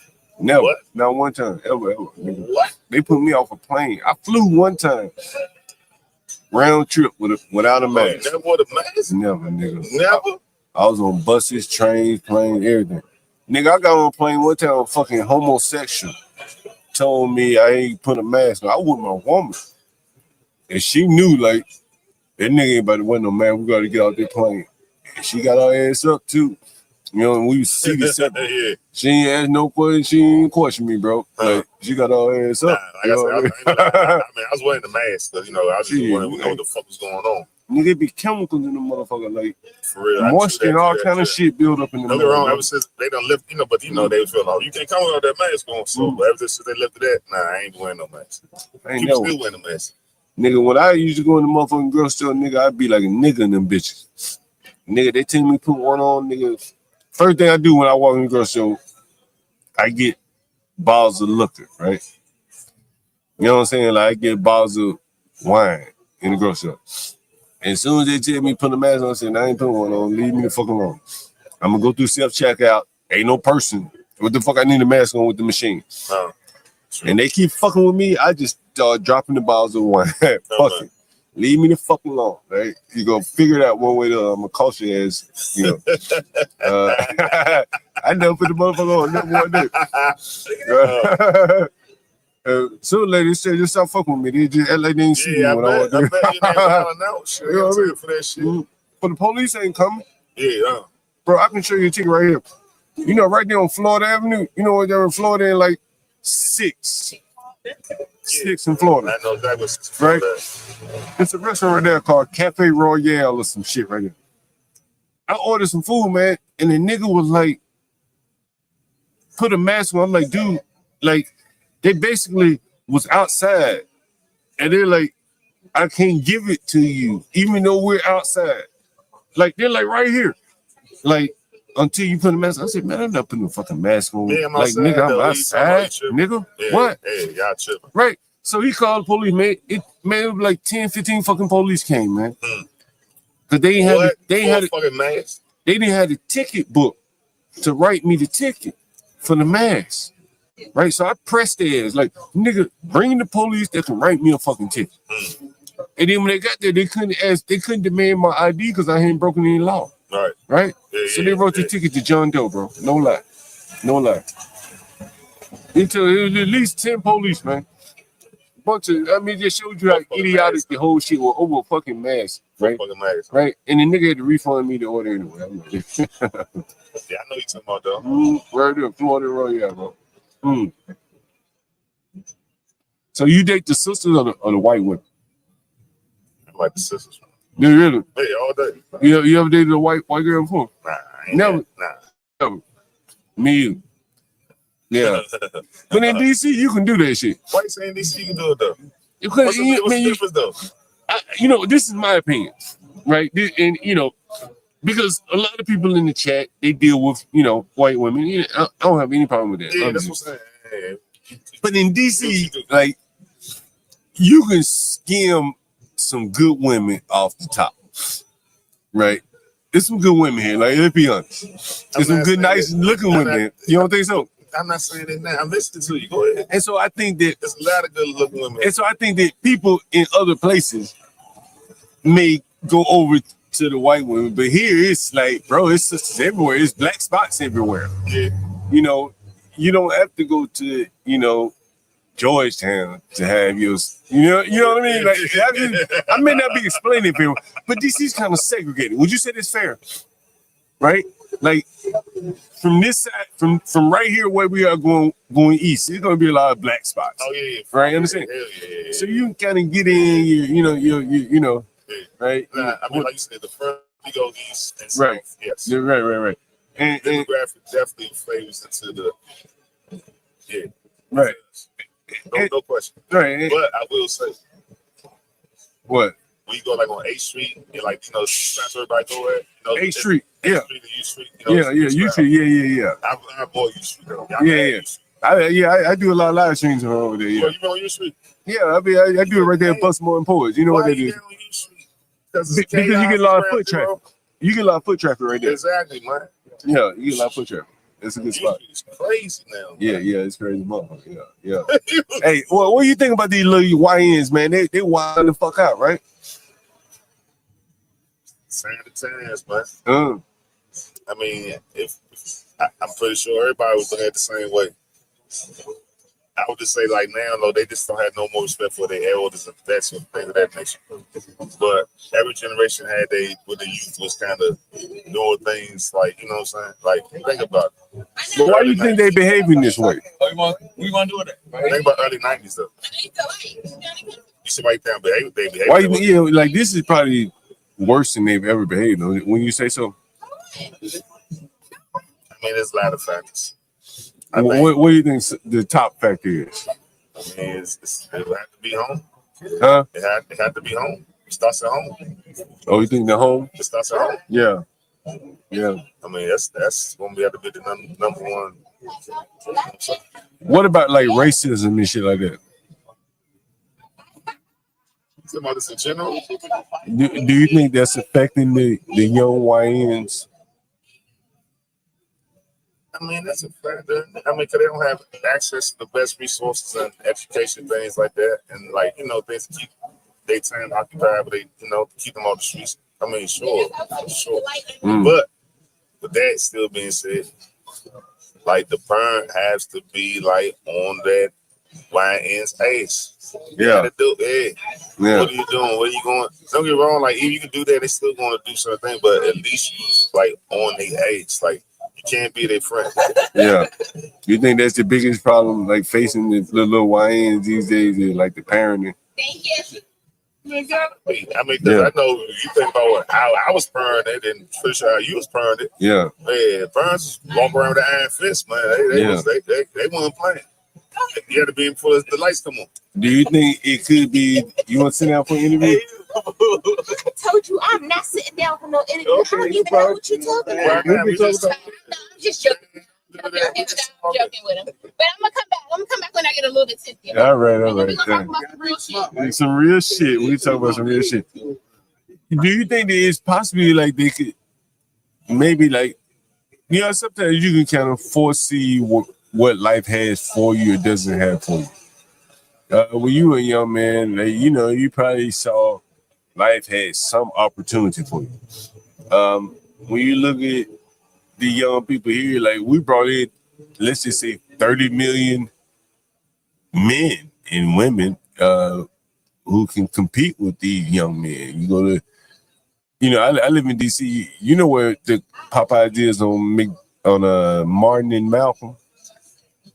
Yeah, right. Yeah, You'd be surprised at who works in them Popeyes.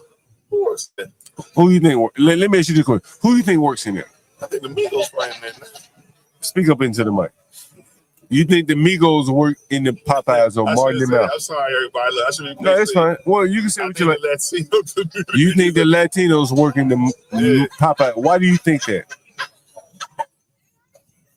Ones get the jobs. They the ones that gonna work. We don't really work them jobs no more like that for real. I mean, don't get wrong, we in there. Not saying we not in there, but you know. But why do you think the Latinos work Martin and Malcolm? I mean, like that's deep in the ghetto, man. Yeah, you think that's hood, right? What?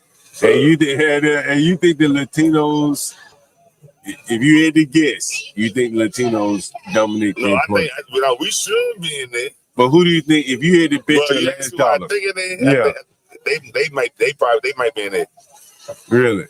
Yeah. If you had to bet your last dollar, you bet on. No, I ain't gonna bet my last dollar now. But you wouldn't bet on the Latinos. You bet on the black. Who would you bet if you had to bet between the blacks and Latinos? Predominant. We in there. We probably running the record, but the Latinos probably cooking. You think that's how I'm looking at it. Because they can't deal with the customer. I think it's really hard for them to deal with the customer. I think the actual Latinos are running the register. The blacks are filling the orders. That's why I said, like, yeah. But the blacks ain't on the register. They not on the register. The Latinos are cooking on the register, and the blacks are filling the orders. Okay. So there is some customer interaction, but they're not on the register. That's for sure. It's very interesting. I got pictures of it on my stream. Why you say that? Why that's throwing you off? Because I think that are you familiar with that area at all? Okay, so if you go right across the street, was there Sharky's? You know what Sharky's is, right? There's a little restaurant, like a Pakistani restaurant where they carry out, right? all the little young boys hang out in front of there, right? Matter of fact, to the right of Popeyes, a lot of men hang out right there, right? None of them work in the Popeyes. They able-bodied, but they don't work there.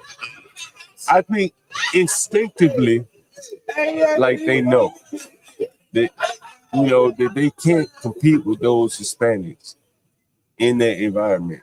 Like, you know, I think instinctively they know. Why not though? Because why they can't compete? I mean, they're different motivations for people that have grown up here in America. I think the economics are different. Like, let me explain to you what I mean.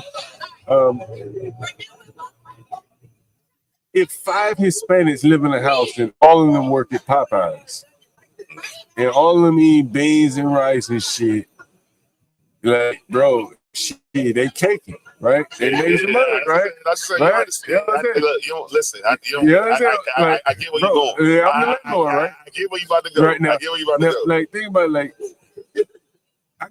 I take. I don't like this. I don't like us talking like this, though. I'm just getting you the straight, right? That's fast. I'm giving you straight. You get it from the straight. That's right. And so, like, they are more willing to work together. But I'm giving you. But I'm giving you something different though. And it's not just the Hispanics. Fill in the blank. Indians, right? Like the motherfuckers that drive the Ubers, right? Like the motherfuckers that drive the Uber, whoever they are, Pakistanis, Indians, whatever they are, right? Whatever you want to call them, right? Right? Whatever you want to call them, right? Right, whatever you want to call them, right? Like, bro, like I thought, like I have to clean up behind like Americans, right? By and large, Americans on the margin. That makes sense. Americans on the financial margin. That makes sense, right? I get it. Right? I get what you get. And so I see their eating habits, right? Their eating habits are like DoorDash, Instacart, GoPuff, you know, they're getting McDonald's and shit like that delivered, right? That shit is very expensive. Like the immigrants don't eat like that. You know what I mean? Like, and that's just a very simple example that how they probably save a lot of money and are able to share a lot. You share a bag of rice among 4 or 5 million and not be bitching and moaning about it. You can share a bag of fries. Nigga be tripping. And so, you know, it's like, you know, it's so there are some cultural, I think, advantages, you know, just how they eat. You know what I mean? Like, they give them, you know, real big advantages, I think. And then there's, you know, there are other things, of course. But like clothes and all that. You know what I'm saying? Like, you know, some niggas in no Jordans. They're not worried about that. Right. You know what I mean? So that's kind of how that shit works out right there. So yeah, it's a crowd of motherfuckers out here. Huh? Yeah, man. So you didn't go to Carroll though, huh? Why else you went to? With the Rose. Roosevelt. That's right. It's down the street. It's Roosevelt. This one. Roosevelt. It's on 13, right. Yeah, that's a wild ass school, ain't it? Hell yeah.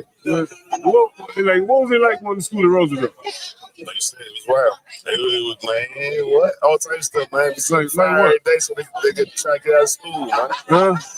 Tell you what. They were setting fires in the school. Get the fuck out of here. They were trying to get out of school for the day, man. Why not just leave the school? Why set a fire and shit? Who knows? That's type of thinking those wild motherfuckers had, man. And that was back in the day. Yeah, it's like 94, 93. Yeah, 94, 93. Hey. Yeah. Wow, man. Hey. Yeah, that's true. They took the police dude in there, man. They beat up a police in that motherfucker? Yeah, man. Get the fuck out of here. Yeah, man. Yeah, that's a wild ass school, bro. That's a wild school. Yo, bro, these motherfuckers so loud. The people who live in the neighborhood gonna be complaining about all these. Yo. That's your landlord kicking in. So my tenants will be complaining, and then I gotta respond to the tenants. You know what I'm saying? Because like they're gonna keep the rent paid. You feel me? Like, but you know what it really is? It's New York. Like, I live in New York part time. Oh yeah, bro. In New York, they be on top of this shit like a motherfucker. What time is it? It's like 11 o'clock. Oh hell yeah, nigga. If this is New York, it's loud in New York. No, nigga, I'm telling you. In Brooklyn, if you were doing this at 11 o'clock at night in a neighborhood like this, they be like on their ass. They cut all this shit down. I'm telling you. I live in Brooklyn Park. All this patio shit. New York probably 24 hours. Bro. Like, bro, I'm gonna tell you this. Bro, there's a shit called a noise meter, right? The fucking police will show up with a noise meter and stand outside your establishment. And if he see your shit too loud, he come in and tell you cut the fucking music off, right? Or close your fucking establishment down, bro. Like New York, real serious. Like DC lax like a motherfucker, right? Compared to New York, real lax. Real lax. That's why DC ain't able to get away with this shit. I love it. Yeah, that's what I like about New York. That's what I like about DC. You get away with a lot of shit, bro. Like we out on the main street, bro. This motherfucker live all over there. Look how people live over there, right? You know what I mean? Like you wouldn't be able to do this shit in New York. My man still across the street. Oh yeah. You see a laundry mat, carry and all that right there, man. Yeah, man. This shit expensive around here, right? Yeah, what you think it costs to live around here? And what? An apartment? Yeah, what do you think an apartment costs? 18, 19. What do you think a house costs? Not a condo, a house. A meal. A meal? Yeah. Easily a meal. Yeah. Yeah, I'm in Petworth and shit. You know Petworth? That's what Rose is. That's what this is Rose now. That's what Rose is in Petworth. Yeah, I know. I didn't know that was Petworth though. Okay. That's definitely Petworth. Georgia Avenue and New Hampshire and all that. Oh yeah. Oh, that's Roosevelt right there. Roosevelt is straight up the street on Georgia. Oh Georgia yeah. But it's on the other side of Georgia though, right? It's on the west side of Georgia and 13th Street. Because that whole radius right there. Yeah, I know what you're talking about. I got an idea. But you're going to see McFarland though first. McFarland, I know. Yeah, the junior high. You're going to see McFarland. But Rose pretty much right there though. Yeah. At the library on the corner. Yeah. What was I going to say to you? There's a lot of motherfuckers out here. Let me turn the camera around this way. I got 2 cameras there. There's a lot of motherfuckers. Motherfuckers behind me back here. A lot of motherfuckers. What made you come down here tonight? Oh, he said, "Oh man, what made you come in and set up shop though?" Oh man, you know what? I was hey, you know what? I tell you what, What made you do that though? I'm gonna go buy me a beer, man, and I'll answer that question. You want a beer, man? I know it's expensive as fuck, man. I'll get you a beer, man. What you want? Man, whatever you drinking, man. I can't be begging. Whatever you drinking, man. I follow your lead, man. I drink Allegash White. So I'm gonna ask you to do one thing for me, my man. One thing for me, all right? What you need? I need you to entertain my audience while I'm doing it. How about that? By doing what? What you need me to do? You gotta just talk to the audience. You usually talk to the audience, man. Oh, you got it. Oh man. But look, good people, man. We out on this good Friday night, man. Uptown DC. So you know, shot the camera the other way. They having a reunion up here, Carol reunion. They got the Carol reunion up here. You see what's going on, man. It's a good look.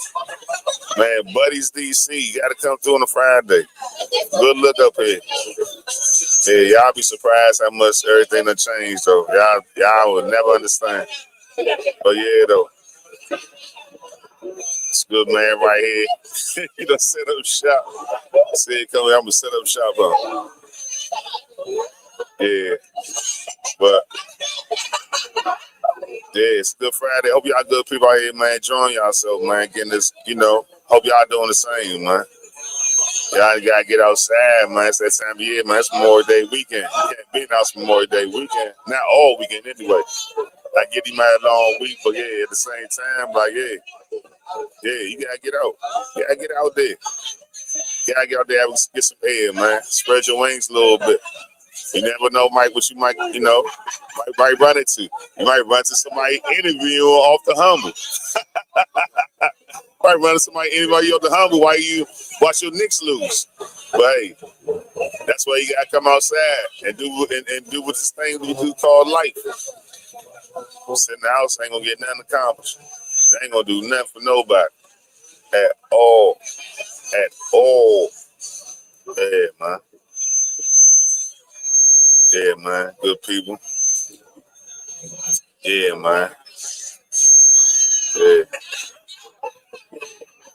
Shit, having a good old time, man. Look, it's so funny. My cousin, Cuz went to Curl. Cuz playing big though. My man E went to Curl though, but he ain't here right now though.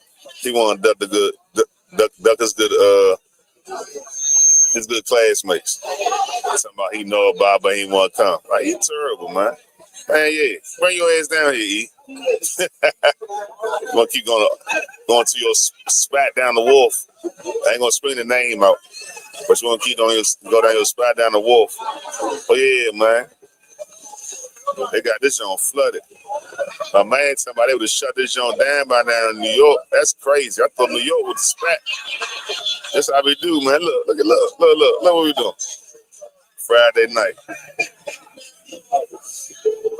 All us out here, though. All us, though. It ain't as Chocolate City as it used to be, but it's still Chocolate City at the same time. If that makes sense. Yeah. Definitely got no spots. And that's what I'm saying. Like, all this stuff, like, this started, like, last like the future. Yeah. Last couple of years, since COVID, got a line of little spots popping up that we own or running with up. Y'all gotta definitely go holler at my man too. My man Quab. Over today's pizza, man. Got that oxtail pizza, man. Gotta holler at Quab. I got that Quab. I got that oxtail pizza. What else got a spot that I know?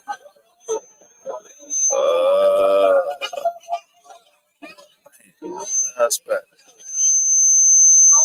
My bad, y'all. It's been a long night. So I can't remember all the spots right now. But yeah, though. I think every Friday, that's what everybody should do, though, man. If you get the chance, like, just try to support black business when you get the chance. Like, every Friday, everybody should just come out and support black business. You know what I'm saying? You spend your money at all the other little flat, what's y'all, Del Frisco's and what's up with y'all, True Lux, and what's up with y'all, Nobu, and what's up with y'all, RPM. Hey, why don't you just go to a little black spot one time, huh? Local black spot. Spend a couple of coins with them people, man. Hey, ain't no wrong with that. Ain't no wrong with that. That's how you should do. Yo. Oh man, the good man. Oh man, the good man. Thank you, good man. I appreciate the good man. It's a good man right here. Good man, good people. Good man, good people. Man held me down, man. Look, the man of his word, man. I was here rapping. They probably I am that nigga, John Galt. I am that nigga. That is for sure. Man, I got some wings coming up, man. If you want some, I ain't gonna eat the whole shit. So if you want a few, no problem. It's surprise and shit. Yo, man, shit. It's a nice night. It's a little fucking cool though. When you say it's a little cool, but it ain't bad. I'm glad it's cool. Keep the fucking air conditioning down so my tenants ain't complaining. You know how it goes, right? Keep the air conditioning off there. Right? Pretty much rained all week though. Yeah, it did. Yeah, rained all week. It's gonna drop the temp for a minute. Yeah. But I'm pretty sure by the time Memorial Day come around, that temp gonna go right back up though.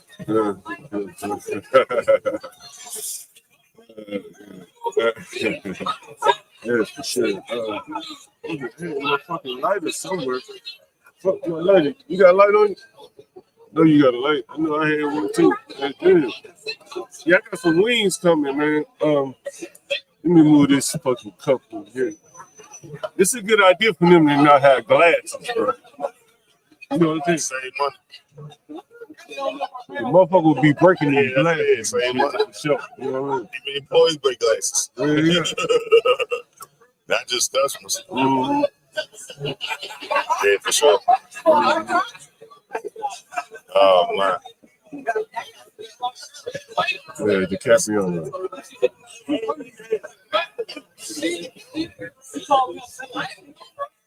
Hygiene is very important, DiCaprio. Hygiene is very important. Some lovely young ladies out here tonight, though, huh? That's one thing. How did you do tonight with the ladies, huh? Cool them, bro. You ain't trying to pick on no ladies Man, tonight? Oh man. I know, man. Yeah. Listen, bro. Listen. I'm trying to better myself. Yeah. It turns to what? Shit, a lady might. No. I'm trying to better myself. I'm trying to become the best version of me first. So you going like on an incel pattern or something?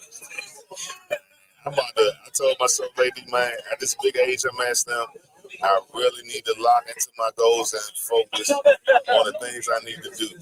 I said, once I lock in, focus on the things I need to do, I feel as though all the things, I would try those things eventually anyway. How old are you, by the way?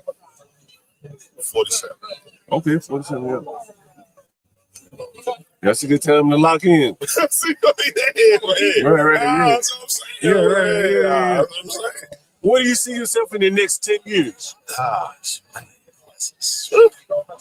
God willing.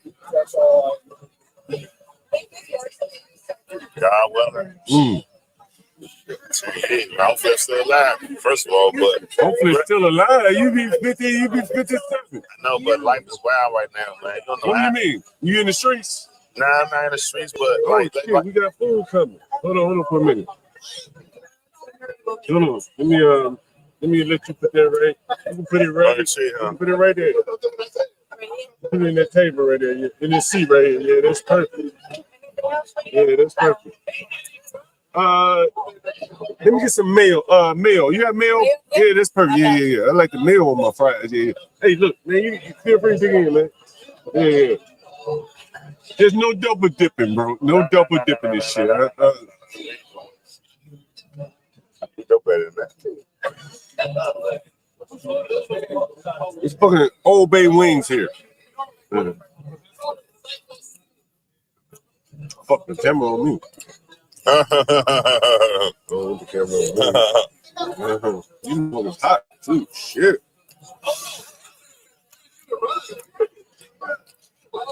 Oh yeah, Portia, mayo for the fries. This is like some Amsterdam shit. It's Belgium. Yeah. I was out in Belgium, man. What you doing out there? Shit, smoking, drinking, having a good time. Oh yeah, I mean, you went on business or nothing? You on vacation? Man, I just went out there to have a good time, man. Belgium, huh? Yeah. Where the fuck you going in Belgium? What's the city name? I went to you seen chocolates and shit? Oh shit! I went to Antwerp. I went to Bruges. It's a movie by Bruges. I can't remember the name of it. Yeah, Bruges. Something I forget the name of it. That's why we went to Bruges, because of the movie. Yeah.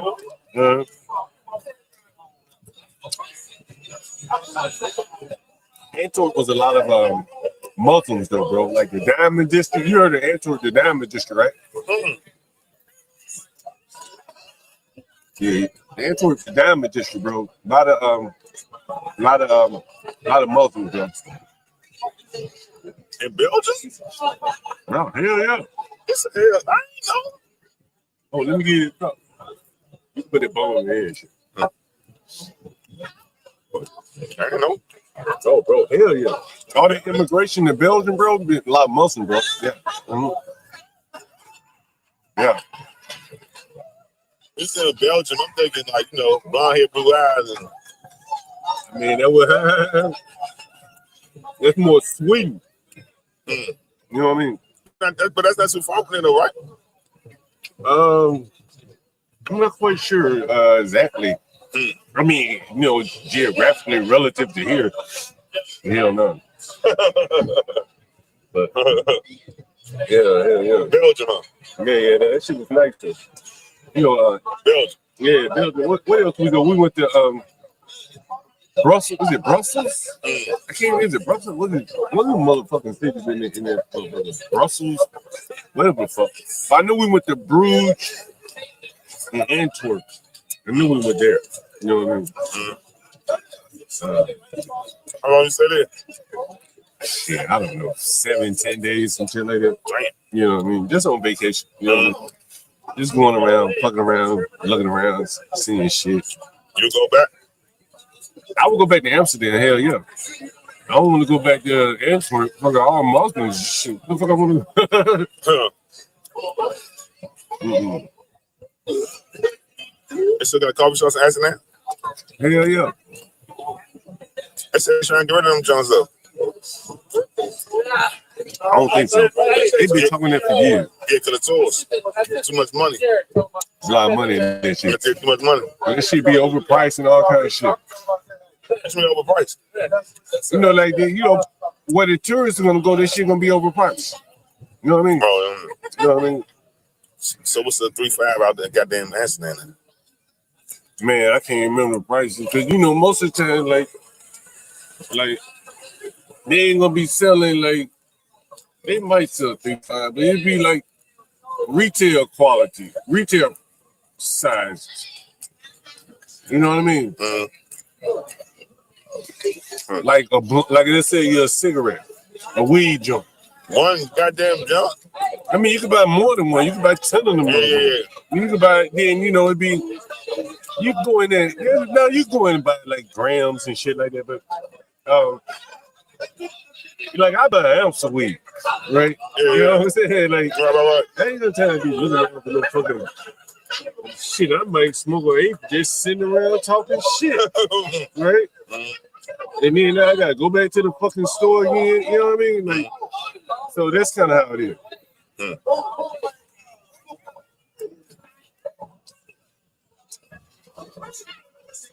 But it's cool though. I like Amsterdam. Riding bikes and shit all around.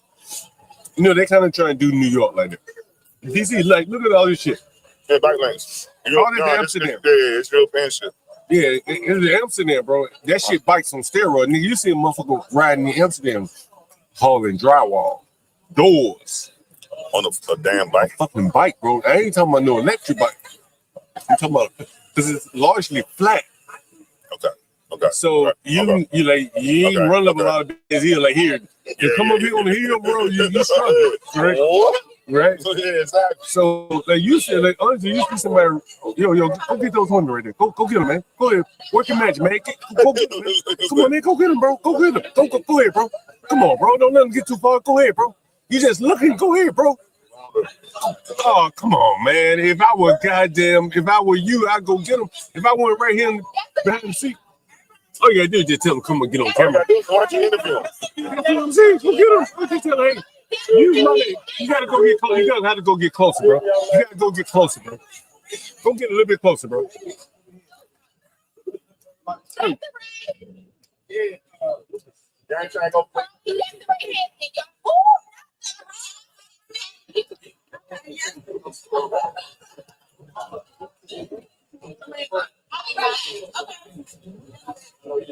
I had to amp that nigga up.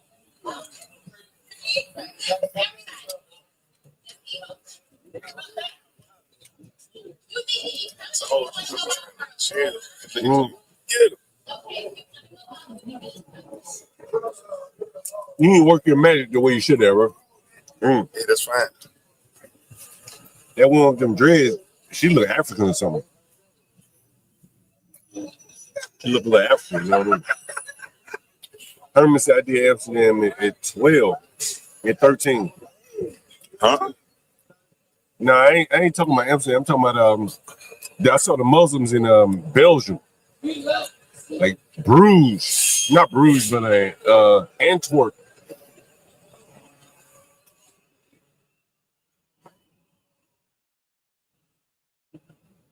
I went to Amsterdam right after they Was it? Did they shoot up the airport or something? It was Charlie Hebdo. You ever heard of Charlie Hebdo? It was a cartoon or something. They made fun of the Muslims. I think it was in Amsterdam. And so they shot up something, and I think they shot up Schiphol Airport in Amsterdam because of that. And I went there like right after they did that shit. Yeah. I went to a couple places like right after a terrorist attack happened. Like in Egypt. Remember when they overthrew Egypt with Mubarak? I went there like right after that. I saw the presidential palace burned up and everything. Man, why the hell you do that? I don't know, just like thrill chasing, I guess. Huh?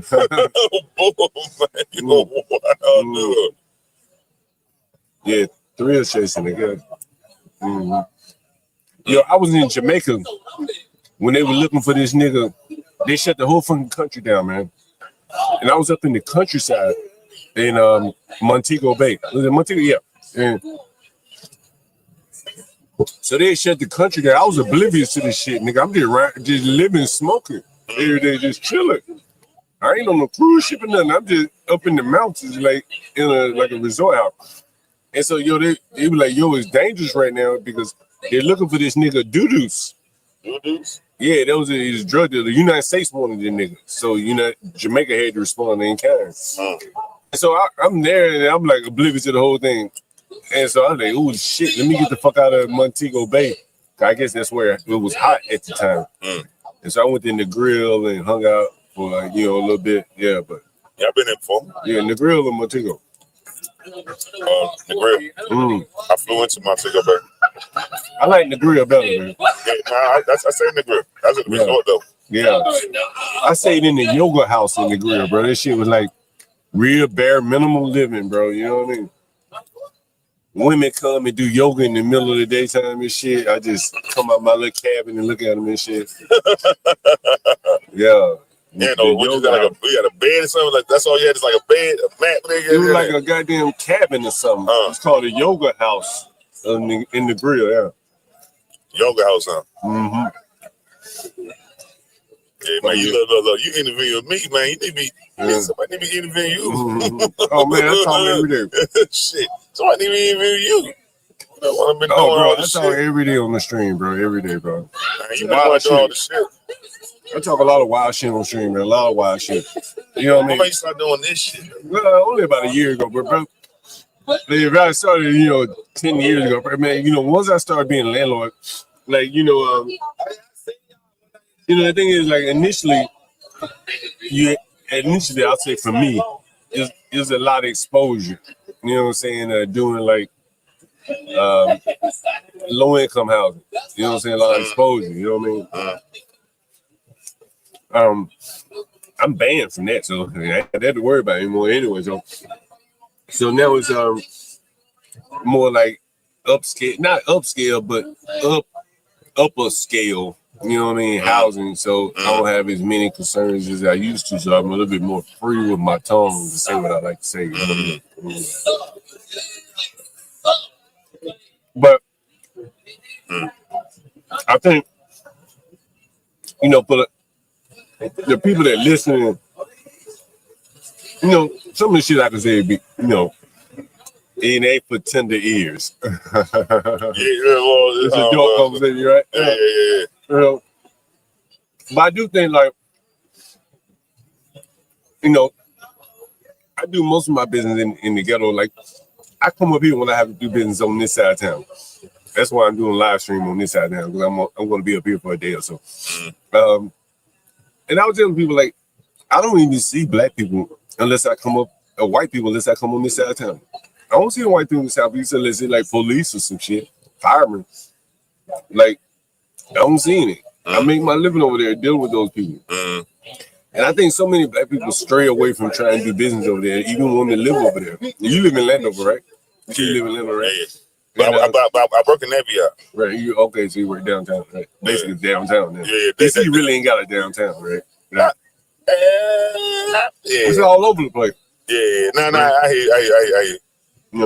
Not like how I used to. Once upon a time, downtown, but yeah, no, you're right. No, I mean, it's a lot of jobs in Navy Yard. Huh? It's a lot of jobs in Navy Yard. Hell yeah. Right? There's as many jobs in Navy Yard as in DuPont Circle. Penn Quarter. There's jobs all over the motherfucker. You know, downtown. It's not really spread out a lot. Government. Yeah, we talk about so much shit on the channel. One of the things we see that, you know, most people probably don't see. You see these guys riding on the scooter. Somebody just came here earlier, picked up an order, but it was 2 guys on the scooter. One hopped off the scooter and walked in and got the order. To the naked eye, you don't know what you saw. But what is that right there? What's that right there? Think about what that is right there. What's about the scooter? No, that's my scooter. But where that car's parked right there, what is that car parked in? Which one is parked there? Like right here, right up front. It's parked in the bus lane. Look in front of the car. Look, that motherfucker in the bus lane. Okay. Oh, you get that ticket? Yeah, that motherfucker $100 ticket. Nowadays, the buses write your ass tickets. Yeah, $100 ticket. Right? But the scooters, them niggas ain't getting tickets. No, man. He pulled that bitch up on the sidewalk like I do. Yeah. And he's straight. He ain't getting no tickets. Right? And it's those little bitty advantages or disadvantages to the car. Like if a bus come right now, motherfucker write that bitch a ticket. Oh, yeah, hell right? Yeah. And like that motherfucker in the bus though. Yeah. You want that last queen, bro?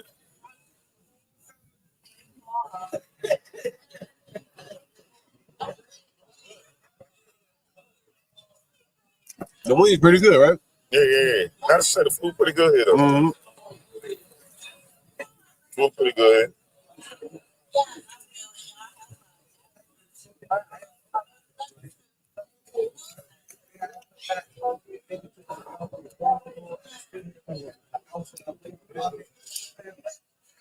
He said he's been in business 3 years here. Pretty good. That's what he said. Yeah, 3 years. You ain't been here 3 years. How long you been coming here? This year. Like this is open for a minute though, but oh yeah, I ain't know it's back on. I ain't know it's back on. He ought to do pretty good. He ought to do pretty good in the summertime when we got all this space out here. Yeah, especially outside. Oh yeah.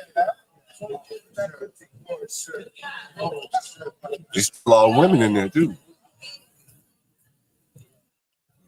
They get them drinks in.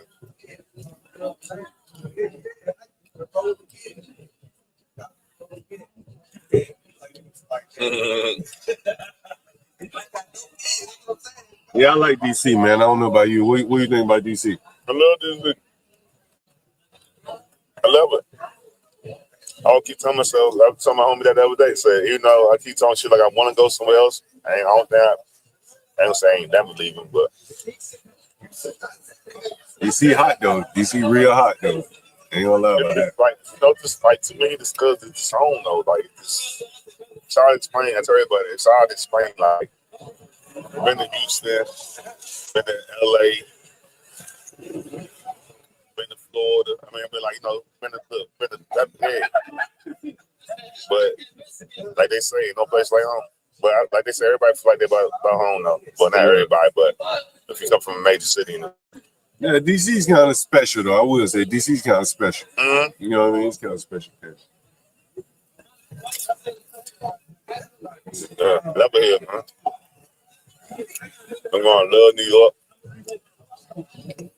Like I lived in New York, man. And in New York, it's, you know, it ain't clean like here. You know what I mean? New York, like, you know, one of the things is, like, and I give you a real subtle example. That if you don't live in New York, you won't understand what I mean. Like, New York, to their credit, they pick up the trash 2 days a week, 3 days a week, whatever. But the trash should be out there on the corner, on the curb, right? Bags of trash and shit, right? DC got alleys. So the trash man come through the alley, come through the front. We got cans and shit. But you can have cans big enough for a whole big ass building.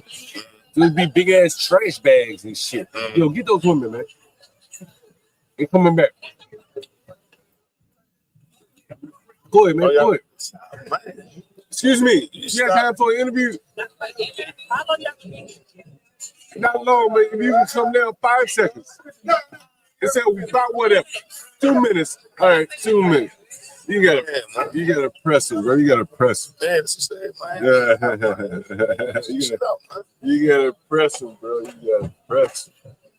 We need some women action over here. Yeah, exactly. That's the look. Exactly. Right discussions. That one got them boobs out. You know them? I don't know nobody. No, we're not. We just don't get talking. That's how close it is. No, nobody here talking about nothing. Nobody here talking about nothing. Nobody talking about nothing. Why don't you come over here? Did you got the go-go boots on? Where's Sister Gal at?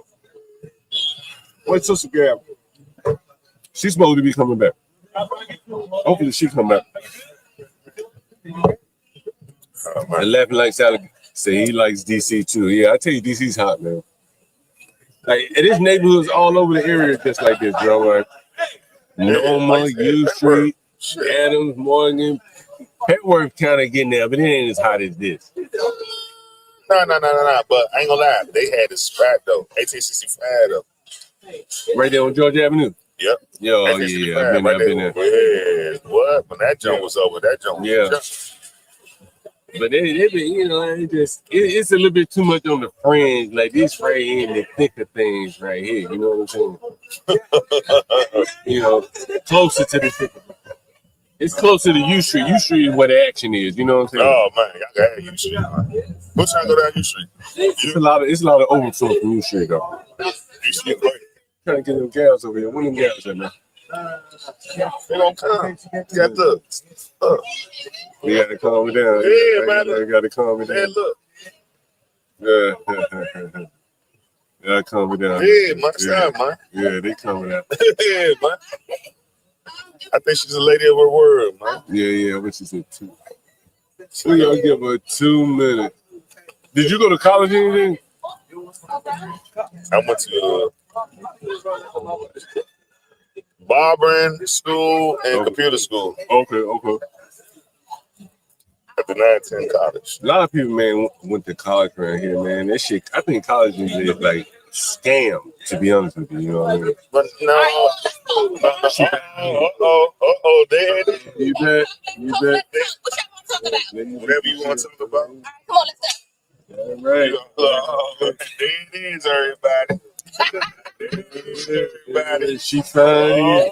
She got things on there, man. We gonna talk about that real shit. We gonna talk about the shit. What's the shit to you? All right. You know what I want to talk about with you? What? Let's get on that Cassie shit. Why do you want to get on the Cassie shit? That Cassie shit is What? You want to get on that Cassie shit? It's a little bit too close to home for me. What you mean by that? Huh? Why you say that? Nah, you ain't gonna interview me. No, why is Cassie close home for you? I don't want to talk about Cassie. Were you in the entertainment business? What? I'm asking, right? Why would I be in the entertainment business? Well, I'm just wondering, like, where is it close to home for you? I mean, you know, some things that you go through in life, it sparks a little memory. In terms of what? It's not always good. In terms of what? In terms of, you know exactly what I mean. Well, no, but you're not speaking to me. You're talking to the audience here. So. I don't want to talk to the audience about this. Okay, all right. So you think Puffy should be found guilty or no? But you still talking. Okay, so I thought we were moving up. All right, First of all, let me tell you, I am a private investigator. Oh, really? Okay. You cannot deter me or your interrogation skills. Oh, no, I'm just asking questions. No, I know, I'm joking. Okay, But I know, basically, I'm telling you, I know how to dodge bullets. Okay, now I get you. All right. So let me ask you this question. So we talked about, you don't want to talk about Cassie. Are you born and raised here in DC? I am. Come a little bit closer to the mic for me if you don't mind. I am. And do you live here in DC now? No, not in DC. I live in Upper Marlboro. Why do so many DC people move to PG County? Why? Because we can't afford it anymore. Is that right? No, I mean, it really does buckle down to the fact that grandma house no more, and our generation didn't know how to upkeep or maintain the household. So gentrification started, and people started taking over our shit again. What do you think the average price of a house is in DC? Probably average price is about 800,000. A little bit more house, meaning size wise, you probably get 1.2 mil. Do you think? And that's a row house. Like, how big of a house? Where do you live now? Up in my row. Do you have a house out there? I got a townhouse. And how big is your townhouse? Like, I mean, it's an average DC row house. Would you be willing to live in like Southeast DC? Yeah. I mean, there's so many aspects of Southeast DC. Yeah. Like so that's the. You know what he means by that, though. No, I'm asking. I mean, it's so many aspects of Southeast DC. Like what are you asking? Well, like you could have bought a house in Southeast DC when you bought your house in PG in Upper Marlboro. I could have.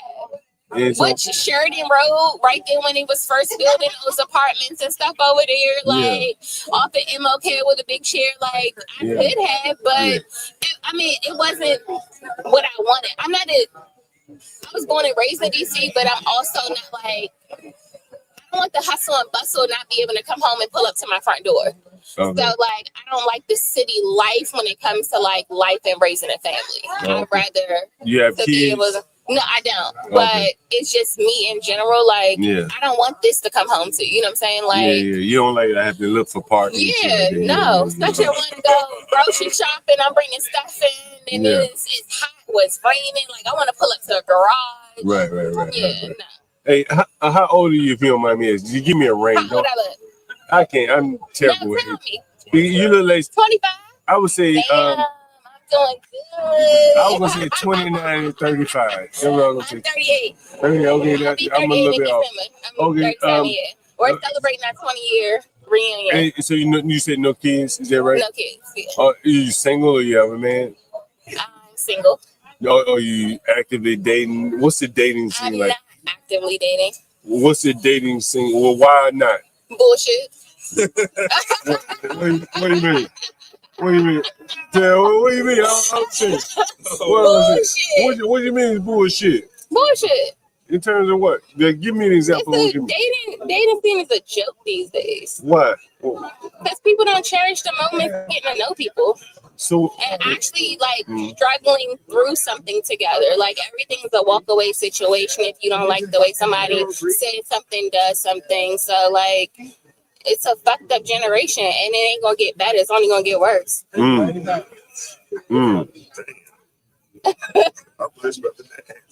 What you agree with her on that? Man, she said some shit. But you work. I'm assuming you work. I work. And what is your I'm asking, I'm trying not set it up, but I'm trying to set up the conversation for the audience here. What is your income range? I'm not actually trying to like just what is your income range? About 250 to 300,000 a year. That's what you make a year. Yeah. And what type of work do you do? I'm a private eye investigator and I'm a makeup artist for network news stations. What's that? Like NBC, CNN. Oh, really? Yeah. You look kind of like, you know who you look like now? You look like Wendy Williams. A young Wendy Williams. You look like a young Wendy Williams. So you make about 250 to 300 a year. Uh-huh. So I'm an author. I wrote a book. Tell us about the book you wrote. About the book I wrote. So basically, I wrote a workbook of. You want to do no interview? Look at you, built for this. I didn't say I didn't want to. But I basically wrote a book for aspiring creatives, and creatives doesn't mean artists. It doesn't mean dancers or painters. It actually means somebody that actually trying to do something with their lives. Okay. And a creative, you could be a creative in your own sense. You could be an accountant and be a creative. And basically what I meant by creative was you got to build a social media page. You got to get yourself out there. You got to be creative in the things that you do to get your brand known. So I basically put together a workbook to help people navigate their own journeys. So let me ask you, 38, no kids. Do you want kids? I do. And I had the opportunity to have a child, but I'm also in a space where it's just like whatever happens, happens. Like it's not a stressful situation. Are you actively pursuing trying to have kids? In this moment, if the right person comes along, of course. Are you on any dating apps? Hell no. Really? So how do you meet men? I've tried dating apps, but meeting organically, going out. Like tonight? Have you gotten any? Well, tonight was just my 20-year reunion.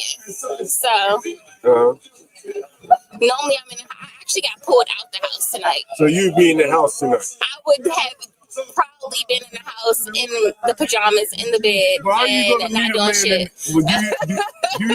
Would you ever think like, how am I going to meet a man in the house on a Friday night? No. Really? Because what God has for me, He has for me. Like wherever I meet somebody is where I meet somebody, and that's why I'm supposed to meet them. I can be an African and meet somebody that's from DC. Yeah, that's true. Or that lives in Africa, and my whole world changed. Like I'm not stressing over nothing like that. Yeah. Let me ask you another question. What is it? That's another question. So how do you find the men if you make a high salary? How does that affect your dating? I think the real issue is trying to find somebody. I'm not looking for anybody, neither am I seeking anything. Like what will come to me will be exactly for me. And that has been the thing going forward. Like I've met people that's in my age bracket, that's in my tax bracket, that's in my mental bracket, that's in my spiritual bracket. You know what I'm saying? Like even though it might not work with them for whatever reason, but I would continue to meet people organically. Yeah. I understand that. But has it been an issue for you considering your income? And most men don't make that kind of money.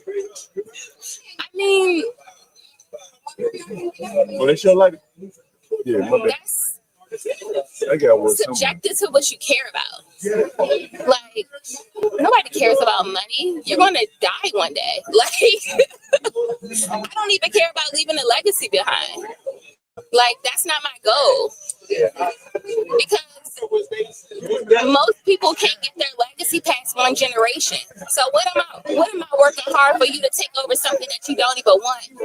Or you're forcing your kids to do something that they don't want to do. It's one or the other. So I want to do what I want to do in my lifetime, and I want to support you in what you want to do in your lifetime. And if that's building the legacy, that's building the legacy. But no. And not saying I'm not leaving something or want to leave something to my kids, but I'm not stressing them to take on a family name that they don't want to take on. What do you think about abortion? Abortion? I've had abortion. I think that it's a mental thing more than it is a political thing. Like, how old were you when you had an abortion? 28. I think. So your child would be like 8 if you didn't abort your child? No, 28. 10. 10. No, not even. 2018. Oh, I said 28. Yeah. No, I was 28. Right. So maybe 38. That was about 2013, 14. So almost 10. Because July would have been 10 years. Do you ever think about like, what if I hadn't? Like, why did you do it? By the way. think that sometimes you're too afraid to go to the right people. What do you mean? Meaning like people that could actually help the situation, other than like your family and friends. Let's come a little bit closer. Other No, than no, put the mic up. Just you come a little. Push it back a little bit. Push it back a little. There you go. That's perfect. Just come a little bit closer here. other than your family and friends. So when you had the abortion, who did you go to? You said, "Hey, you went to your Mostly friends. Okay. And so I mean, some family, but also it's just like I think it's the fear of multiple things. what was the fear? You were 28 at the time. Like the fear of not being enough for your family. The fear it could be multiple things. The fear of like, how the hell am I going to do this? The fear of I'm not in the right space at this right time. Like it's a fear of a lot of stuff. What about, did the man have any input into your abortion? Yeah. He was okay with it? I think he wanted it more because it was the fear of for him, his career too, and where he wanted to go and what he wanted to do and things like that. So what was his career? Yeah, I mean, what career would have talk about that. Well, what kind of career would have influenced it? Like him having a child? I would say like in the space of starting a big network of something. If I'm trying not to be like put it, yeah. Okay. I mean somebody that's very well known now. Yeah. Wow. Okay. He's very well known. Wow. This is interesting. Wow. What else? What do you think about Donald Trump? What do I think about Donald Trump? That was a big ass fucking segue. Yeah. What do you want to talk about then? I have no comment. You heard of Kill Mo? You heard of Kill Mo News? You follow him on Twitter? Nah. Oh, okay. How did you hear about him? About family, friends, like people that just repost stuff. Yeah. Like, What else I was going to ask you? So, do you regret the abortion? regret? I think it depends on the day that you ask. Because I mean that's how it kind of works, right? Like I mean that's life in general. Things they say like, would you go back and change anything? At one moment you see why it shouldn't have been, and then the next moment you kind of go into the what could have been. You know what I'm saying? So it just depends on the day that you're asking. Yeah. Like at what point did you get the abortion? Like how pregnant were you? 4 months. How late do you think it should be to get an abortion? Whatever your heart desires. So you were 4 months. What about, were you showing at 4 months? So what about like how much were you showing? That's stomach. Like somewhere you were visibly pregnant. So what about like in 6 months? I mean, I don't know medically the terms of things. Like at what point is there like fingers and eyes and all of this stuff, but I do think it should be a cutoff time, but I don't know what that cutoff time will be. Like I can't say medically what it should be, and I mean it's a heartbeat super early on, but does that heartbeat and that thing that's going inside you actually feel, actually whatever? So like I don't know those things. All I know is medically I was able to get it before 4 months and something, and that's when I made my decision. How long did it take you to decide? 4 months. 4 months. So you were back and forth for 4 months. Wow. So you considering having this, and I changed your mind or something? Actually went one day and then turned back around and went home. Really? What made you go back home? You weren't sure? I mean, it was the back and forth. That's interesting. That's interesting. How did you feel afterwards? I mean, I think everybody would feel miserable after me. Drained, miserable, like, yeah. Wow, that's interesting. And, I really thank you for answering the question. Most people, You're welcome. Yeah, I ask a lot of questions, and sometimes people may feel they're a little bit too invasive, but you're welcome to. Let me ask you this question: have you ever heard of Shallow Hendrix? Who's that? You ever heard of Shallow Hendrix? Damn. I think she's just an internet phenomenon here. What about Carmelo Anthony? Not the basketball player. Yes. What do you know about him? Carmelo Anthony. I'm trying to think. Didn't he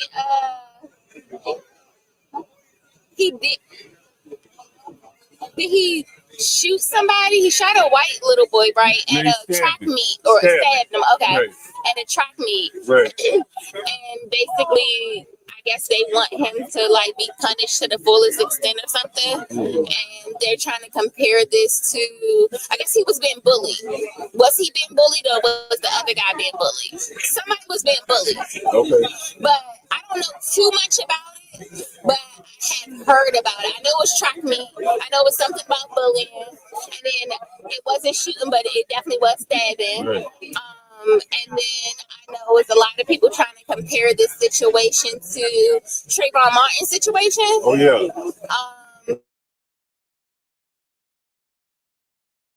Yeah. It's probably bigger on the internet than it is on the platforms of like network Twitter, TV. Twitter, or YouTube, and all that kind of shit. Yeah. What else I'm gonna tell you? What do you think about YN? You know what a YN is? What do you think about a YN? A young nigga?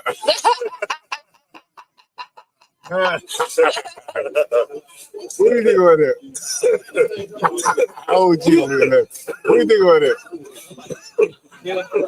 No comment. No comment. What do you think about just the term then? No comment. Okay. What do you think is the biggest problem facing young black people today, or black people today? Community. What do you mean by that? They need to build a community or what?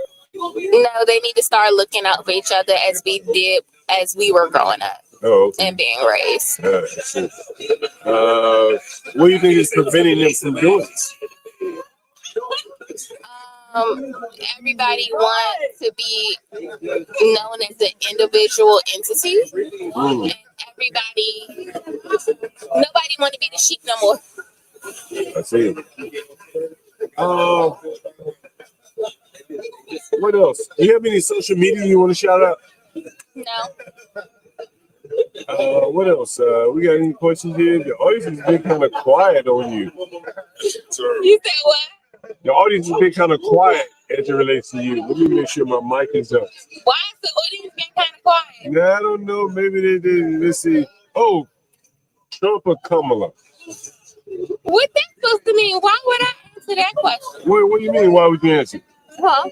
Why would I answer that question? Well, do you think things are going well under Trump? I work in politics, so I'm not going to answer. Oh, do you? Okay, she can't answer. I don't think she's a Trump supporter, guys. Are you vaccinated? Huh? Are you vaccinated? You're trying to figure out where I stand in my political field. No, because I asked him the same question. Why? I'm just curious. It's a question that we asked. I'm just joking with you. I'm not a Trump supporter. Okay. Yeah, I have been vaccinated. Now, have I been vaccinated multiple times? No. So, you took 2 shots? Yeah. Okay. So you took what, Moderna? No, I think I actually. What? Moderna? What's the other 2 shots? So you leaving? No. Because I have to work. I gotta work. Sorry, dog. Hey, what's up, man? Dying. Yeah, I gotta work. Was it Pfizer, Moderna, and I forgot which one I took. I don't know. Merck or something. It's the one that I'm not dead. Pfizer, Johnson. Yeah. You say you're not dead. Mm-hmm. I say it's the one I'm not dead. Someone with the Pfizer is the one that was killing people. I think. What was I going to say? No, I think that's what the positive you want. I don't know what happened to my drink. Well, what are you drinking, by the way? Espresso martini, but I don't think I did it. I just want the rest of the one that I had. Drink. I think so. It's over there. Roger. Yeah, like around. Roger. Drink right there. Where? Oh, it is it. Roger, grab it for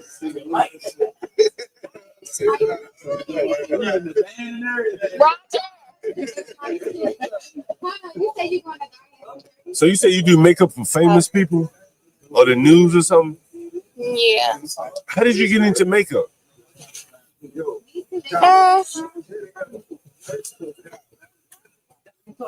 Being bored with my current job. Really? Yeah. What was your current job? What were you doing? I was the agent for Treasury Inspector General. Roger. Oh, you were working in the government. I'm like, nigga. What you doing here? Podcast? Yeah. Yeah, what's up? What's up? Hey. No, you ain't gotta step out. You good? You where you going? Tonight? All right, we coming. Yo, let me tell you the name of the podcast, by the way. This is I'm John Galt, and this is the Urban Landlord. I'm a landlord. Yeah, look us up on YouTube real quick. You got a phone? Do I have to now? No, you don't. Okay. I won't bother you if you don't want to right now. But I kind of want to go get my drink. Go ahead and get your drink. I ain't gonna hold you. All right. And I'm going to go to the bathroom, so interview somebody else really quick. All right. Well, thank you. You've been a great interview, I'm brother. a little bit like tipsy. You're a little tipsy. I got one more drink to drink, guys. Man. We probably wrap it up here.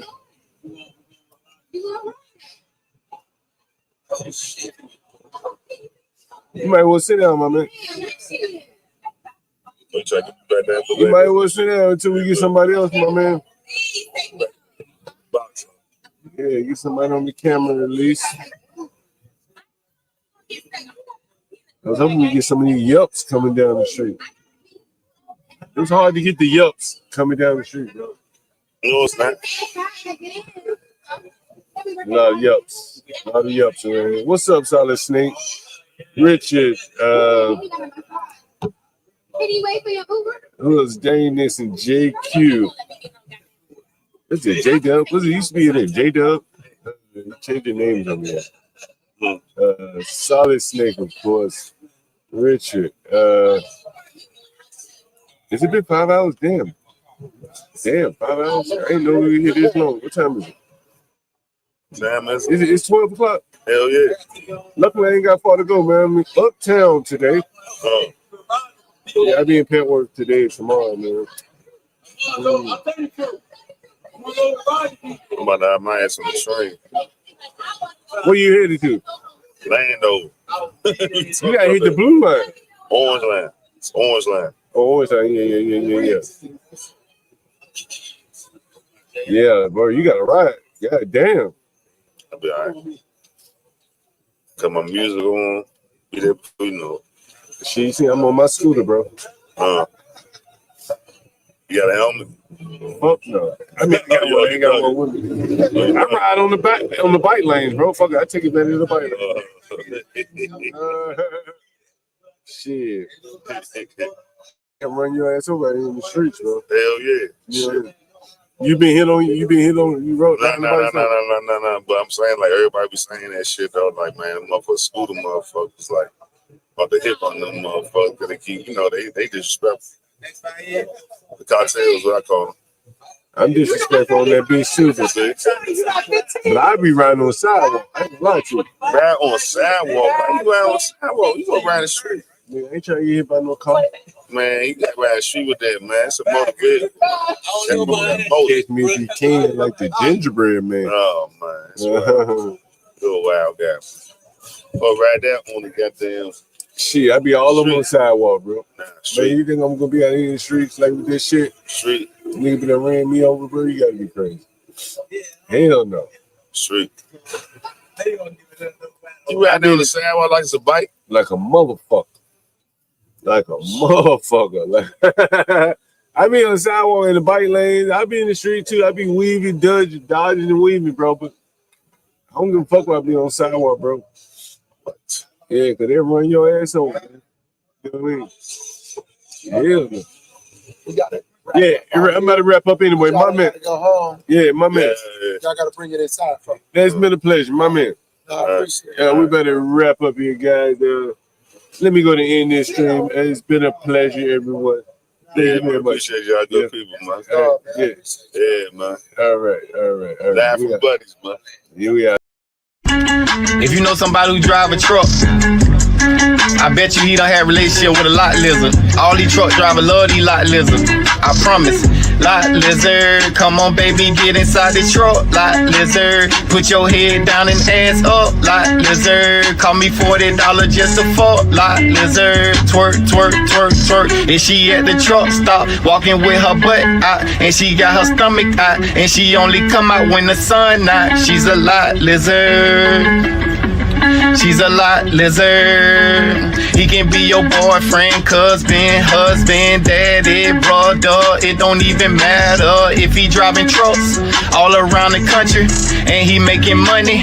I bet you he fuck a lot lizard. Come on, baby, get inside the truck. Lot lizard. Put your head down and ass up. Lot lizard. Call me $40 just to fuck. Lot lizard. Twerk, twerk, twerk, twerk, twerk. Twerk, twerk, twerk, twerk, twerk. Twerk, twerk, twerk, twerk, twerk. Lot lizard. Twerk, twerk.